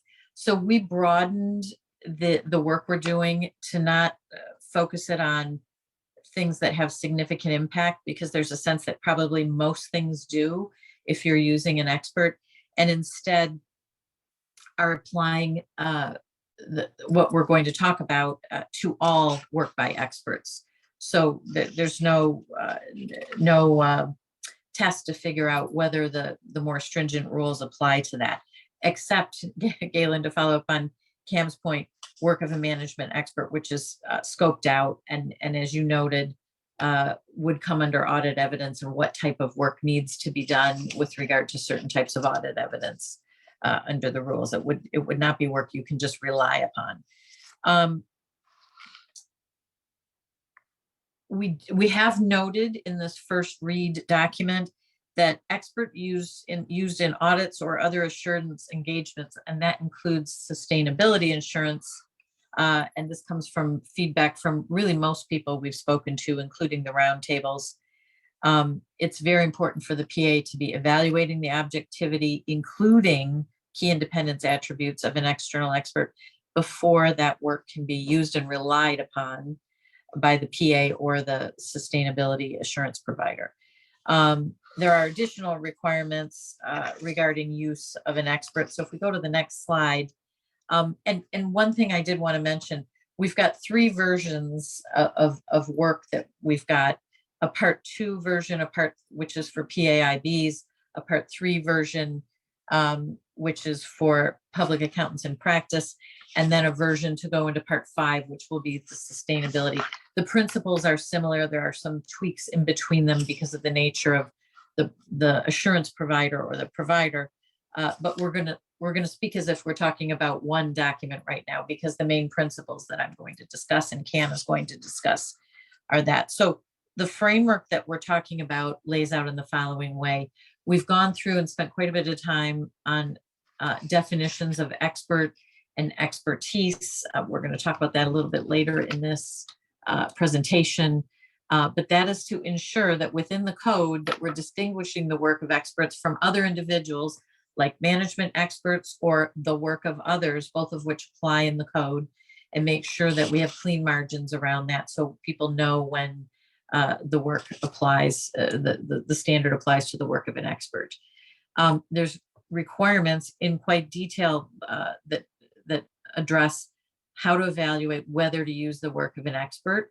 The standard, the draft that we've got in the first read, talks about three major buckets. One is competence, the other is capability, and last, and probably the area of the highest degree of focus is objectivity, and we've codenamed that word CCO. The work of an expert cannot be used if the PA or the assurance provider does not believe that it meets the competence, capability, and objectivity threshold. That doesn't mean that that's not some type of evidence out there, but it can't be relied upon as expert work. Okay, external experts in audit and assurance or assurance engagements have additional requirements under the objectivity analysis, which are fairly significant and pull in many of the attributes of 4A and 4B independence rules and require the PA to look at that and analyze that and get specific information from the experts as part of that work. And then there's a threats analysis, obviously, in terms of identifying and evaluating and addressing any other potential threats to compliance with the fundamental principles of the code, keeping in mind that the experts aren't necessarily familiar with the code, but if we're going to be relying on their work, we need to make sure as PAs or assurance providers that they comply with the fundamental principles. We can look at the next slide. We did, in terms of looking at the framework that we've drafted as a task force, run the whole thing.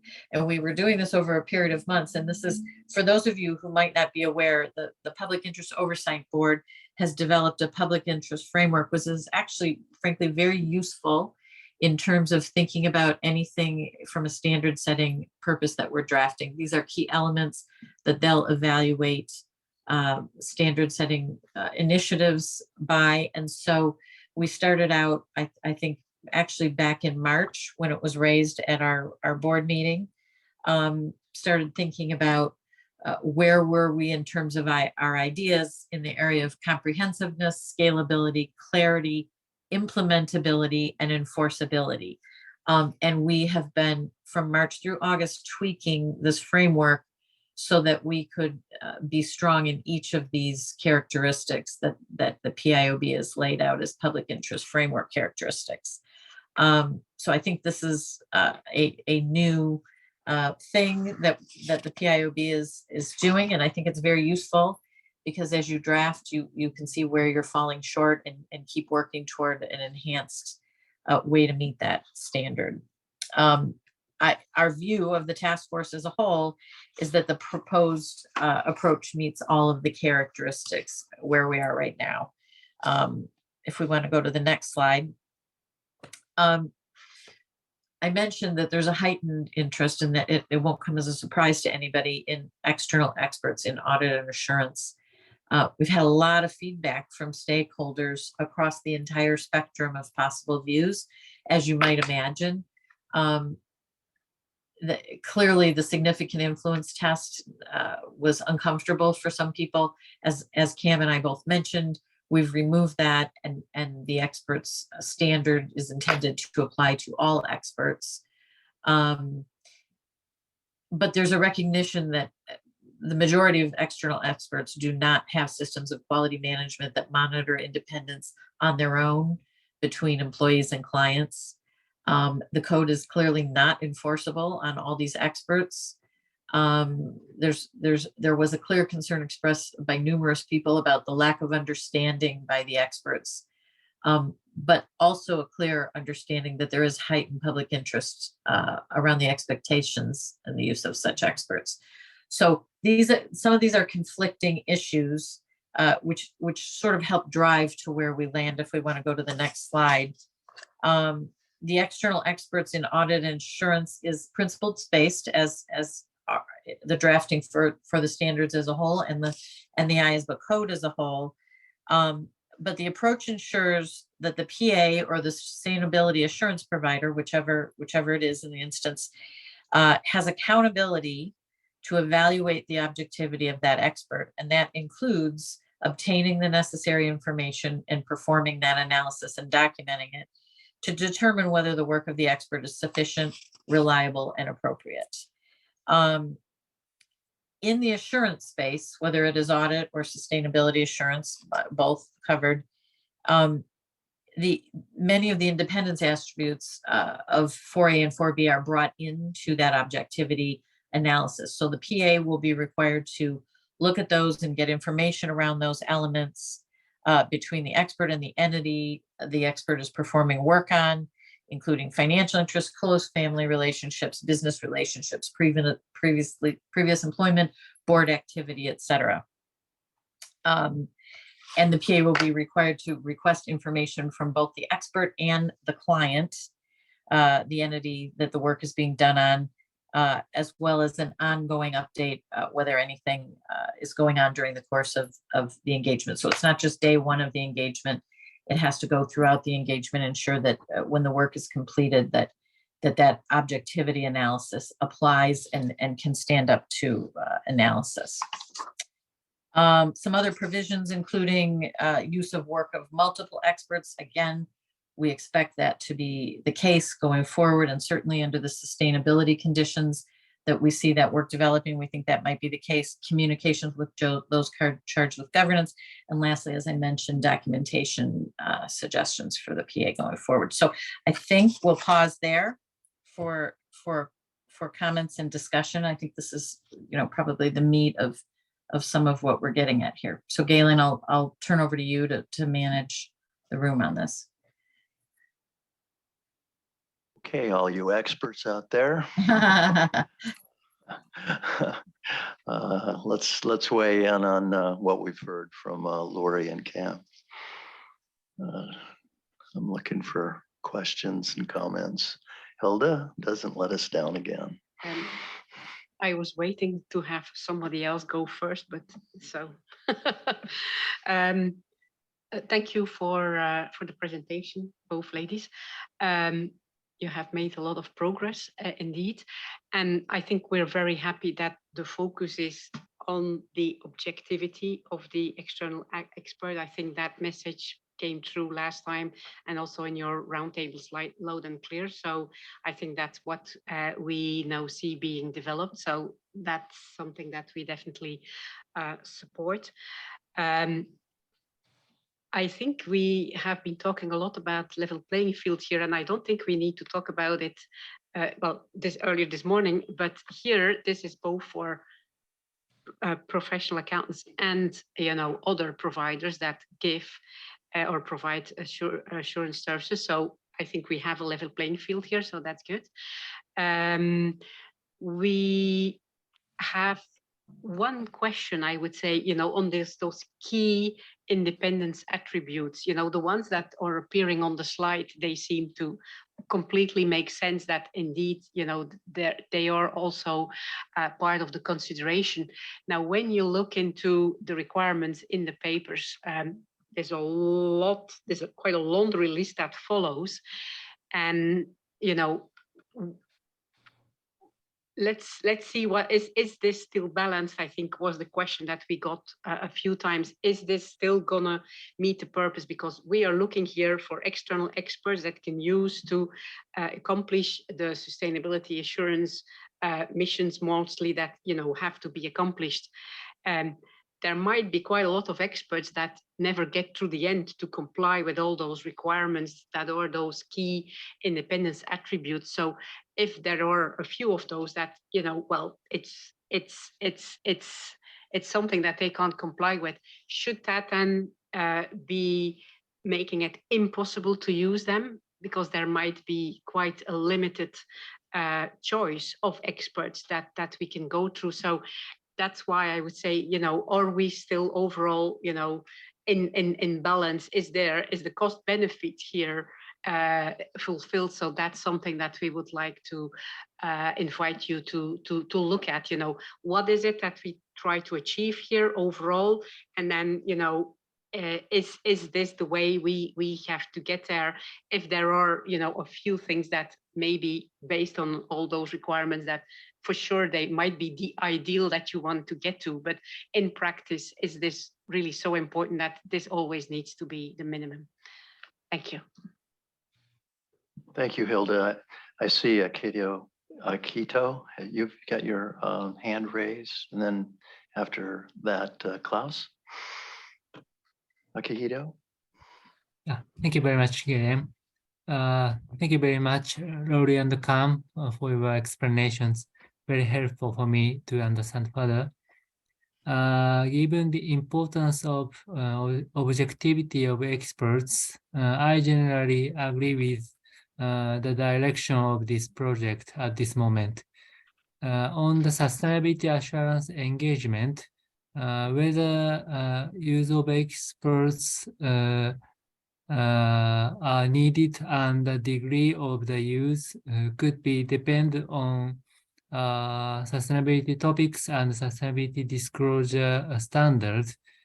So they will be changing. In these circumstances, to continue to monitor the changes and conduct the outreach is needed. Considering the result of them and the PIR, the maintenance and update of provisions should be considered in a timely manner. This is my comment from my side. Thank you very much.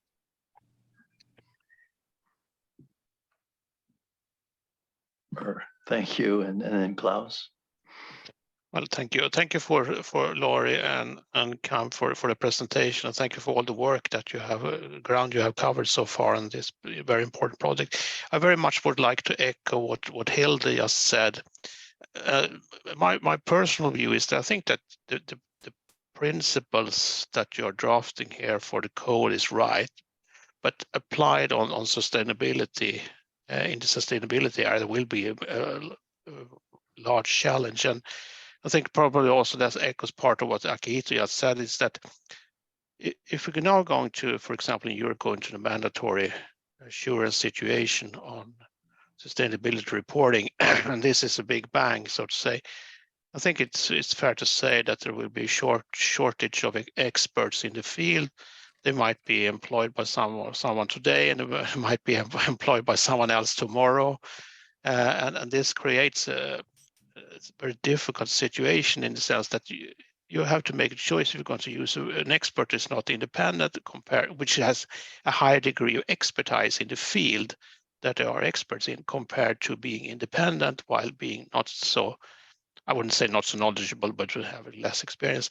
And if you look into certain business sectors, I would say that it's even the supply of experts that are available in the market are so low that it doesn't really going to work if you look into sustainability reporting and sustainability insurance sectors. I could probably think of, for example, of the oil and gas sector as one example of a sector where I assume there's a very few number of experts that really could do this work. So the conclusion is that this is very difficult, because on one hand, from a public interest standpoint, it's quite clear that the principles that you are drafting here are right. I think that's, if you apply it to financial reporting and financial auditing today, it certainly makes sense. But having this in the field of sustainability reporting, which is taking a giant step into the future here, it's going to be a challenge to implement it. And it probably goes back to what's also Hilda said before. I think that when doing these kinds of big project, big steps, we all know that this will come into play in the new sectors or developments, I think it's important to try to develop an impact assessment model for the future. And it's fine to have roundtables and talking to stakeholders, but I think that even more might be required in the future. But that's looking ahead in the future. So my conclusion is inconclusive. I would say the principles are right. It will be a challenge to apply in certain sectors. Christian? Yes, thank you, Galen. Klaus, I would like to chime in on this one and allow me, even though we turn around the current position that we need an expert that obeys the code or the rules is more important than an expert that doesn't, but that's a front-end perspective. If I come from a back-end perspective, and I'm not challenging the idea and the principles you have developed, which I think in general are correct and appropriate, but coming from the back end, the person that assures the report has to take the experts' conclusions into consideration, and the person assuring is in charge of the overall engagement. So that person should understand at the end of the day well, let me rephrase this, how to determine the significance of the expert's contribution to the ability to influence the assurance report at the end. I think that is where I was coming from, saying, if I have to sign off on an assurance report and I have to look at the work of an expert, how strong did that influence my overall report? And Klaus, as you said, there are some sectors or industries where we have narrow expertise and somehow they're all involved in some projects. So we cannot assume that we have independent experts because they're somehow involved in all of these projects. So at the end of the day, I have to pick and choose one of them and say, okay, you explain to me, is this report, this element of the sustainability report appropriate, correct, or whatever I assure? And then me as the assurance service provider, I have to judge on that. So I think I fully agree with the concept developed in an ideal world, but as Klaus said, we will face some situations where we cannot rely on that. And rather having no expertise, I would use that work of an expert, taking his or her limitations with respect to the ethical requirements into consideration with respect to my conclusion or opinion. I hope I expressed myself correctly. I think that those are really, really great insights, both Klaus as well as you, Christian. Earlier in my career, I was involved somewhat in litigation support as an expert witness. And we see cases all the time where you have an expert on one side and an expert on the other side, and then they split the baby in half. And you have a half right, half wrong answer, possibly. I think the challenge here is the objectivity test. How to make sure that you're hiring an actual expert and not an advocate for one particular position. And I suppose if I were to ask a question, is the engagement team, the engagement partner, is there any requirement for them to challenge the assumptions and the conclusions of the expert? Well, to my best knowledge, I would say yes, of course, you have to. This is part of ISO 620, right? Or ISO 600, whatever situation you're in.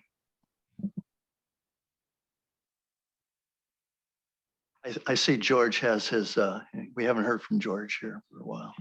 Thank you very much for the presentation. I just want to pick up on Christian's question, because I had a burning question as I was looking through this presentation, and I don't know if I missed it, but are we also covering the reporting requirements? Because really, to Christian's question, for the person signing off, what obligations do they have in the disclosures or in the report to explain how they relied on this information and how it is coming from an external expert source as opposed to their own internal team? So really a question on the reporting requirements. That may fall more into the auditing standards than the ethics standards, but Lori or Cam, do you want to come back on those comments? I don't see any other hands up. Over here, Bello has a comment first.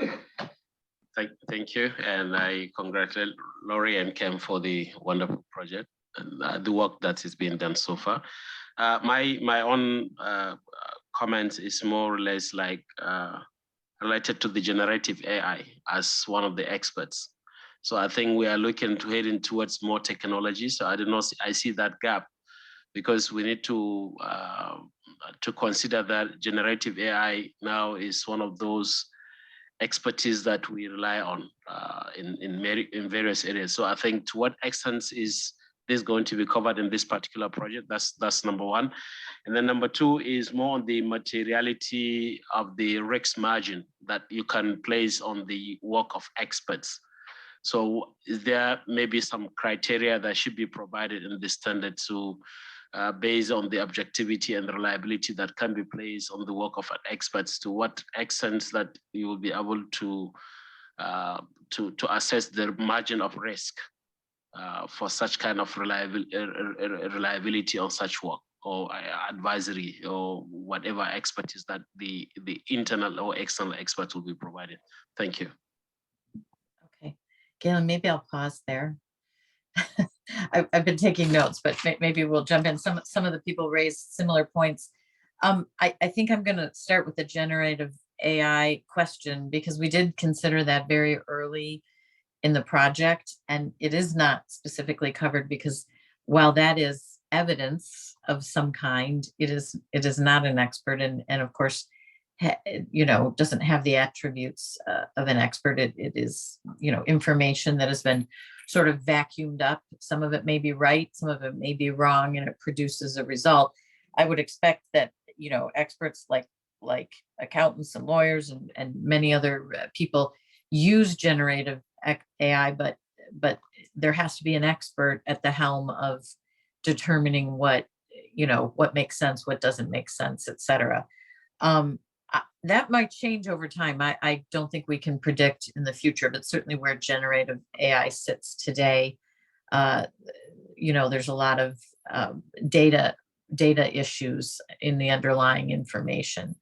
The materiality of the work and the margin of risk is an interesting question.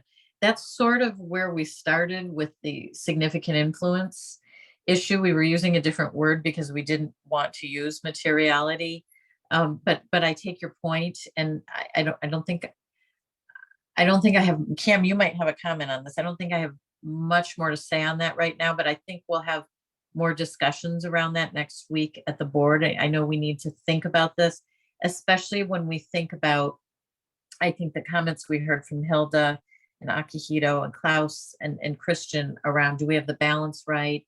And I'm going to use the word, are there ways we can mitigate maybe more minor transgressions on some of the attributes and still use the work?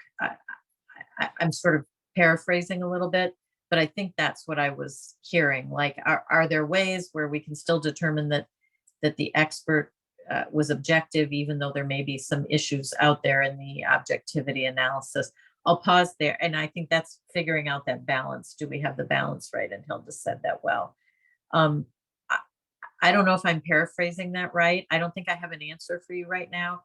I think we need to go through the board debate on this, but I think I started by saying we're very cognizant that this is really an area that's going to be about balance, not about pure black and white. Unfortunately, sometimes black and white is easier. And we just are going to have to feel our way to getting that balance right. And I think we're very sensitive to the points that have been raised today. Lori, can I ask you a question? Yes. And its connection with the AI, the discussion about AI. So would I presume that, well, is an expert always a person, or can it be a firm, or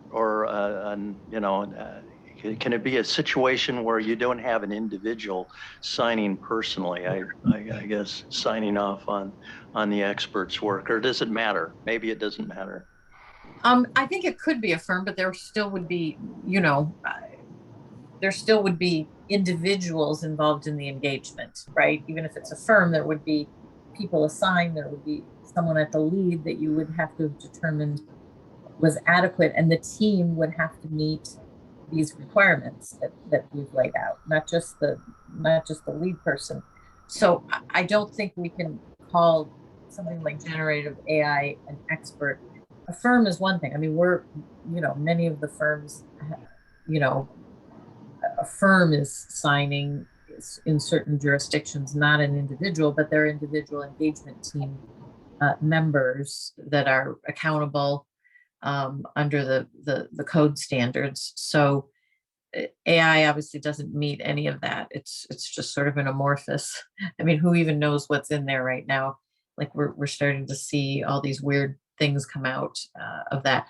Galen, hopefully that answers your question. And I think the draft that we're doing right now assumes that there will be engagement, there will be expert members on the team, but it could be applicable to a firm as well. Cam, I don't know if you want to be a little more specific with me than me on that. Yeah, so sorry. Aligned with what Lori just said, an expert, as we're introducing a definition of expert, an expert can be either an individual or organization. So yes, it can be either individual or organization. And then as Lori just mentioned, if it is an organization, provisions recognize. Hello again. The provisions recognize essentially when you apply them in practice, it's the expert that is accountable for actually performing that piece of work. So in that case, that expert will obviously be using a team. There might, that expert might be doing it by themselves, but more often than not, you probably have a couple more people to help you. So even if it's an organization, it recognizes the individuals will also be involved in that aspect. For the generative AI, as Lori mentioned also, this was discussed by the task force quite earlier. And again, this might change as AI develops, but as of the moment, the output from generative AI, for example, ChatGPT, what the task force view on this essentially is that it's the output of technology. And so it meshes quite well with the recent provisions on the technology provisions that will become effective in 2024. So whenever, let's say, the output of ChatGPT is used or any other generative AI, you need to be assessing that output in accordance and apply the conceptual framework, inquiring mind, and make sure you're skeptical and et cetera. So that's how it's being seen. So technology or AI, the output of that is not seen to be an expert. It does not meet our definition of an expert at this phase, is what the task force view is. And then also, yeah, so I just wanted to add those things. Yeah, thank you, Cam. I see that Harrison has his hand up. Harrison. Okay, thank you, Galen. Yeah, I think you've done an excellent job on this section here, and it raises some things, I guess, in my mind when you talk about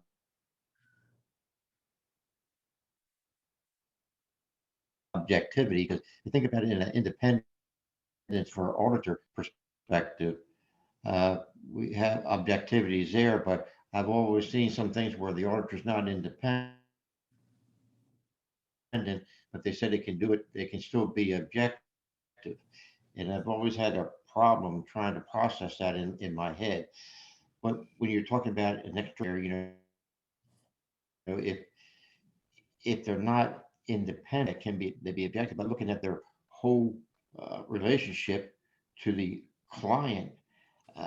And if we sort of water down some of this, I think if there's a relationship there, well, even though they may appear to be, I don't know how you can be objective if there's a relationship that may taint that.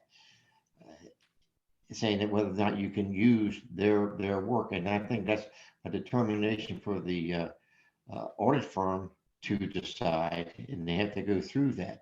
But I think it's not an easy question, but I think we need to look at that.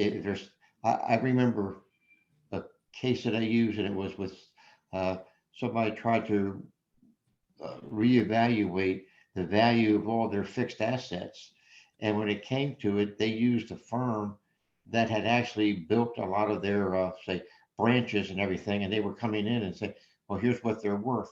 And certainly they may have very well been objective, but not really independent. And you have to, if they're not independent, you have to really challenge their objectivity. And it seemed like that wasn't the right thing, that they could rely on that, or that the audit firm could rely on that external party's work. And I think we have the same situation here. So it's a sticky, I guess, issue to deal with. But I think looking at independence and how that, if they're not independent, how that could impact their objectivity. You know, can you be non-independent and still be objective? Maybe the answer is yes, but it's a hard sell as far as what about the appearance? And I think that's what we need to look at too. Maybe what is the appearance of this firm? If they're not independent, can they really be objective? Or so that's my observation. Thank you. Thanks, Harrison. So Lori, we'll go back to you now. Yeah. Well said. I think you've hit the most difficult crux of this, keeping in mind it's the auditor who's signing off, or I'm going to say the auditor, either the PA or the sustainability assurance provider that's signing off and has to get comfortable with that work. You're still pointing out the fundamental concern. How well can they actually evaluate that and come to that conclusion if there are blemishes in the area of the independence part of the objectivity analysis? So look, I think we are still working through this. I think we're somewhere between saying full on independence at every aspect, which, you know, caused tremendous discomfort for everybody, to this significant impact test, which was too light. We're somewhere in the middle on this right now, Harrison, I think, which is this all has to be looked at and there has to be a professional judgment made. In some ways, it puts a lot on the PA or the sustainability provider to make that assessment. But that's what professional judgment is about, in terms of getting to the answer, recognizing we want that balance with, you know, being able to have enough expert advice, et cetera. I don't think I've given you an exact answer because I don't think there is one here, because we're in the judgment area. I agree and appreciate your response. Maybe it's a little similar to using the work of the internal audit function. You know, for the external auditor using the work of the internal, they have to assess the internal audit function. And then of course they test some of their work in order to get comfortable with that. So maybe, you know, I realize there's not an exact answer here, and I struggle with that also, but maybe there's. Harrison, you're breaking up a bit there. I think we got your point, though. I don't know if you can hear me or not.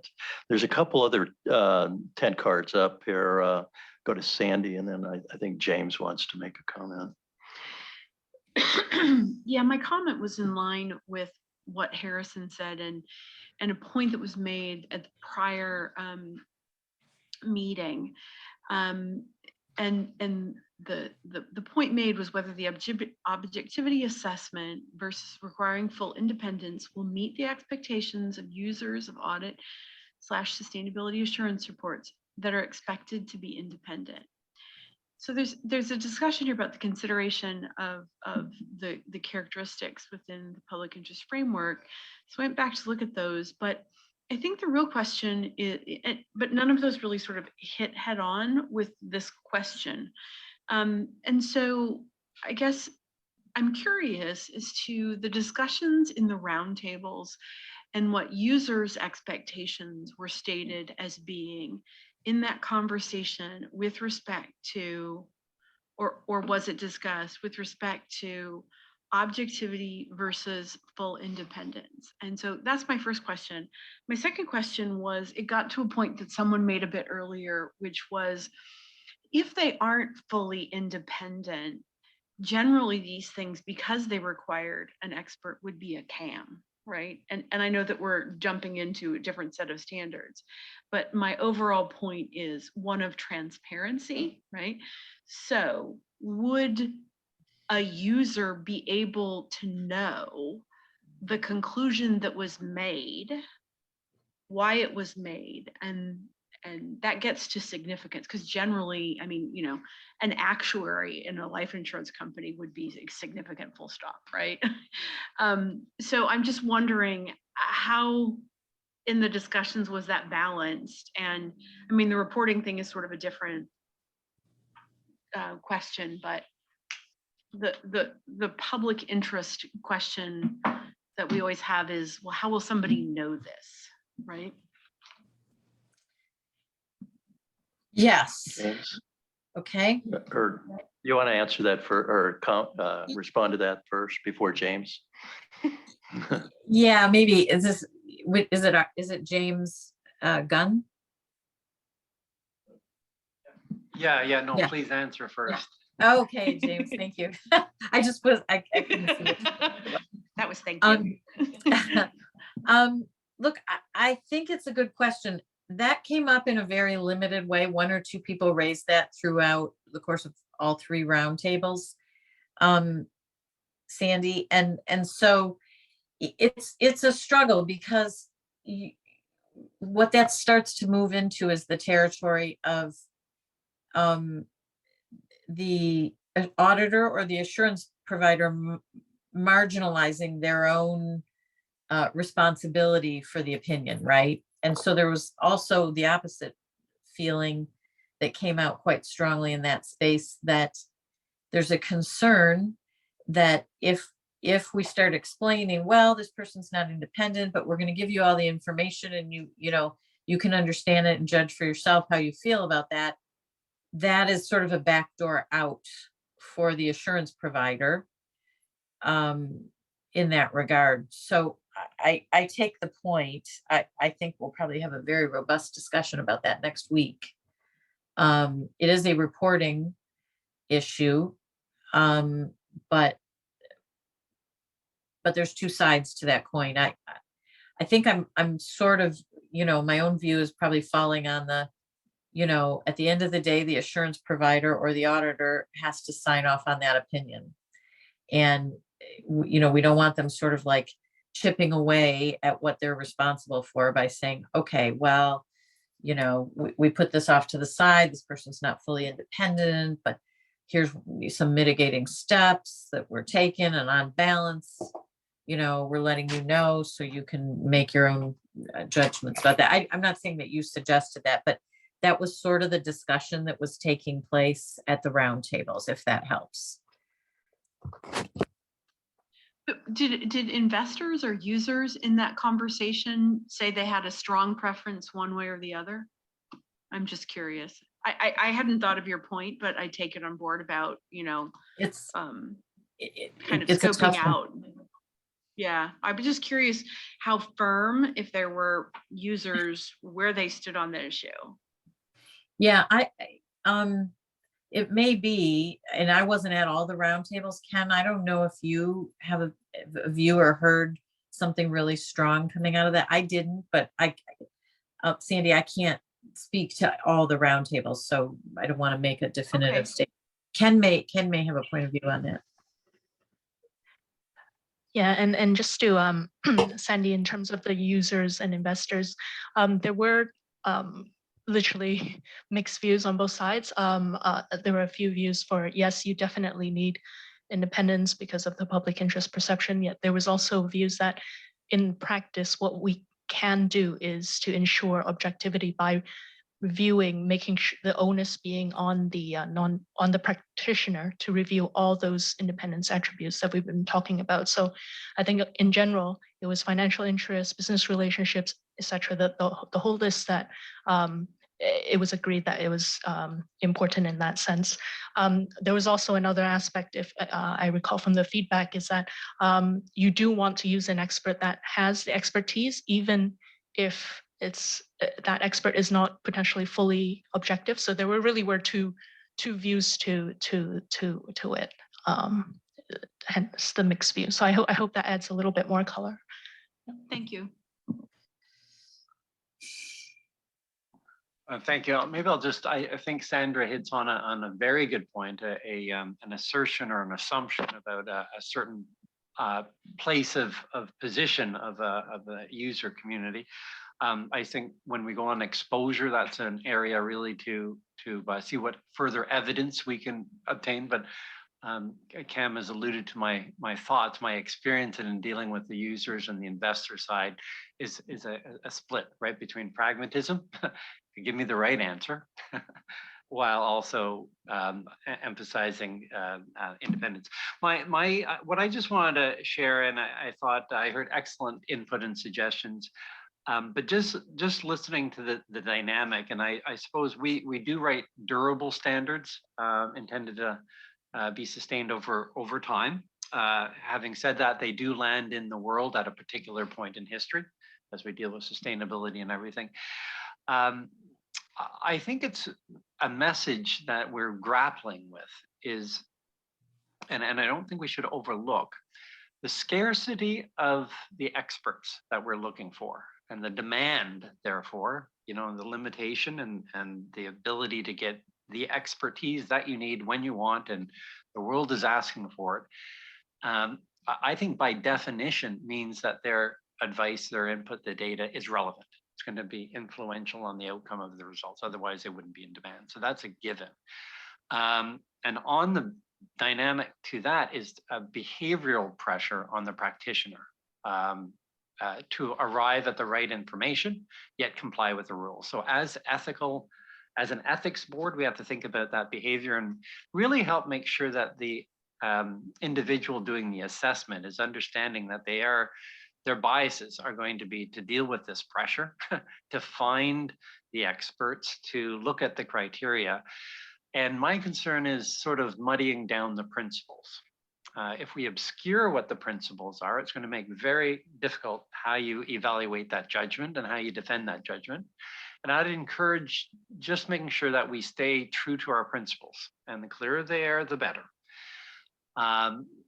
If there's a need for relief or an exception or a corroboration or an identification that you are in a circumstance, this is what you do, I think that will be tremendously helpful for the ethical dilemma. Dilemma is getting the right people under pressure, trying to get the best answer at the other time, also respecting the independence principles or the objectivity principles, whatever we land.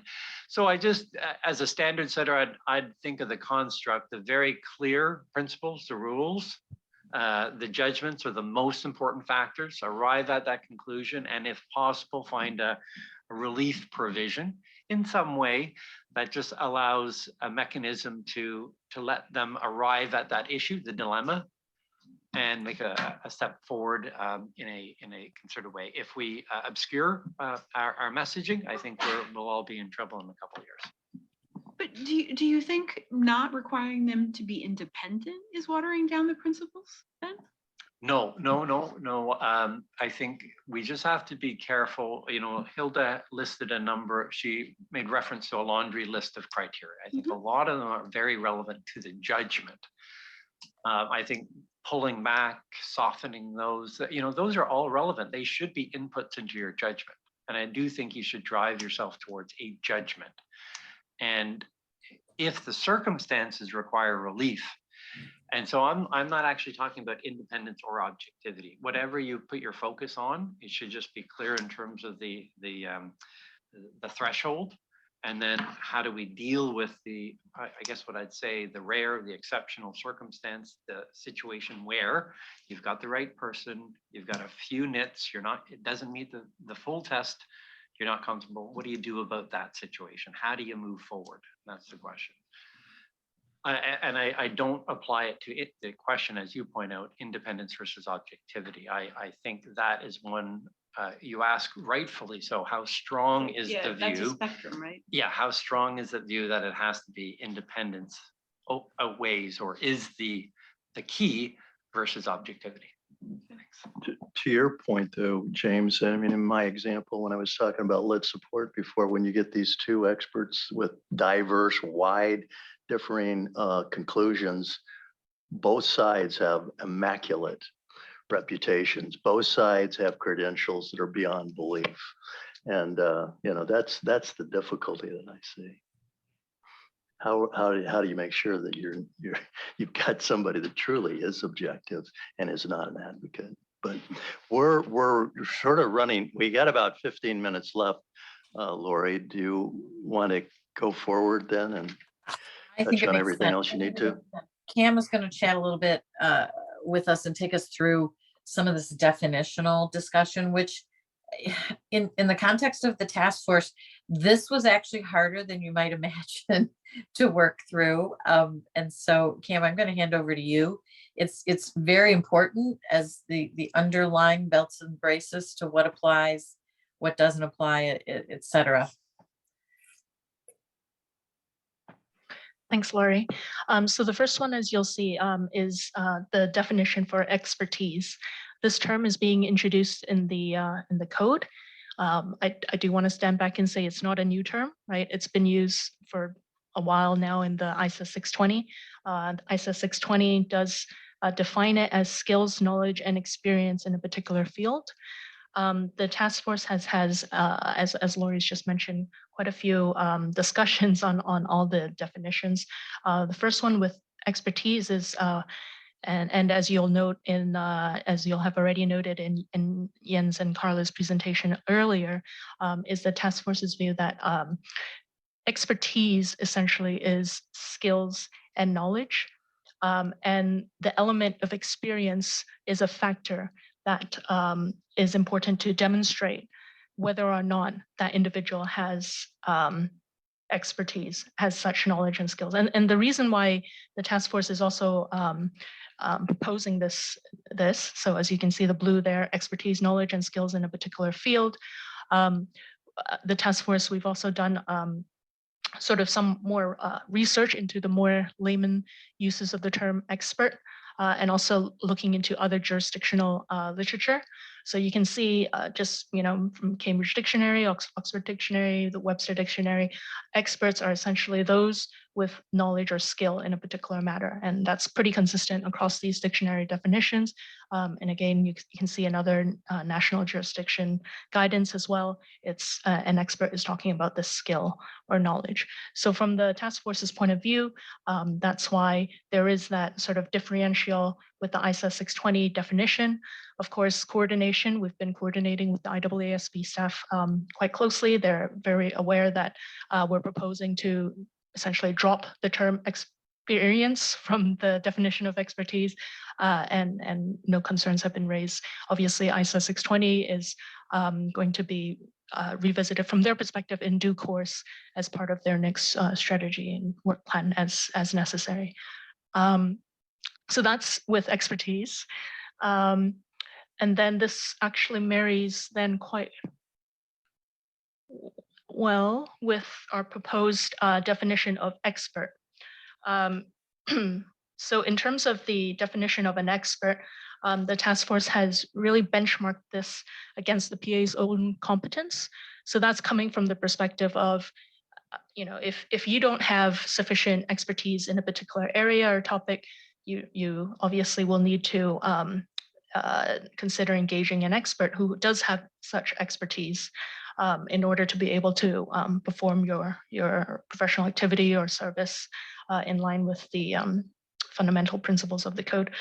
So you'll see the blue text there. That's really the proposed definition. So it's an individual or organization, doesn't have to be a single person, could be an organization that possesses expertise outside of the professional accountants or the sustainability assurance practitioner's competence. Specifically, we've excluded internal auditors from this definition of an expert, to ensure that there's a clear delineation, there's no confusion that internal auditors who have expertise, for example, in assurance in their organization or firm are also experts. So I'm going to pause here and see if there are any questions so far. Okay. Christian, I think you were the fast draw. You want to go to Jean?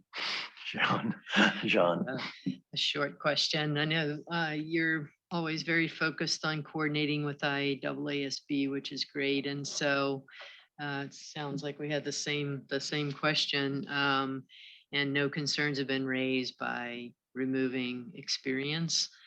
Clearly, consistency becomes an important topic, but I didn't hear you say they've agreed to amend that in their later project. So do you have any insights related to that, given the confusion that could cause? Good question.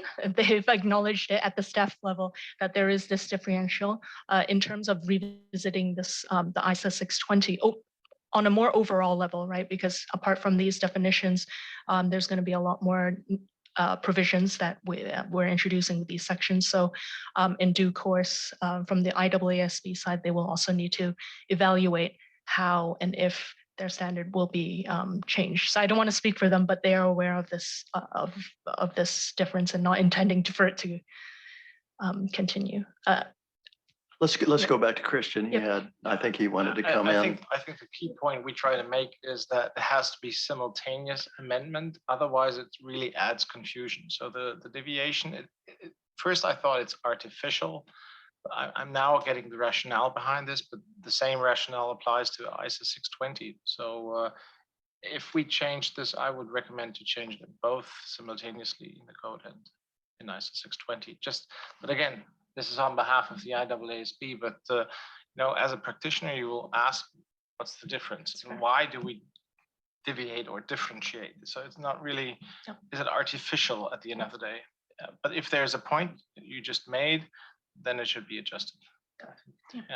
We need to hear from Paul Sobel on this. You know. Paul? Paul, we're not hearing you. Yep. No, sorry. I was starting by saying I've been quiet, so far, and of course I was on mute, so that's why. Overall, I really like the direction all of this is headed.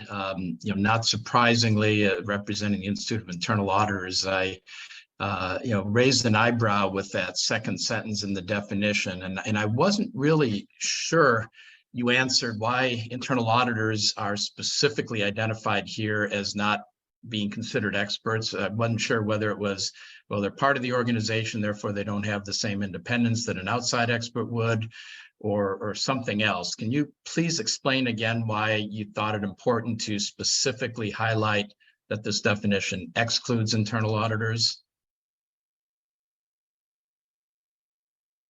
Maybe if I, thank you, Paul, for that question. So the reason, actually, this arose from feedback back in the June meetings that we had in terms of a potential confusion where internal auditors might then need to be, might be considered experts and then would have to apply these provisions. But to answer your question, why the task force did not, for the purposes of these provisions, scope in the internal auditor as an expert, essentially because they have expertise in assurance work specifically. And so from this perspective, and for example, in the accounting function of a organization, you might have a PA who's performing the reporting functions. The internal audit function of that company, those internal auditors would then have expertise that is outside of that, for example, accounting function. And then it would appear, if we didn't make that exclusion in this definition of an expert, that all the provisions that are applicable to an expert are also applicable to the internal auditor. Okay, so this is not, so this is not saying that internal auditors can't be expert in anything. It's just saying that it excludes them from the requirements. Okay, that's what I thought. I just wanted to make sure. Yeah. Thanks. All right then, Sandy, did you have something else? Yeah, I had a question alongside of that. I was looking back at the notes from June. So I get the definition of expertise. And I think I thought I had the definition of expert, but then there was a question that we had raised in about the difference. How do you determine whether an individual is considered an expert versus an individual that provides consultation, right?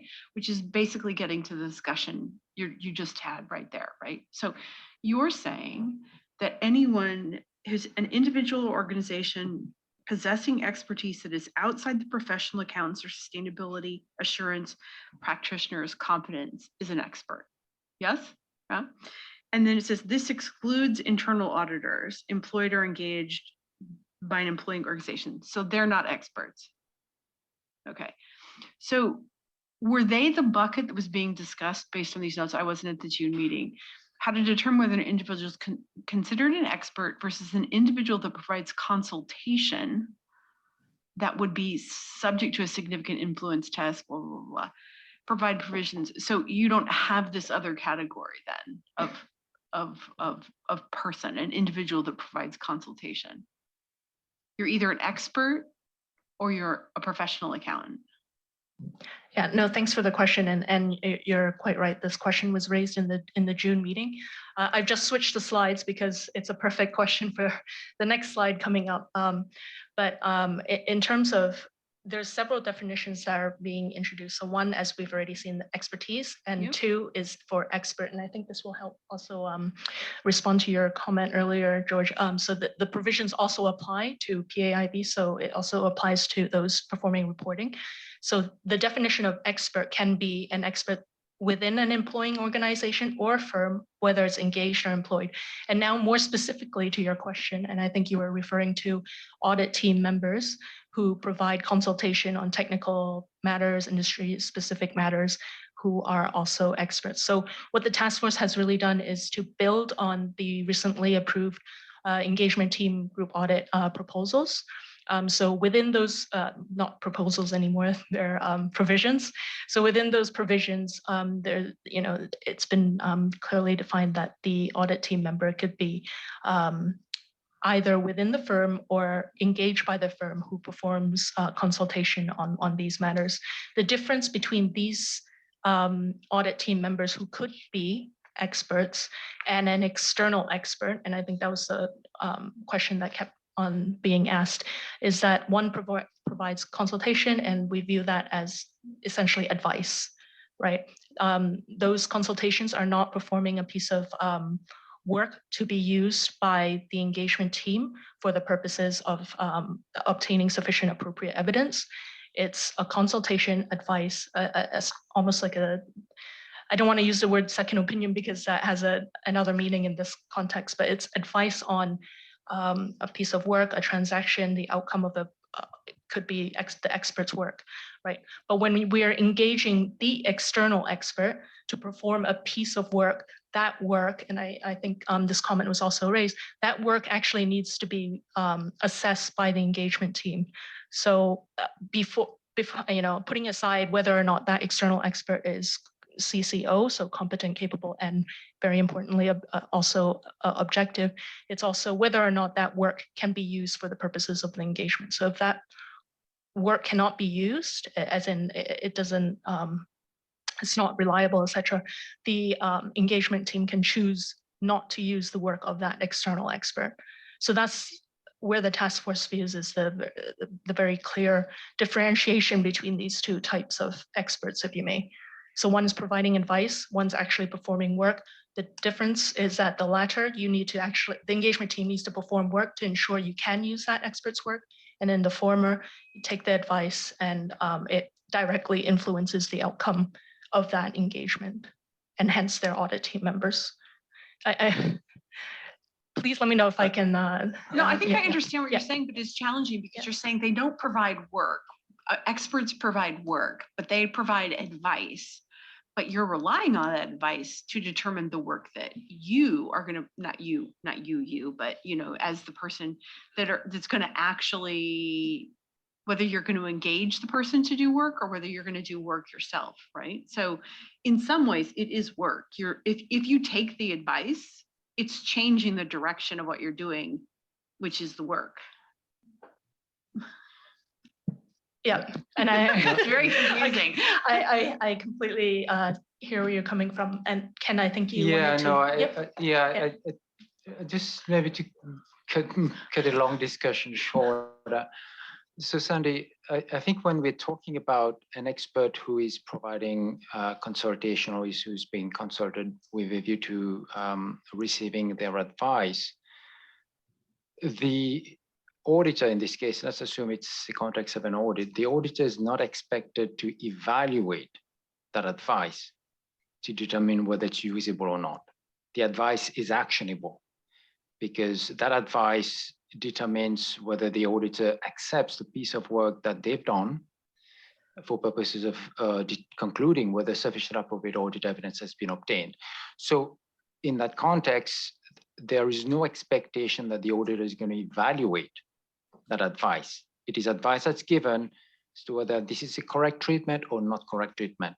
Whereas in the case of using the work of an expert, there is an evaluation process.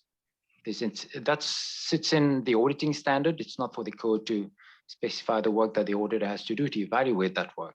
So that is a distinction. There is a significant amount of work that needs to be done relative to using the work or not of that external expert.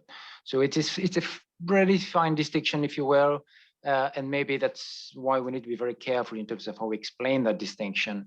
But it is an important distinction from the code's perspective. The difference is that if you take the advice, then it's impacting your decision making, right? It kind of reminds me of my mother. I'll give you the advice. You don't have to take it, right? But if you do and it's wrong, I'm not responsible, right? As you would say. But it's just, I think it's a hard distinction to make, particularly if someone relies on the advice or they follow the advice, I should say. Yeah, and I think there is some interaction there with ISA 220, which is that under ISA 220, as I said, the advice is actionable. It is not that you can pick and choose. If you don't like the advice, you go to another consultant and get the advice that you like, right? So the advice you receive is actionable because that's going to determine whether or not, as I say, whether you accept the accounting treatment or whatever you're consulting on. Whereas with regard to the use of an external expert, you really have to evaluate that work and is it adequate for your purposes? And if not, you have to do some further work. But anyway, not to prolong the discussion, Cam, I know that's that's a tricky issue that we have to explain very carefully. Yeah. Okay, I think we've been around the horn on this one. And it's a bit of a timeout. There's two other cards that are still up, and then we're going to have to ask Lori to bring us home on this. Maybe Jim, would you like to make a comment? Thanks, and I'll make it quickly. I was a little troubled by the definition where you excluded specifically the internal auditors, because it doesn't really fit with the definition and it's a negative. So typically in standards writing, you don't do that. I fully agree that they wouldn't be, but I don't think it's in the right place. So I would ask you to look at that again.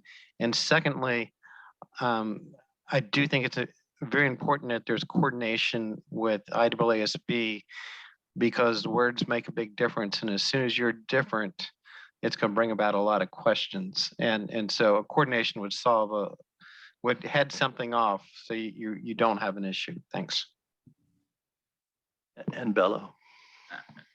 I actually have the same question because I wanted to understand the rationale why specifically internal auditors were included in the definition and they are excluded as part of the experts.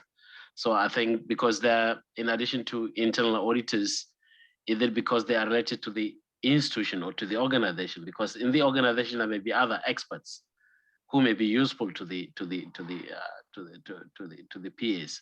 So I think maybe this should be, carefully thought of, and then the definition should be maybe perhaps considered for revision, because specifically including the term internal auditors, that particular group as expert to be excluded from these, I think from experts, they should be considered.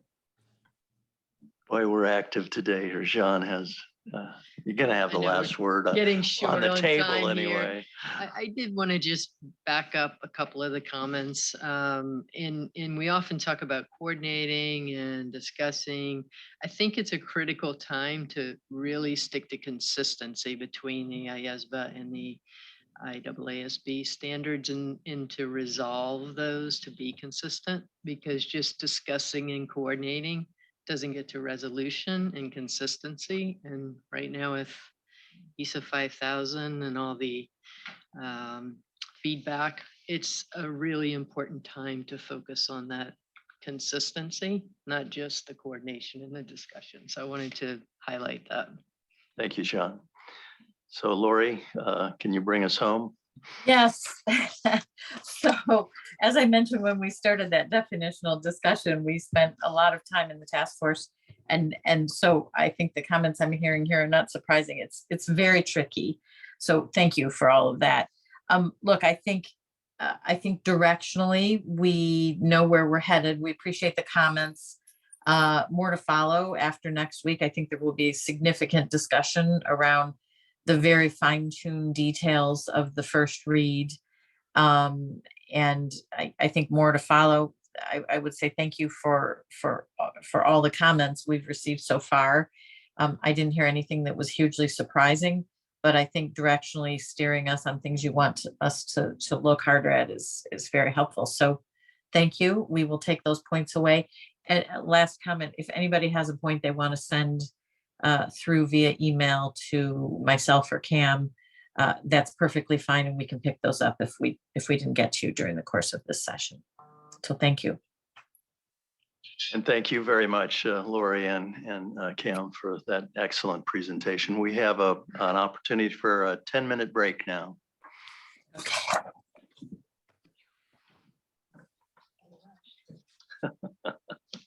Nobody wants to leave. Guys, rushing here.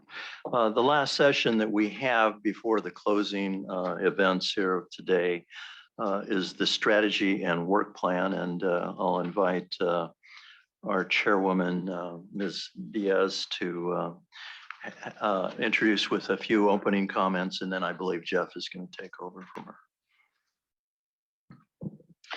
Thank you, Galen. You're right. I'm just going to introduce the topic and then give the floor to Jeff, who has been working, and to Jan, who have been working hardly in this project.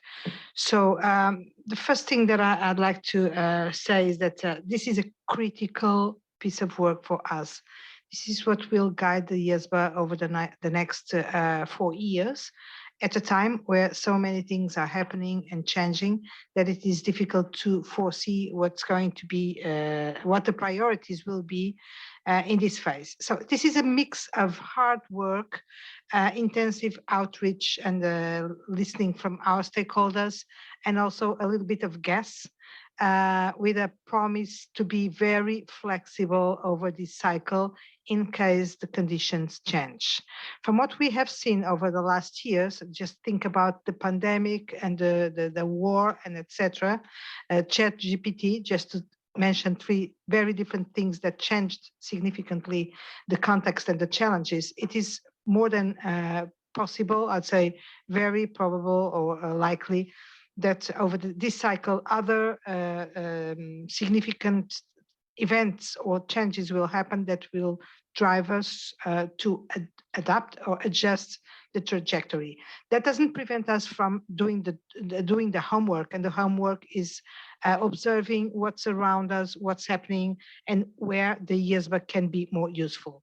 I've heard today a few times some concerns around issues like level playing field and etc. But here, what drives us above all is the public interest. And so every time we decide to move forward with a project or to change or to halt it, sometimes it's the public interest that drives us and that drives our decisions. What is going to be presented, as I was started by saying, is the product of intensive work starting last year, very early last year, with the survey, with the analysis of the survey, with the consultation responses to the consultation. And over these 20 months, I think they were like about 20 months, so many things happened that if I were to think about the first proposals last year in January 2022, we are in a significant different place, and the suggestions and proposals here are significantly different and more ambitious, I would say, than they were in January 2022. And this is because, of course, every time we want to serve the public interest, and we want to make sure that IESBA, as much as possible, is working where it can really make a big difference for our stakeholders. So what you're going to see, and you have probably seen in these slides, is the status quo, where we are now after all this great work, after an intensive outreach to stakeholders. What you will hear about the number of responses that we had and the diversity of stakeholders that does not represent the full feedback that we got, because over these many months, all of us, me in particular, but also the staff, Ken, the board, etc., we have been holding conversations with some of you here around the table, which are not materialized in the responses, but which are materialized in the proposals and the result of this work that we are doing. All the contributions and feedback provided to us in any format is extremely important. We'll listen to our stakeholders. We have an open door to all of you, and thank you very much for the contributions provided so far. And with these initial words, and without prejudice to anything that I may want to say over the presentation, I'll give the floor to Jeff Kwan, who has been intensively working on this project since 20 months or so ago. Thank you. Thank you, Gabriella, and good afternoon, everyone. We are on the home stretch. This is our last technical agenda item that we want to run past with you. So thank you so much for all your contributions so far. And we look forward to the next hour or so to hearing your feedback. So in this next session, we're gonna walk through with you at a high level some of the key comments that we have received from respondents to our consultation paper. But as Gabriella has mentioned already, what the planning committee, the IESBA planning committee, has considered and what's gone into perhaps the draft revised SWP is not just based on the feedback that we've got from respondents to the consultation paper, but also all the outreaches we've done since. And as you would know, the SWP, or the consultation paper, which is essentially a draft SWP, strategy and work plan, has two key components. The first part is the strategy part, which we'll walk through with you very soon. And then the next part is the work plan component. And as you would know, and as you would hear from IESBA in the next 2 days as well, they are going through a very similar exercise, and they will walk through with you their draft SWP, which is also for the same period, 2024 to 2027. We gave you a lot of slides for your review. I think it's over 40 slides. We only have 1 hour, so we don't intend to go through all the slides. But we intentionally gave you more information on the slides, so you have a better sense of, when you read it, you get a good understanding, of what's come through and what the proposal is. And some of you might have had a chance to look at in more details the issues paper or not. So with that in mind, we're going to move to the next slide, the slide number 3. That's okay, Diana. This one, thank you very much. I'm going to pass it to Jean, who's been working exceptionally hard on analyzing all the comments and preparing the issues paper. Thanks, Jean. Thanks, Jeff, and good morning. Good afternoon, everybody. Still in the morning. So on this slide, it just shows the consultation period. In April 2023, we issued the consultation paper for a 90-day period, which closed on July 7th. If you go to the next slide, Dan, please. On the next slide is just a representation of the stakeholders' feedback that we received with the stakeholder groups on the right-hand side and the geographical area that's on the left-hand side.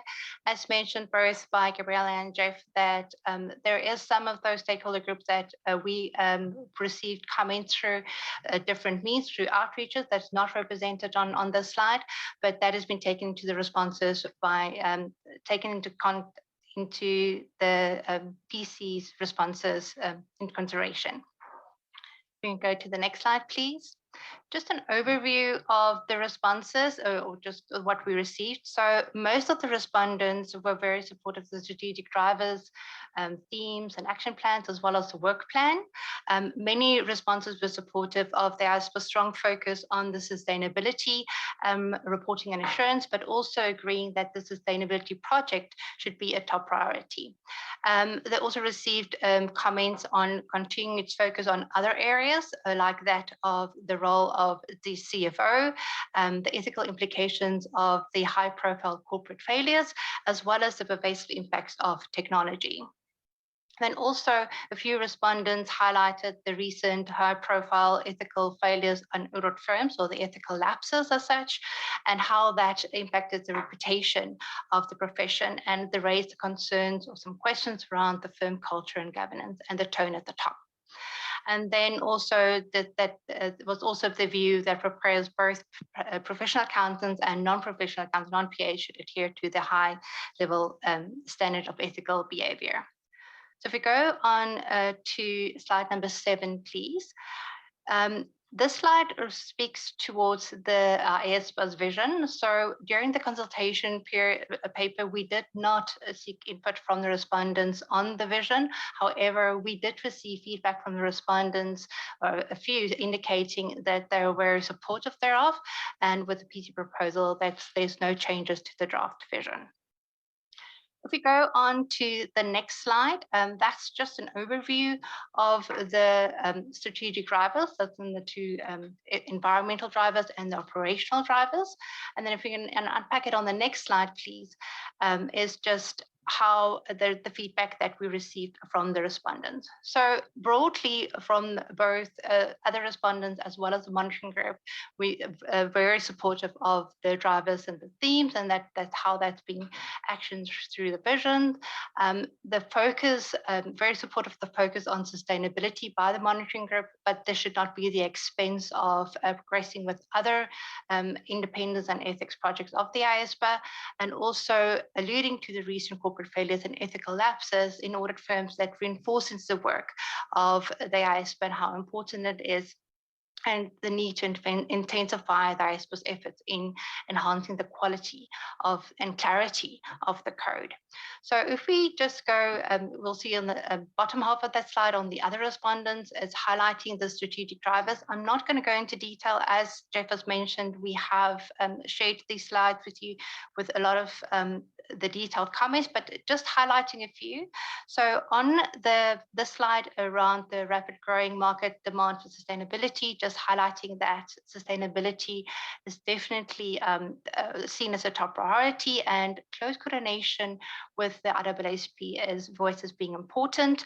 It's also that individuals who are not public accountants business also play a key role in audit committees and should also perform their duties in an ethical manner.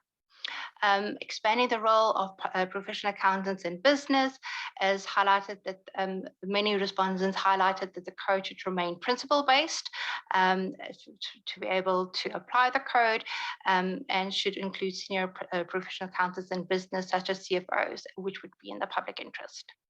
On the next page, or the next slide, is around the trust crises and other repercussions from recurring high-profile corporate failures.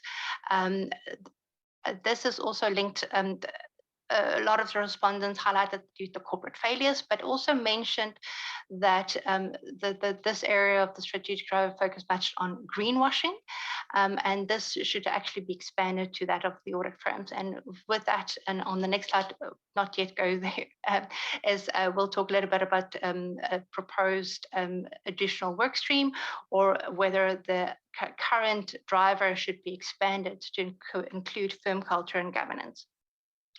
Technology was also throughout the responses from the respondents, keeping up with the pace of change, disruptive technologies, the impact thereof. So a lot of respondents was very supportive of the fact that that was included in the drivers, and then also looking at the global acceptance and global operability of the standards, and using post-implementation reviews and illustrative non-authoritative material to make the applicability and the adoption of the code easier. If we go on to the next slide.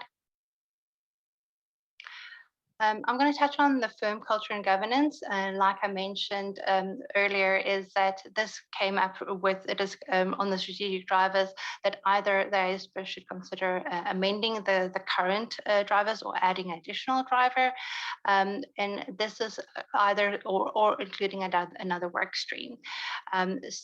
This raised it's also it goes on the tone at the top, and it's seen as a very important aspect.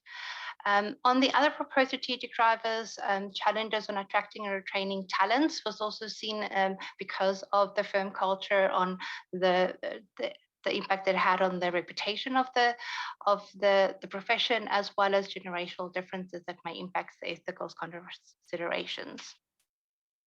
Jeff, if I can hand back to you. Thank you, Jean.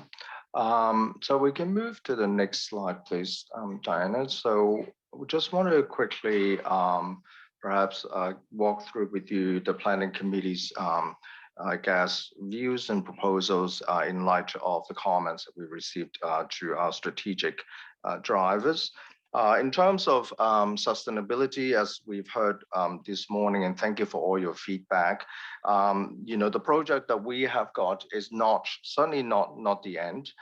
We see that this driver on sustainability, it's going to continue for a long time.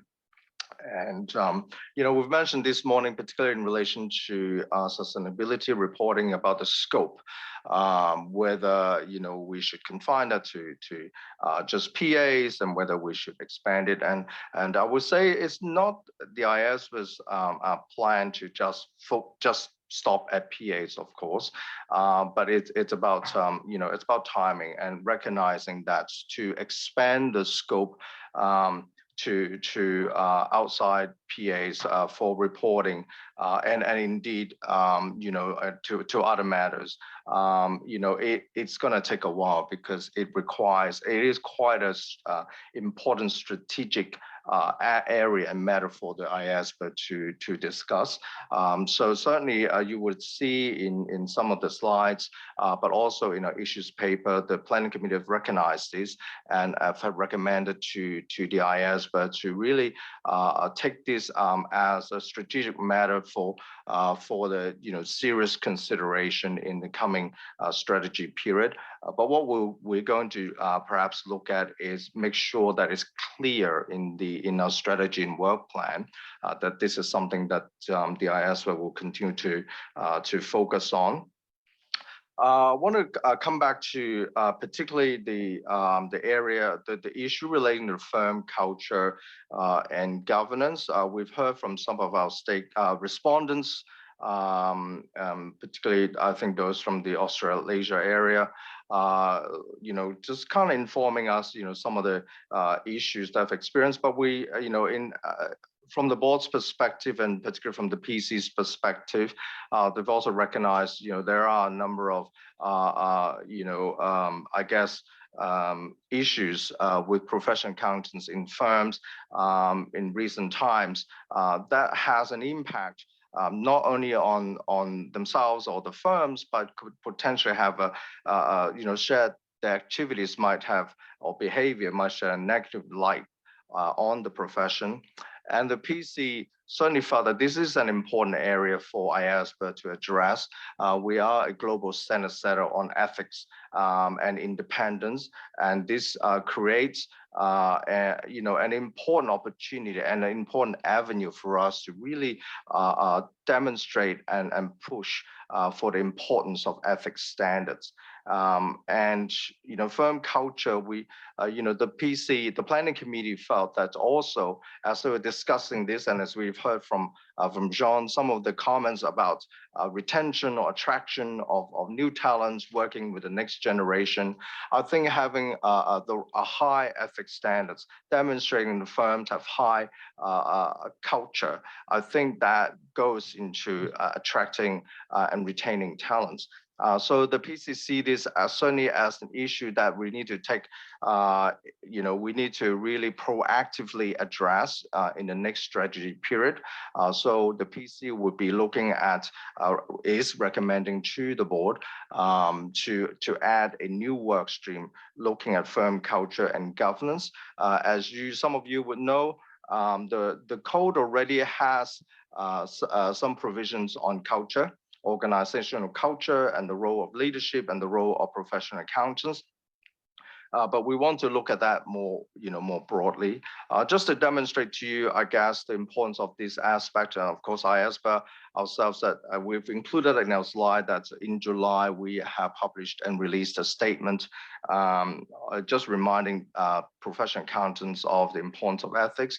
And of course, as we mentioned here, also the Global Accounting Alliance, which is a group of 10 accounting bodies, have also recently released a statement, highlighting the profession's responsibilities to act in the public interest, but also the importance in terms of the role of the IESBA code. So that's something that we want to kind of really draw your attention to, that we will be proposing to the board. If we can move to the next page, next slide. Thanks, Diana. Just a couple of other things in terms of some of the other comments that we have received in terms of global adoption. The IESBA, obviously, we recognize the importance of facilitating global adoption, and we hear, the comments about the volume of change and the focus we need to have on supporting implementation, and certainly we understand some of the challenges that the firms and professional accountancy bodies might be experiencing in terms of the amount of change, not just from us, of course, but also from other standard setters as well, both global and local. The IESBA will certainly continue to work with our stakeholders in terms of facilitating adoption of our standards.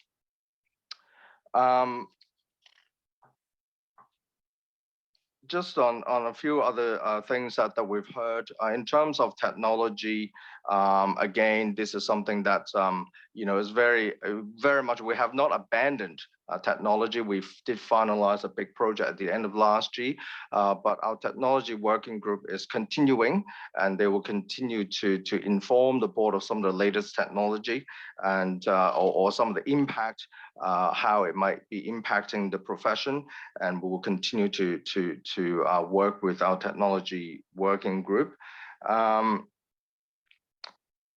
In terms of, I think I've mentioned here in terms of noting some of the comments about all preparers should adhere to a high standard of ethical behavior. So we've heard it this morning, and certainly is something that the board will take into more consideration and discussion, deliberation in the coming, not just from the start of next strategy period, but we will continue to look at that, for the rest of 2023 as well. Now, perhaps it might be a good point to stop here and get some feedback from the CAG. We're interested in your view on obviously some of the comments that we received, but particularly perhaps also on this firm culture and governance aspect. So pass it back to you, Galen. Thank you, Jeff and John.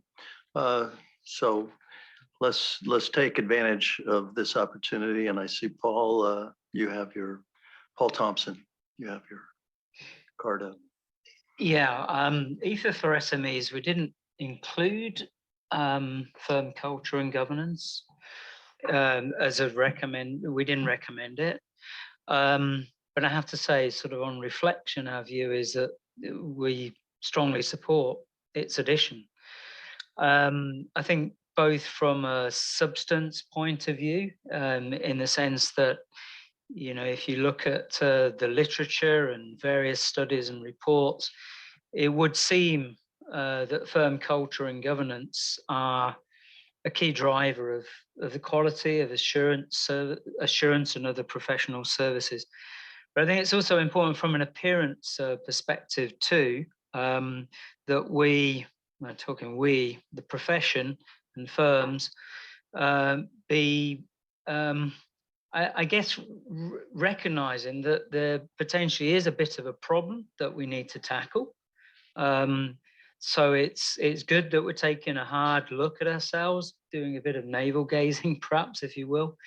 And that as well, I think more broadly might impact in a positive way on, for example, attracting a new talent to the profession. I think you mentioned that briefly, Jeff. So strong support for the addition of firm culture and governance. Thank you, Paul. On this particular question of maybe whether there's support for what's on the table here that Jeff has presented, I'd like to get a lot of feedback from people. And your comments don't have to be lengthy, but whether you support that or how you feel about it, I think it's. I mean, this is really important because it's going to affect the next few years after, you know, perhaps if there's an end to sustainability. So. Hilda, you had your 10 card up though. But I was not the second.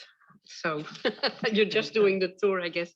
Well, as Paul started on culture and governance, sometimes they say great minds think alike, but we at Accounts Europe, we have started a project on audit firm governance. It might be a little bit more specific than what you have in mind. It's not entirely clear, because we believe it's important to look at that, but it's something which is not easy. It's in a difficult box. So we will take potentially a year before we might have something that comes out of this. And we do it in phases, you know, stock taking and then seeing what we get from this and then potentially going to best practices. So we think we need to put it in chunks.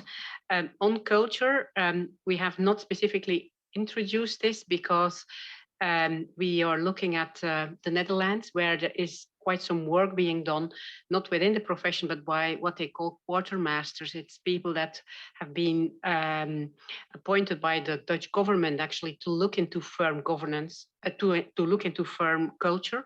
And normally they are due to report in public by the end of this year. So we're actually very curious to see what they come up with. And then hopefully there's something we can look at and build on. So we let them do the hard work before we jump on the bandwagon. More broadly on what has been presented until now, and thank you very much, Jeff and Jan, for that, and sorry, Gabriella as well, of course. We noticed that there were monitoring group members that said maybe there is a need for a period of stability, which we might not have expected from members of the monitoring group. So we thought that at times it was only within the profession that we heard this, but apparently that's more widely supported. And two other things on technology. It's an interesting one because within our community, some say technology is what sustainability is now. Within a few years, this will be the next big thing, like we are now all focusing on sustainability. I'm not an authority to say yes or no, but that's something that we hear, and that is louder and louder from not only the point of view of how auditors or assurance providers provide their services, but also that so many entities will be so technology driven that you actually have to look at this, and that the way in which we think, the way in which we do things will have to change completely, and that, you know, we haven't even fully grasped what will change and how we should react to that. So it's a very interesting one to follow closely, I would say, and that links to I think discussions we have had throughout today. You know, it's not just only focusing on professional accountants, but it is like focusing on on an ecosystem of, what is going on within entities, what is then, their governance, what is then the response of auditors and assurance providers. So it's this whole ecosystem that more and more comes into the equation, making your life, I'm sure, more difficult to deal with, but potentially also more interesting and rewarding. So good luck, I would say. Thank you, Hilda. Let's go to Jim Dalkin.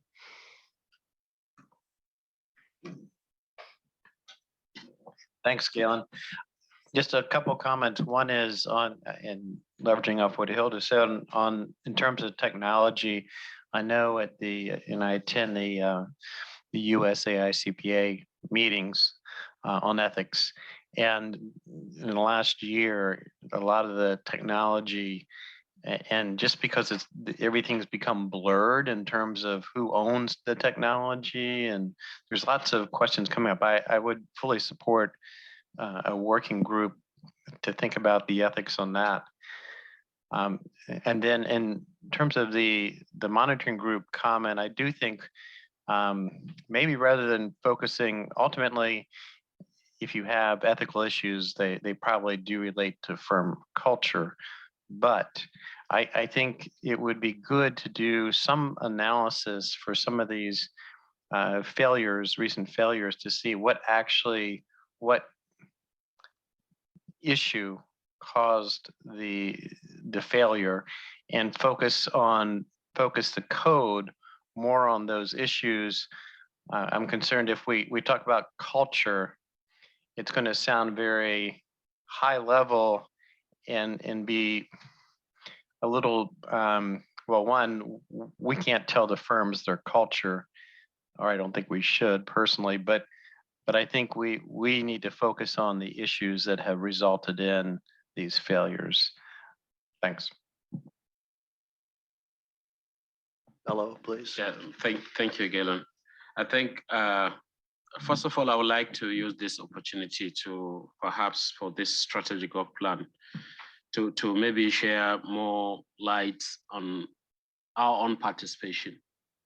Because many, I think, don't know the institution that I'm representing and why I'm here and why my predecessor was actually here. The Islamic Financial Services Board is the AFEX standard setting body for regulators of the global Islamic financial services industry.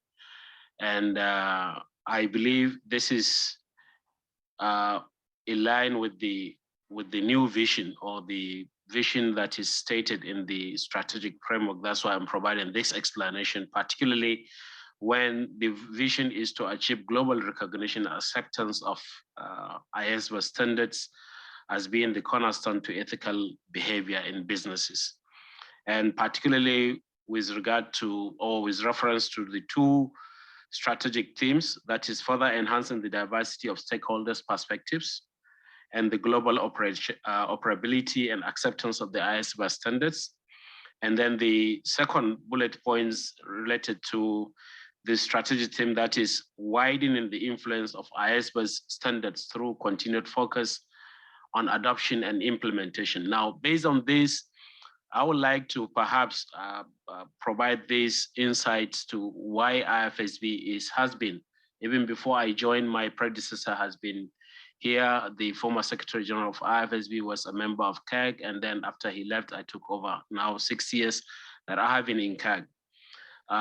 For the benefit of the CAG members, since CAG is going to be, will soon be no more CAG, but for the benefit of IESBA's team, is that the IFSB was established 20 years ago. We just celebrated our 20th anniversary, was established at the IMF annual meetings for it to take care and complement the work of standard setting bodies like IESBA, IESB, BCBS, IESCO, and IIS for jurisdictions whereby they have Islamic finance in their jurisdictions. And it's something that I feel that I should share with you, that as of today that I'm talking to you, the global asset for Islamic finance, though very small and little, we are just about less than $4 trillion US, but we are systemically significant in more than 20 jurisdictions. And particularly at the G20, We have 9 members of the G20 who are members of the IFSB. We have today that I'm talking to you, 188 members from 58 countries that comprises of 81 regulatory and supervisory authorities, mainly Central Bank and Securities Commission. And we also have in our membership, the IFSB, because we are membership driven, we are formed by the members and funded by the members, 10 international organizations, including the IMF, the World Bank, the Bank of International Settlements, the United Nations Development Program, as well as the Asian Development Bank, as members of the IFSB, and including the Islamic Development Bank as well. We have 97 financial institutions as our members, and we adopt and make reference to IESBA and IESB standards in all our standard work.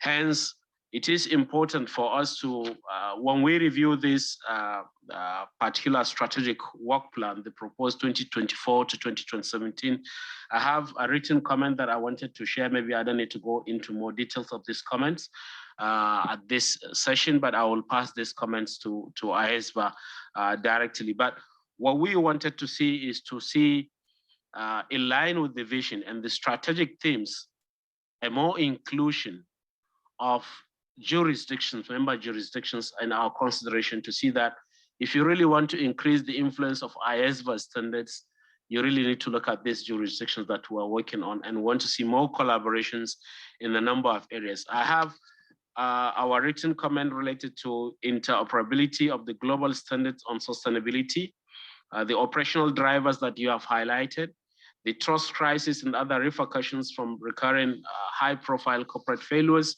We have comment related to the imperatives of quality and global acceptance of the IESBA standards, and as well as some other few general comments that I would like to share with the IESBA team. Why I'm mentioning this is because our main existence is to complement your work, to make sure that your standards in jurisdictions whereby Islamic finance has reached more than 20% of the total jurisdictions share is inconsistent. Whatever guidance that is being provided is inconsistent with their own standard. That's why I'm personally been here and been following this, and whatever being deliberated, we also follow it closely to make sure that in our standard doesn't contradict your standard. We have additional set of auditors that you may not know or you may not be aware, who are professional auditors as well, but these are the Sharia auditors, those that look at the compliance to not only internal control system, but the Sharia compliance risks that is related to the financial institution. So I'm just sharing with you, perhaps you may not be aware of our detailed operational framework and our membership. So that's why I'm just providing this, so that for you to have into consideration some of our comments that we'll be sharing with you, for you to be able to achieve the vision that you said. Thank you so much, Galen, and the members. Thank you. Thank you, Bello. If you can forward those to, I guess Jeff would be the right person there. Paul Sobel. Well, thank you. Yeah, whenever we have these discussions about work plans, I try to anticipate in advance what do I expect to be on there. And not surprisingly, you nailed the key topics. Of course, sustainability and technology, they're going to be on there probably for many years to come. The firm culture one is a really interesting one. And while I very much respect Jim Dawkins' comments and agree that ultimately you need to focus on what are the root causes, I do like kind of retaining that phrase as almost a guiding principle around ethics, that firm culture is something you can never really take your eye off that ball when thinking about, ethics standards and guidance and things like that. So as I read through all of this, I was actually quite happy to see that. And I think you've got it queued up right and appropriately. The only other thing I'll offer, and I think I probably make this comment every time we talk about work plans, is good luck. This is a lot to do, and just like we know sustainability and technology are not going away in the near term, there's probably something else that's going to come up, and I recognize and appreciate the challenges that the board has to try and juggle priorities to make sure that everything important is on some sort of a track, but the most important things remain front and center. So again, probably good luck is all I can say about that, because that's not easy. Thank you. Thanks, Paul. And George is Ted Carr's up. George. Yes, just a very quick comment from my side to align myself with the comments on firm culture. We find in our work that is a very important attribute. It's a high impact one. Kind of hard to put your finger on it, but if you get it right, it is very much a high impact attribute. So just want to register my firm support and align myself with the other comments on this aspect. Thanks.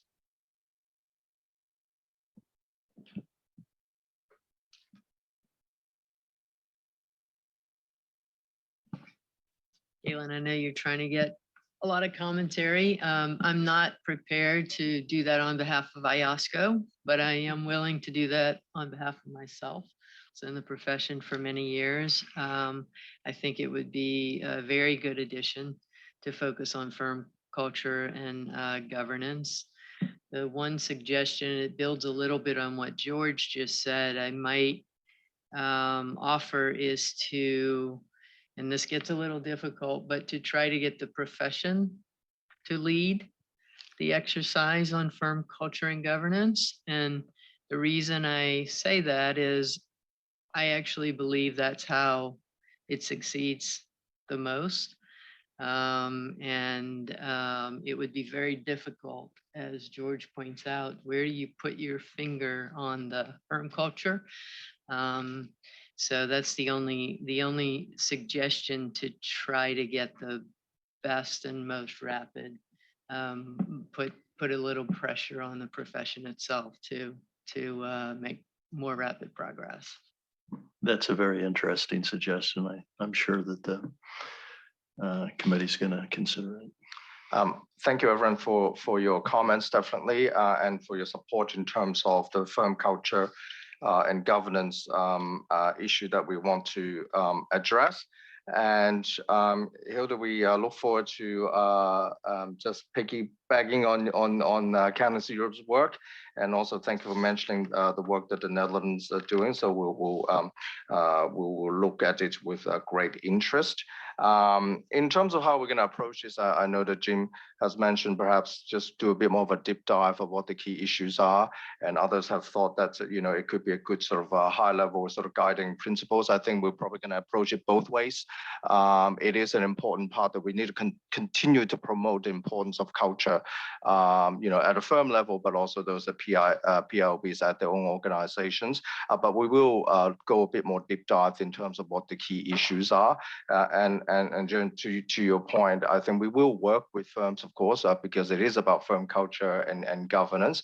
But we'll take your comments into consideration. It is, just like you said, it is high impact, but can be a bit elusive what that is. And so we'll do our best to make sure we hit the mark, I guess. And thank you for all your other comments as well about technology and other aspects. And Dr. Bell, we look forward to receiving your feedback, and thanks for the contextual information as well. So I see that we're running out of time. So we're going to move very quickly into the ongoing projects and pre-commitments. And then I'm not expecting a lot of comments there, and then we're going to move into perhaps spend a little bit more time on the proposed new work streams, if that's okay with everybody. Thanks, Sean. Thanks, Jeff. So if we can go to slide 20, please.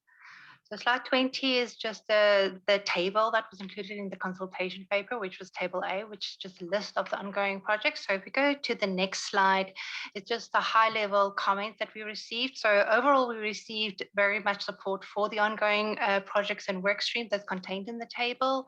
As we've noted previously as well, sustainability is seen as a top priority. And just noting those comments from the monitoring group for the IESBA to remain flexible to address new and emerging public interest issues identified during the sustainability project, but also to retain its ability to remain agile in resource allocations to address emerging public interest issues. Then just on the topics of CIVs, pension funds, and investment companies. So the comments that we received, we're requesting some of the respondents to delay that until the post-implementation review of the public interest entity work. And then also on the no clause received very much support for the post-implementation review. And then also one of the requests was also to defer the use of experts project to allow respondents not to dilute the respondents' focus on the sustainability project. So Jeff, I can hand back you to for slide 22. Thank you, Jean. Before I go into light speed, perhaps I've forgotten to perhaps ask if Gabrielle and Ken have any comments first about the strategic driver aspects. If not, nope. Okay. I will say in terms of the strategic themes that we've sort of didn't cover, but all the information was there, and it's fairly consistent to the input that we've received in terms of similar to what we have received for our strategic drivers. I do want to bring up two points there. You would see that one of the monitoring group members have asked us to continue to promote the benchmarking phase one, the benchmarking work that we have, and continue to expand that in the coming strategy period. With that, I would say that the benchmarking work stream presented there and finalized the report last year. And what we will do is we'll continue to promote that piece of work because it is quite an important piece of work and is found useful by many jurisdictions. But we will continue to encourage other jurisdictions perhaps to do their own benchmarking. And we will, of course, continue to update that phase one. And as we have some capacity, then we will perhaps look at the next phase of the benchmarking exercise. The other point I want to raise in terms of strategic themes before we go back to the work plan is that one of the key aspects, and we have mentioned this time and time again, is that the IESBA will remain agile and flexible in the coming strategy period. For instance, what the board had agreed, and you will see in the consultation paper, is that at the end of 2024, so end of next year, we will do a review on the progress of our work streams. And so we are in a better position to perhaps plan out the remainder of the strategy period and how we're going to work with different work streams in terms of timing. But it is, as we've learned last year from our sustainability project, it is important that we are fragile. We have a limited capacity, as all organizations have, and that's why we prioritize things. And you'll see a little bit later in the work stream, our sort of a preliminary plan of the priority, but that's something that's important to bear in mind. So back to what Jean has just mentioned in terms of the ongoing projects that we've heard, that you would have heard sustainability and experts, so we won't go into those. Of course, CIVs and pension funds and investment company complex, that's a pre-commitment that we've made as part, particularly on the CIV and pension funds, as we finalize the PI project. Now, some of the comments we've got back is about, oh, these are very complex issues, and so perhaps you need to delay it. The thing is, delaying it doesn't make them any less complex. And and some of you who have been on the CAG for a while, or following our work for a while, CIV is a topic that's been on the IESBA agenda for more than 10 years. And so we feel that it's the right time for us to really approach it and just really work on it. We do recognize that it's quite a complex area, and we will do the appropriate, as we mentioned previously, we will do the appropriate research, and we'll reach out to firms and other experts in those areas to make sure we hit the mark there. So with that, I just want to see if the CAG have any comments at this point, perhaps, Galen, before we move to the new or the proposed work streams. I don't see anyone raising their cards. If you do have comments, feel free to send them to me afterwards, or to Jean. So Jean's back to you on the proposed work streams. Jeff, just want to confirm, do you want to go through the pre-committed as well? I think we might skip that. Okay, perfect. So if we can go to slide 27, please. So slide 27 represents table B, which was in the consultation paper around the potential work streams for under consideration. So on slide 28 is just a high-level overview of those comments we received for the monitoring group, as well as those from the other respondents. So overall, there was general support for those work stream that was listed in the table. Some queried if the potential work streams in table B could better be addressed by non-authoritative material rather than specific work streams or projects, and also noted that urged the IESBA to focus on sustainability and other current projects in the other tables, A and C, which includes the post-implementation reviews, before considering other standard setting work, which was contained in table B. So from a monitoring group perspective, which is in the top part there, is the three topics that suggested prioritizing was around the audit firm and audit client relationship, business relationships, as well as definitions, terms, and descriptions of terms. There was also some other comments around whether the timely and accurate translation, which is being very important to facilitate the understanding, adoption, implementation of the code, and also to consider an expedited process with the nature of the project. Would request that to have it completed within the due process, but within accelerated timelines. On the next few slides is just goes in detail with the comment it received relating to each of the separate work streams. So on slide 29 is around the role of the CFO and other senior public accountants in business, as well as business relationships. There was general support for these topics, and some of, for example, on the role of CFOs encouraged that the entire corporate reporting ecosystem is considered, and also to again the importance on the reliance of technology highlighted under this potential work stream.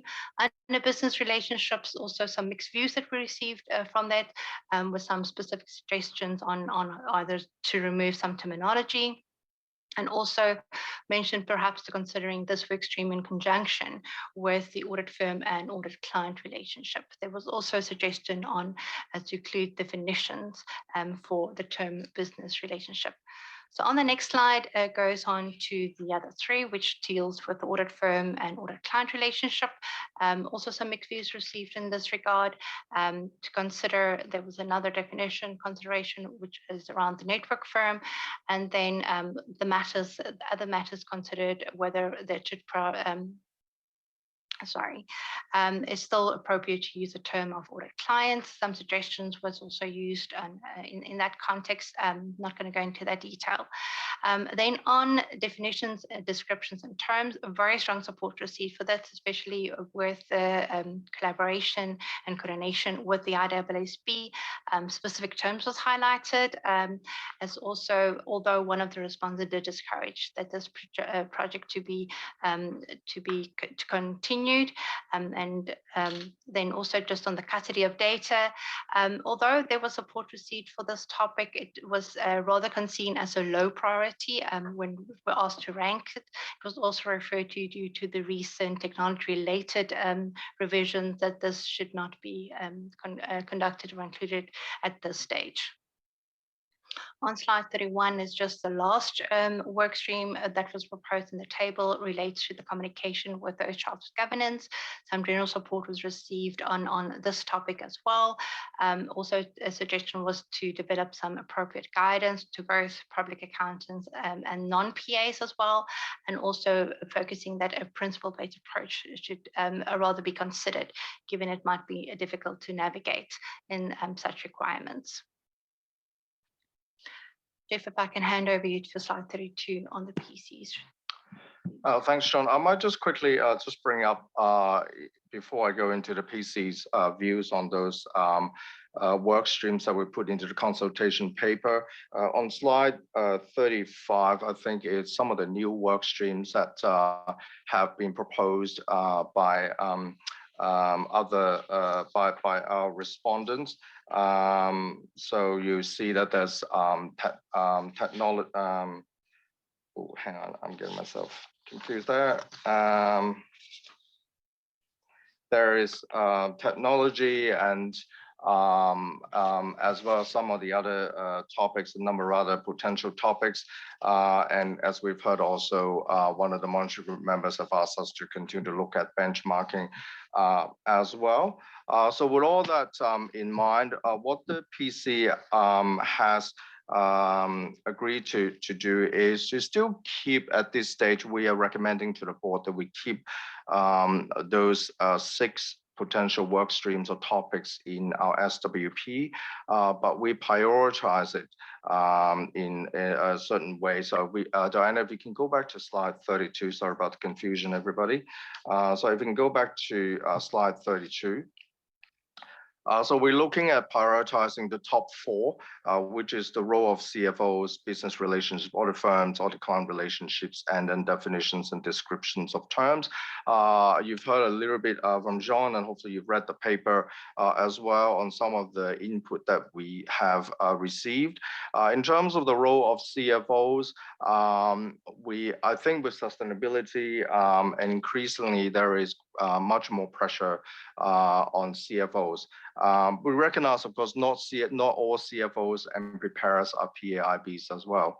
And what the PC is recommending is for this particular work stream, we will focus on PAIBs, but as part of this work stream, we will then perhaps speak to stakeholders about other preparers, CFOs who are not PAIBs, who are not necessarily a professional accountant. And from that, we will help to inform the board about the broader strategic discussions about expanding the role, or about expanding the scope of the code, and about making sure that in the public interest, they can make sure that all preparers, and perhaps all those are involved in financial and non-financial information reporting, are subject to the same high ethics standards. In terms of business relationships, audit firms, clients' relationships, and definition descriptions, one of the monitoring group members have essentially raised very similar comments to their comments response to our strategy survey, is that these are 3 aspects that they really see that as important topics for the board to consider. From the business relationships, in addition to the materiality and significance aspect that was raised, I think the PC felt that it remains important that we get a deeper understanding of the business relationships that are happening at the moment. It's been a while since these standards have been implemented, and so in terms of the environment of business relationships, that's changed quite a bit as well. I would say definitions and descriptions of terms, particularly there's a lot of support to at least ensure that the terms and definitions between the 2 boards are as aligned, aligned to the greatest extent possible. And it is, an important part of our coordination. So we will look at that. In terms of audit firms, audit clients relationships, there's certainly a lot of support for at least for us to look at the term audit client. But the PC also felt that it is important for us to look more broadly and look at the code, whether it continues to have a fit for purpose framework to make sure the self-interest threats that does derive from the broader firms and audit clients relationships are being addressed by the code. In terms of custody of data, we have the lower priority because, as mentioned, that we already have, we just finished a technology project, but we are not, so we are, instead of creating a new work stream, we're asking the technology working group to continue to work on, to get a better understanding of custody of data, and more broadly, perhaps from a data governance perspective as well. And communication with those chartered governance, we recognize that it's being looked at by experts and also by tax as well. So we felt that it's not a high priority. And of course, when it comes to looking at the firm firm culture and governance, we felt that this is one of our main focus going forward. So we want to be able to have capacity to look at firm culture and governance. We will look at, of course, what the code already has. As we mentioned earlier, we will do a lot more sort of deep dive and research and get an understanding of what the root cause might be. Another important aspect of this potential work stream is that we will coordinate closely with IESBA because of the ISQM. In terms of the governance and leadership quality component, there is the firm culture in it. But of course, we're looking at more broadly, not just from audit perspective, but more broadly in the whole firm culture. So that's something that, as mentioned, that we would recommend to the board as a new work stream. The other thing I would again reiterate is that as part of the next strategy period, we will again look closely in terms of the whole aspect of equivalence, the whole aspect of preparers, for instance, in reporting, who are not professional accountants, how can we get them to, how can the code apply to them, and the broader issue about the scope of the code. So those are some of the I guess, PC's views and proposals in terms of the new work streams. Before I hand to Galen to get your feedback, I just want to especially see if Gabriella or Ken have any comments. That would be a no by shaking their head. So Galen, back to you to see if we have any comments from the CAG members. Okay, the floor is open to anyone that wants to weigh in on what they've heard today, what they've read in preparation for the meeting.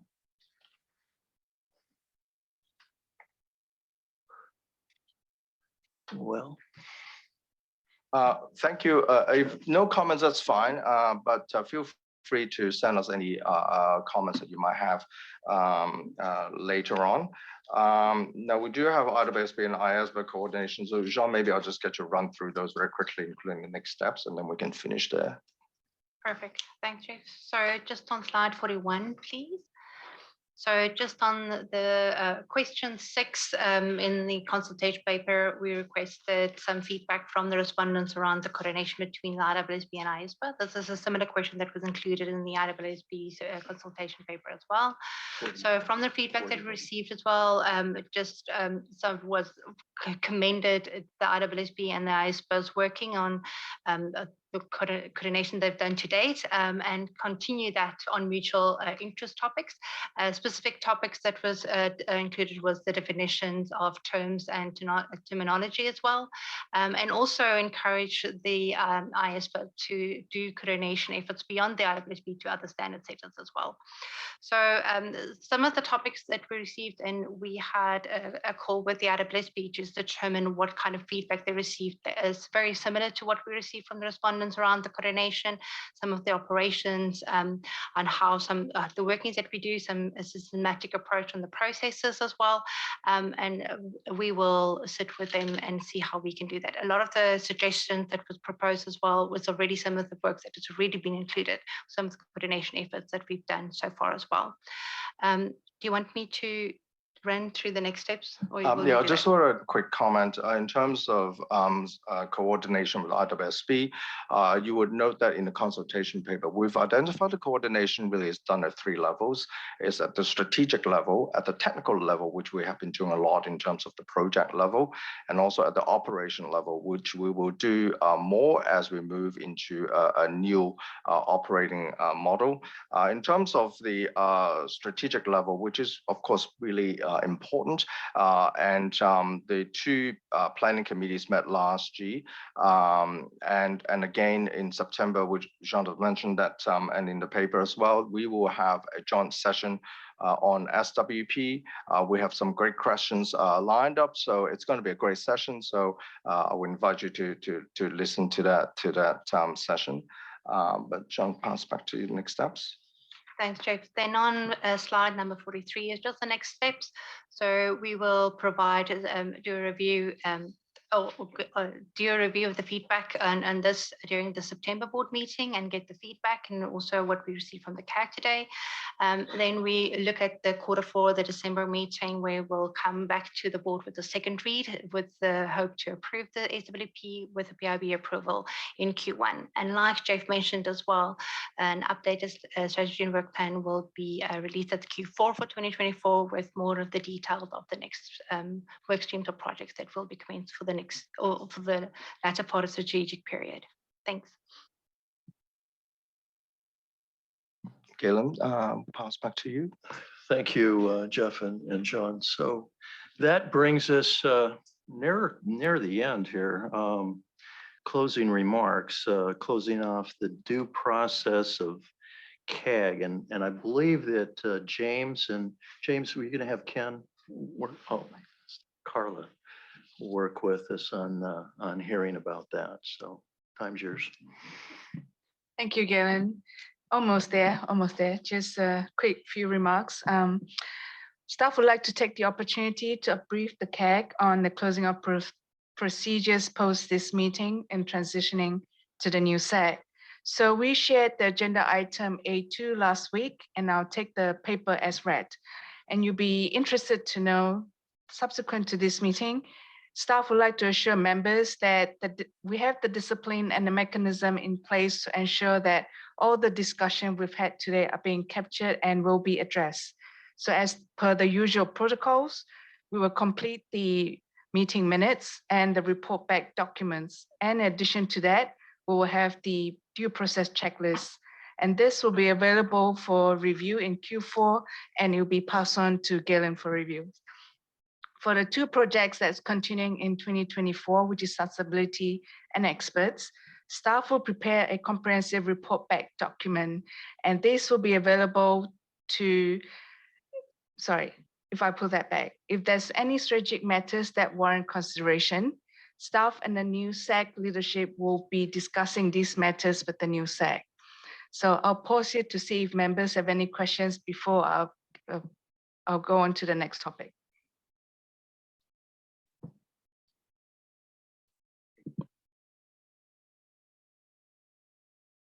I neglected to give Sandy a final opportunity to weigh in on our entire meeting on behalf of the PIOB.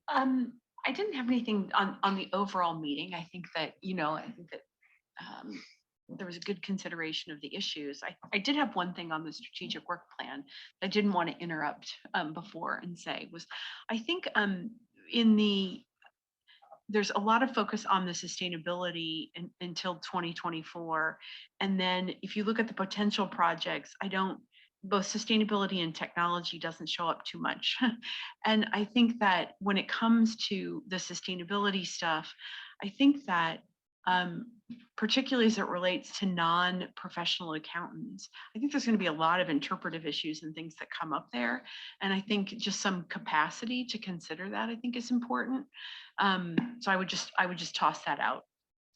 That's all I wanted to say. Yeah. Yes, if I might, just a very brief closing remarks on this discussion on the strategy and work plan. First, thank you again for your contributions. But I think that what I should highlight is that I think what comes out from this document, from this proposal to be discussed, is that we are aiming at a more, more ambitious, more holistic approach to ethics issues in the accountancy profession and in accounting. Not only this profession agnostic approach is an example of that, but this direction that we are suggesting and that got a lot of support, and I must say that I'm very happy about that for the IESBA to do some work on culture and governance, means that the work that we are going to undertake in the future will probably have a more integrated, holistic nature, not that much based only on the projects, which of course is the core of what we do. It's not business as usual, but business as usual is extremely important here, but that we will have something higher than that, wrapping everything that we do. I was looking to the presentation and thinking all these things about the CFO, business relationships, and etc. Everything at the end is connected with from culture and governance in a way or another. So we are really aiming at be more proactive in terms of the intervention of the IESBA in this space. Of course, developing standards, but also raising our voice as much as needed and taking a more integrated, systematic, holistic approach to the ethics in accounting and to the public interest at the end. So very happy about this discussion. Thank you very much for that. And thank you, Galen, for the opportunity.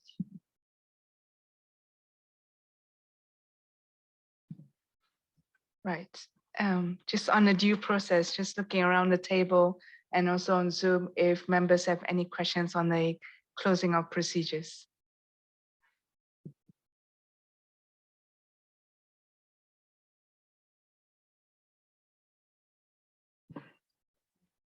Okay.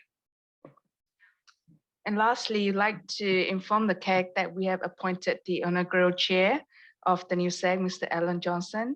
And currently PIOB Standard Setting Nominations Committee is inviting applications for the new SAG, and the closing date is September 30th. So I do encourage members to put in the application, and we encourage diversity around the board as well, and look forward to working in the new SAG in the new year.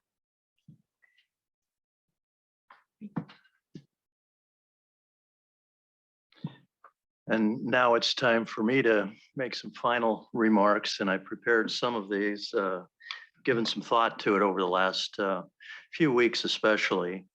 We were short, but first of all, we were short on time with most of the agenda items today that may have left some of you with wanting to say a bit more. So please don't hesitate to forward any additional comments to me, as the board meeting is coming up next week. And then I will also be meeting with the PIOB shortly thereafter.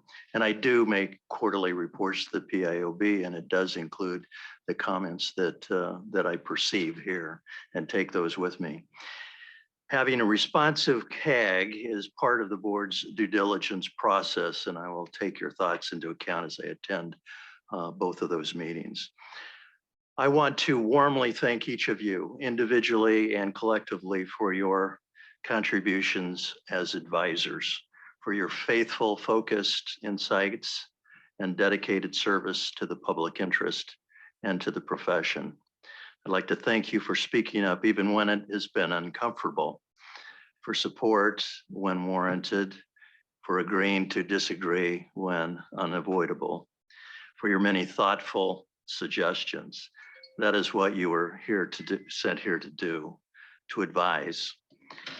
Your voices have been heard, and as CAG chair, I can personally assure you that they have been thoughtfully weighed by the board and the PIOB in their roles.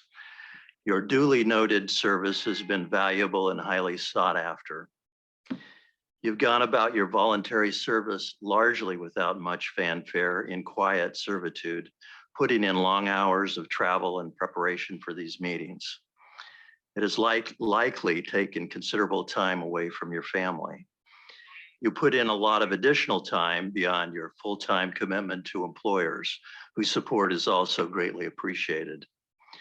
You've done this because you care a great deal about the mission of the board in strengthening public protection and fostering the health and well-being of this great profession.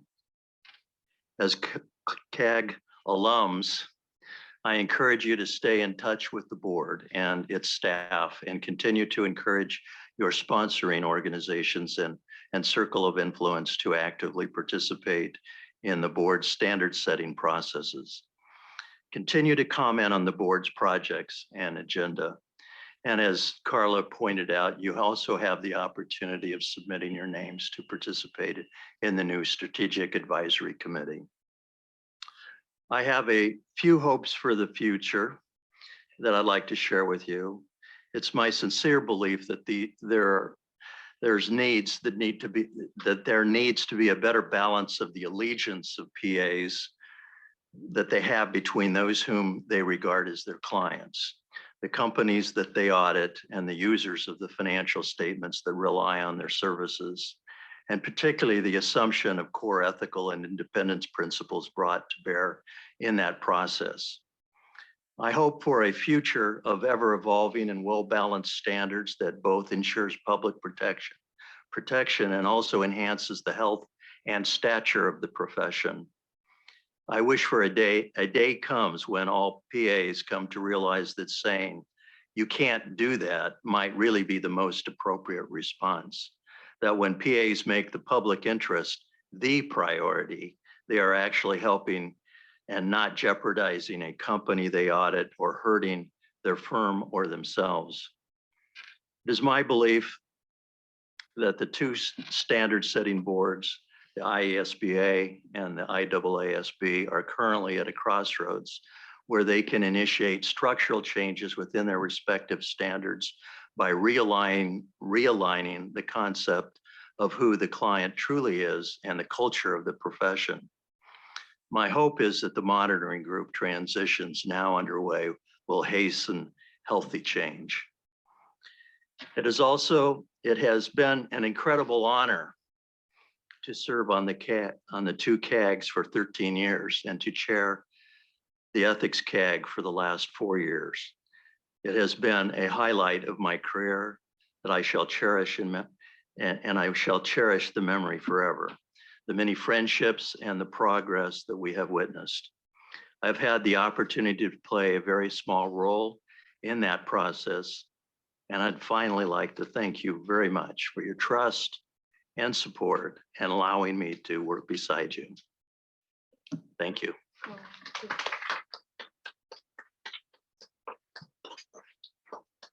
And with that, I think we can close the meeting.